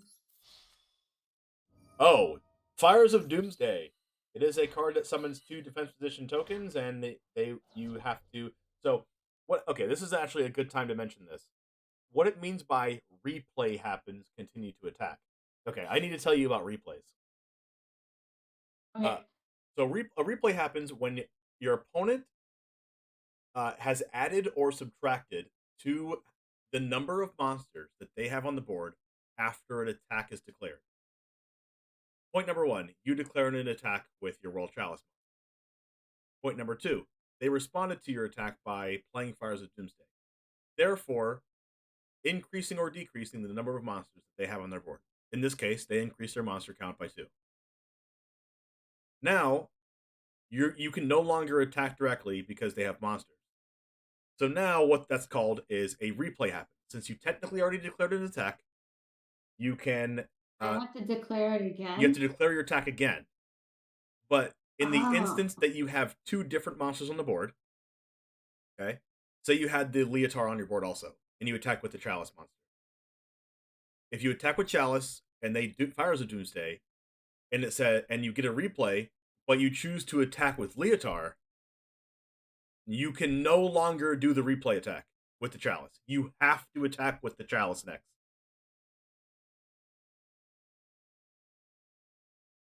So it's forcing me to attack with the monster that I first declared attacking with? Right, and if you had to, you have to declare the attack with the original one that you declared the attack with, or else you just can't do the replay.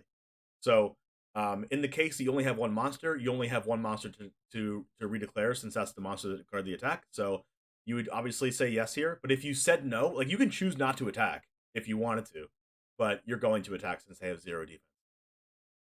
Would the only case that I would want to say no is if the monsters that they put down were like 2,000 attack or something, and then I would be like, wait, I don't want to attack into that. Exactly. Cool. Or if they had an effect like, if this dies, then kill your monster or something.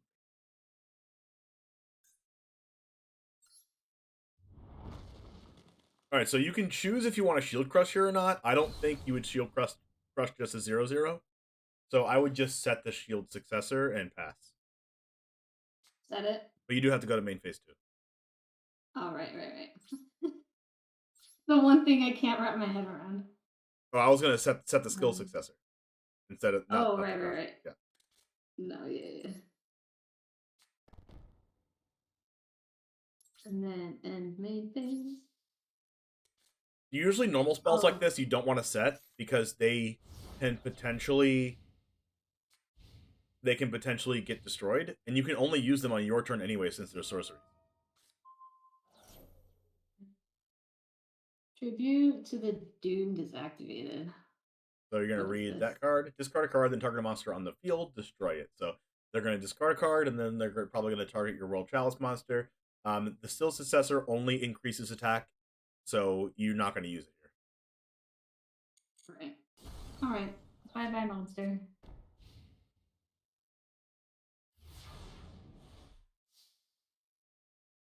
So now you're probably going to normal summon Leotar and attack the 0/0. Okay.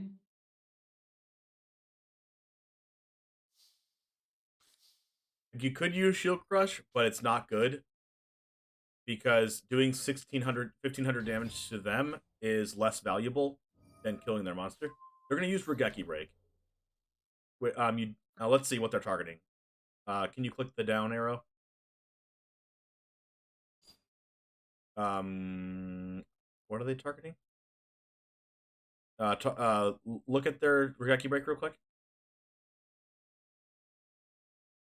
Oh, okay. You see that little symbol over Leotar when you hover over Regeki Break?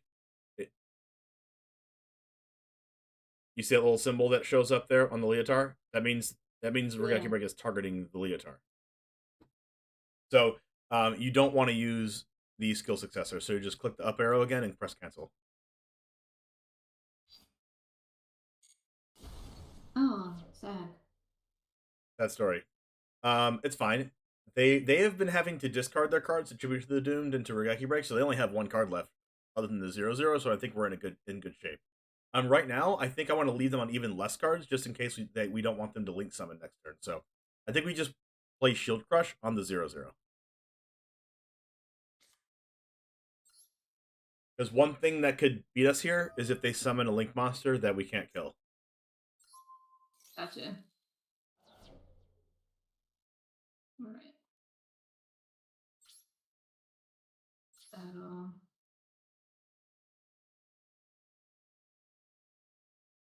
And then I just want to end my turn, right? Yep.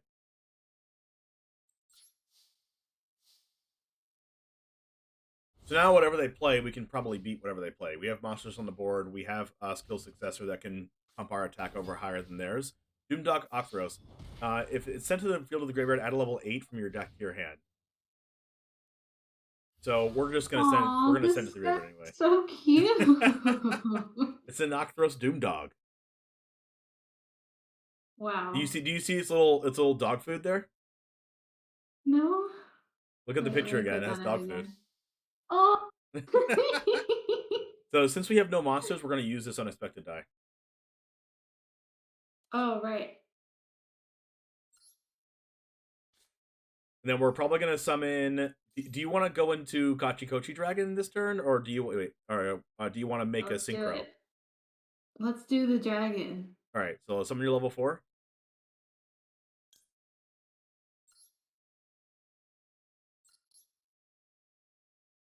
And then we're gonna normal summon the Leotar.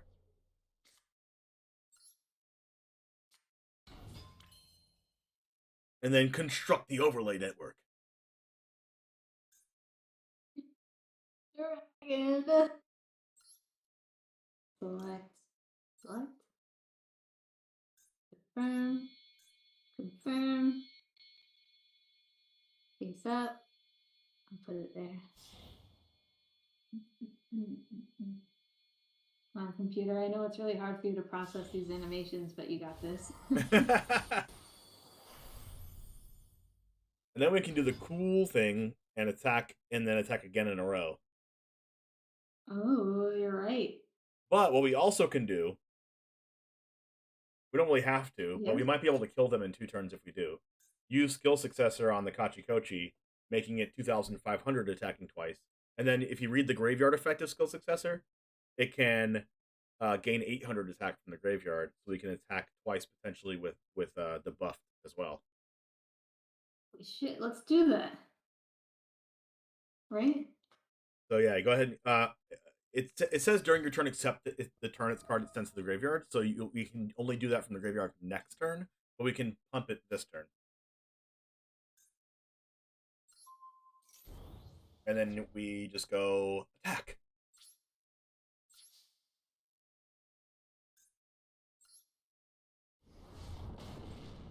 Boom. Bam. Then they're gonna summon their level 8 monster. Yeah. Or they're gonna search their level 8 monster from Doom Dog Octros. Then we're going to detach one to attack again.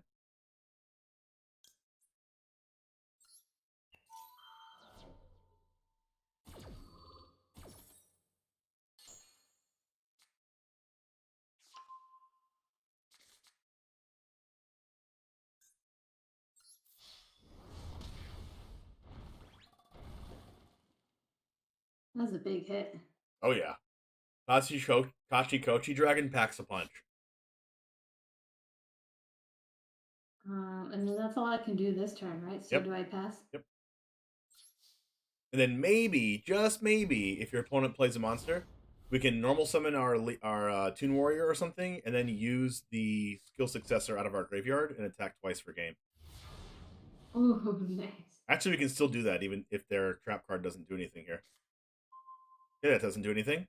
So we could just summon like Toon Warrior, since it has 100 more attack than Leotard. And then 21 plus 16 is only 37. They're at 38. So we're going to use our skill successor in the graveyard.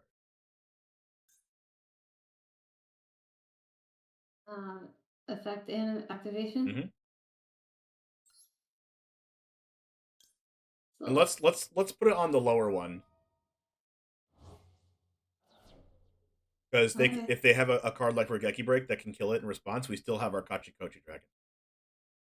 oh. We also want to get into the habit of attacking with the lowest monster first, because there's other cards in the game that can punish that. So let's attack with our Kachi Dragon first.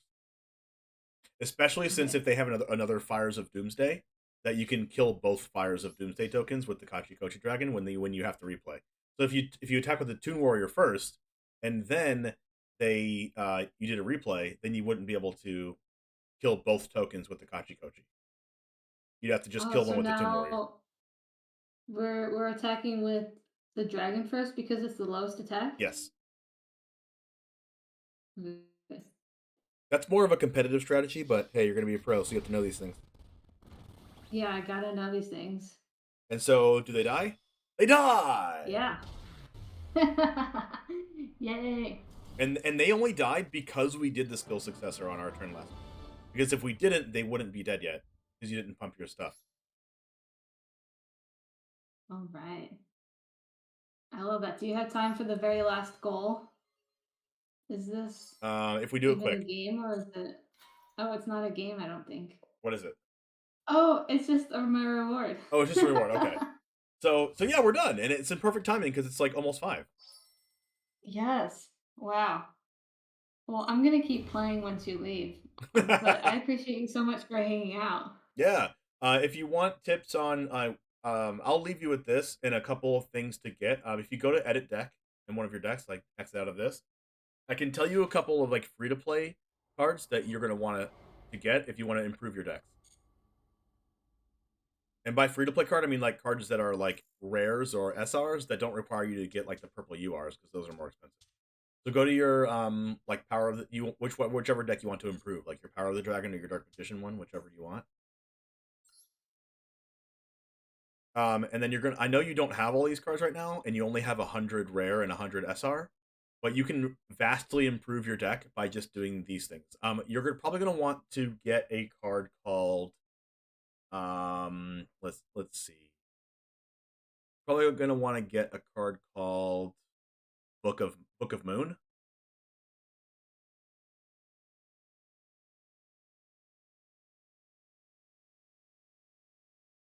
Since that's only a rare, you can craft those cards right away.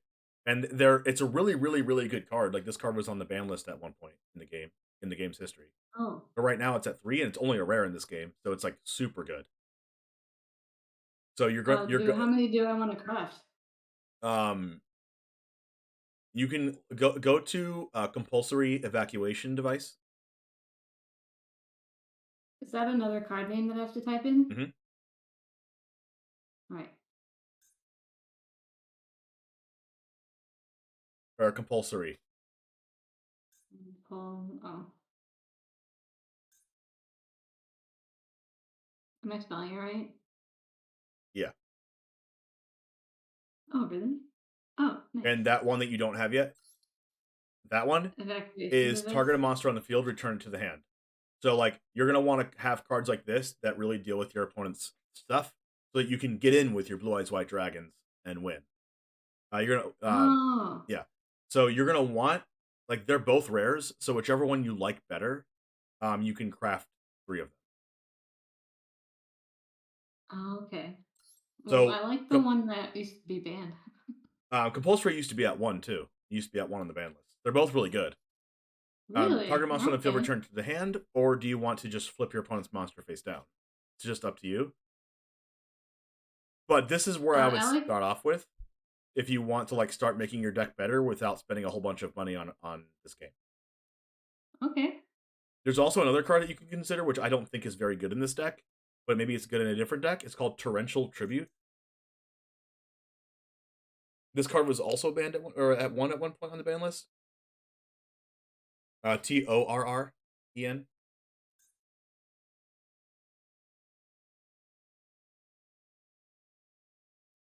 And this card is also a rare, the trap card. That you can just, it's very easy to get these. Like, you can just dismantle all of your rares that you don't think that matters to just like get. I wouldn't play it in this deck. I don't think it's that good. Because you don't want to use Torrential Tribute when you have a Blue Eyes White Dragon on the battlefield. Then you just lose your Blue Eyes. That makes sense. But if you're playing like a more of like a controlling deck that doesn't really care about their monsters on the board, then this card's really, really, really strong. Okay. So I would right click that and just save that for another deck, maybe for another day, but keep that one in mind. Wait, you took the compulse out. I know. Oh. I did a whoopsie. So basically the point of this deck at this stage in the game, like being that this deck is like not like super competitive, of course, you're going to want to just like survive long enough to cast your play your Blue Eyes White Dragon and win with the dragon. So whatever you think is going to help you survive long enough to do that. And I think I would take out like the Rush Recklessly cards. Cards like this that just pump your monsters are not very good. Okay. And then you can craft the compulse in the Book of Moon if you want. I think I would also take out what does the trap card do in your deck? The one all the way to the right? Destined Rivals. You want to keep that. What's the card next to it? During your opponent's turn and damage, calculate the battle damage you take from the title 0 and draw a card. Okay, that's fine too. You have Back to the Front in here. You have the Fusion card, which is fine. You have Fusion Substitute, that's fine. Stamping Destruction is fine. Dark Hole is okay. I mean, it is Dark Hole. Like, you don't want to be Dark Holing your own Lesser Dragon or your own Blue Eyes White Dragon. Like, maybe you don't want Dark Hole in this deck. But what and you also, what is that card? Kaiser Glider or Kaiser Dragon right next to the Dark Hole? Kaiser Glider. I can't believe I remember that card. Oh my gosh. How did I remember that? That's fine. You want that card. What is the card on the all the way on the right hand side, the blue one? Yeah, that Axe Dragonoot. Yeah, maybe you want that still. What is the all the way on the top left? What is that card next to the Luster Dragon? Hunter Dragon. Level 3. I added this because it was like only a level 3 and I could do a lot of damage. I have no idea if it's good or not. Yeah, you're gonna want to take, like, it's not like very good. What is the card, the green one next to the Lord of D? What does that do? This one? Yeah, Lancer Dragon. If this text it, okay. I think that one's a little bit better than the other one because it's level 3. I would take the level 3 one out for another copy of either just one of them. For either like another copy of Compulsory Evacuation Device or Book of Moon, whatever one you want. Okay. I'll spend time crafting all of this stuff later. Oh, you can take one of the Lancer Dragonoots out. The one that you don't, you don't have, the normal one. The effect monster, the green one, Lancer Dragonoot. Second row, third from the right. Oh, this one? I could take one out? Yeah, because you don't own it, right? Yeah. Yeah, you don't need it. Oh, okay. You just right click that one, and then whichever one you want, Book of Moon or Compulse, you can craft 3 of them since they're 30 each to craft. So whichever one you like Okay. more, you can craft it. I think personally that Compulsory Evacuation Device in this deck is better than Book of Moon, but I'll leave that up to you because you just want to survive long enough to play your Blue Eyes and try to win with the Blue Eyes. Yeah. But you do have enough to craft one more of either one of those, and then your deck's already better. Awesome. Yeah, it's 5:03 right now, so I do have to go. But it was awesome playing with you. Congratulations for being in DGen. That's so freaking awesome. Yes, thank you so much. I'm so excited. Wow. So yeah, now we got to play more now that we're teammates. Absolutely. Or maybe you can come over to my stream sometime and be super confused as you're watching me play like competitive video. Probably. We'll be super confused, yeah. All right. Well, I'm gonna end right now. Thank you so much for having me on, and we'll do something like this in the future for sure. Of course. Thank you so much for hanging out. All right. Talk to you later. See ya. Bye.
All right, guys.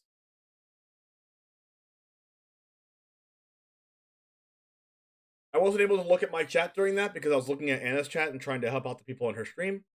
But thank you everybody for hanging out this whole time. I'm going to actually go ahead and backtrack in here and see and answer some questions here. Dr. Fluffenstein, hello. Caption John entered the chat a while ago. Regeki piercing, yep, Nuno. We didn't get to the Regeki yet, I don't think, in her thing. Maybe she already has it. This isn't Magic, Tom Casey. Yeah, I've played Yu-Gi-Oh for the last couple hours. You activated my host trap. I saw that, Christmas. What's up? Do I want a Real Chalice engine? That engine was only in one of the starter decks, so I mean I have before in a competitive tournament. Shooting Star? The Shooting Star requires Synchro Tuner, yes.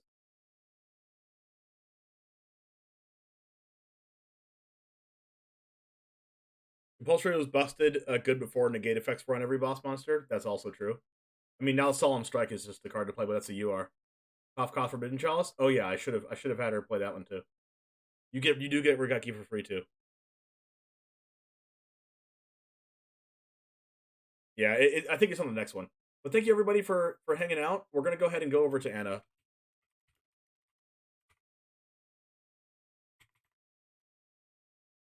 Because she's still streaming Yu-Gi-Oh! So have a wonderful rest of your day, everybody. New YouTube video. Mono Green's going to come out at 9 o'clock in the morning Eastern tomorrow. I'm going to work on that after I go to dinner.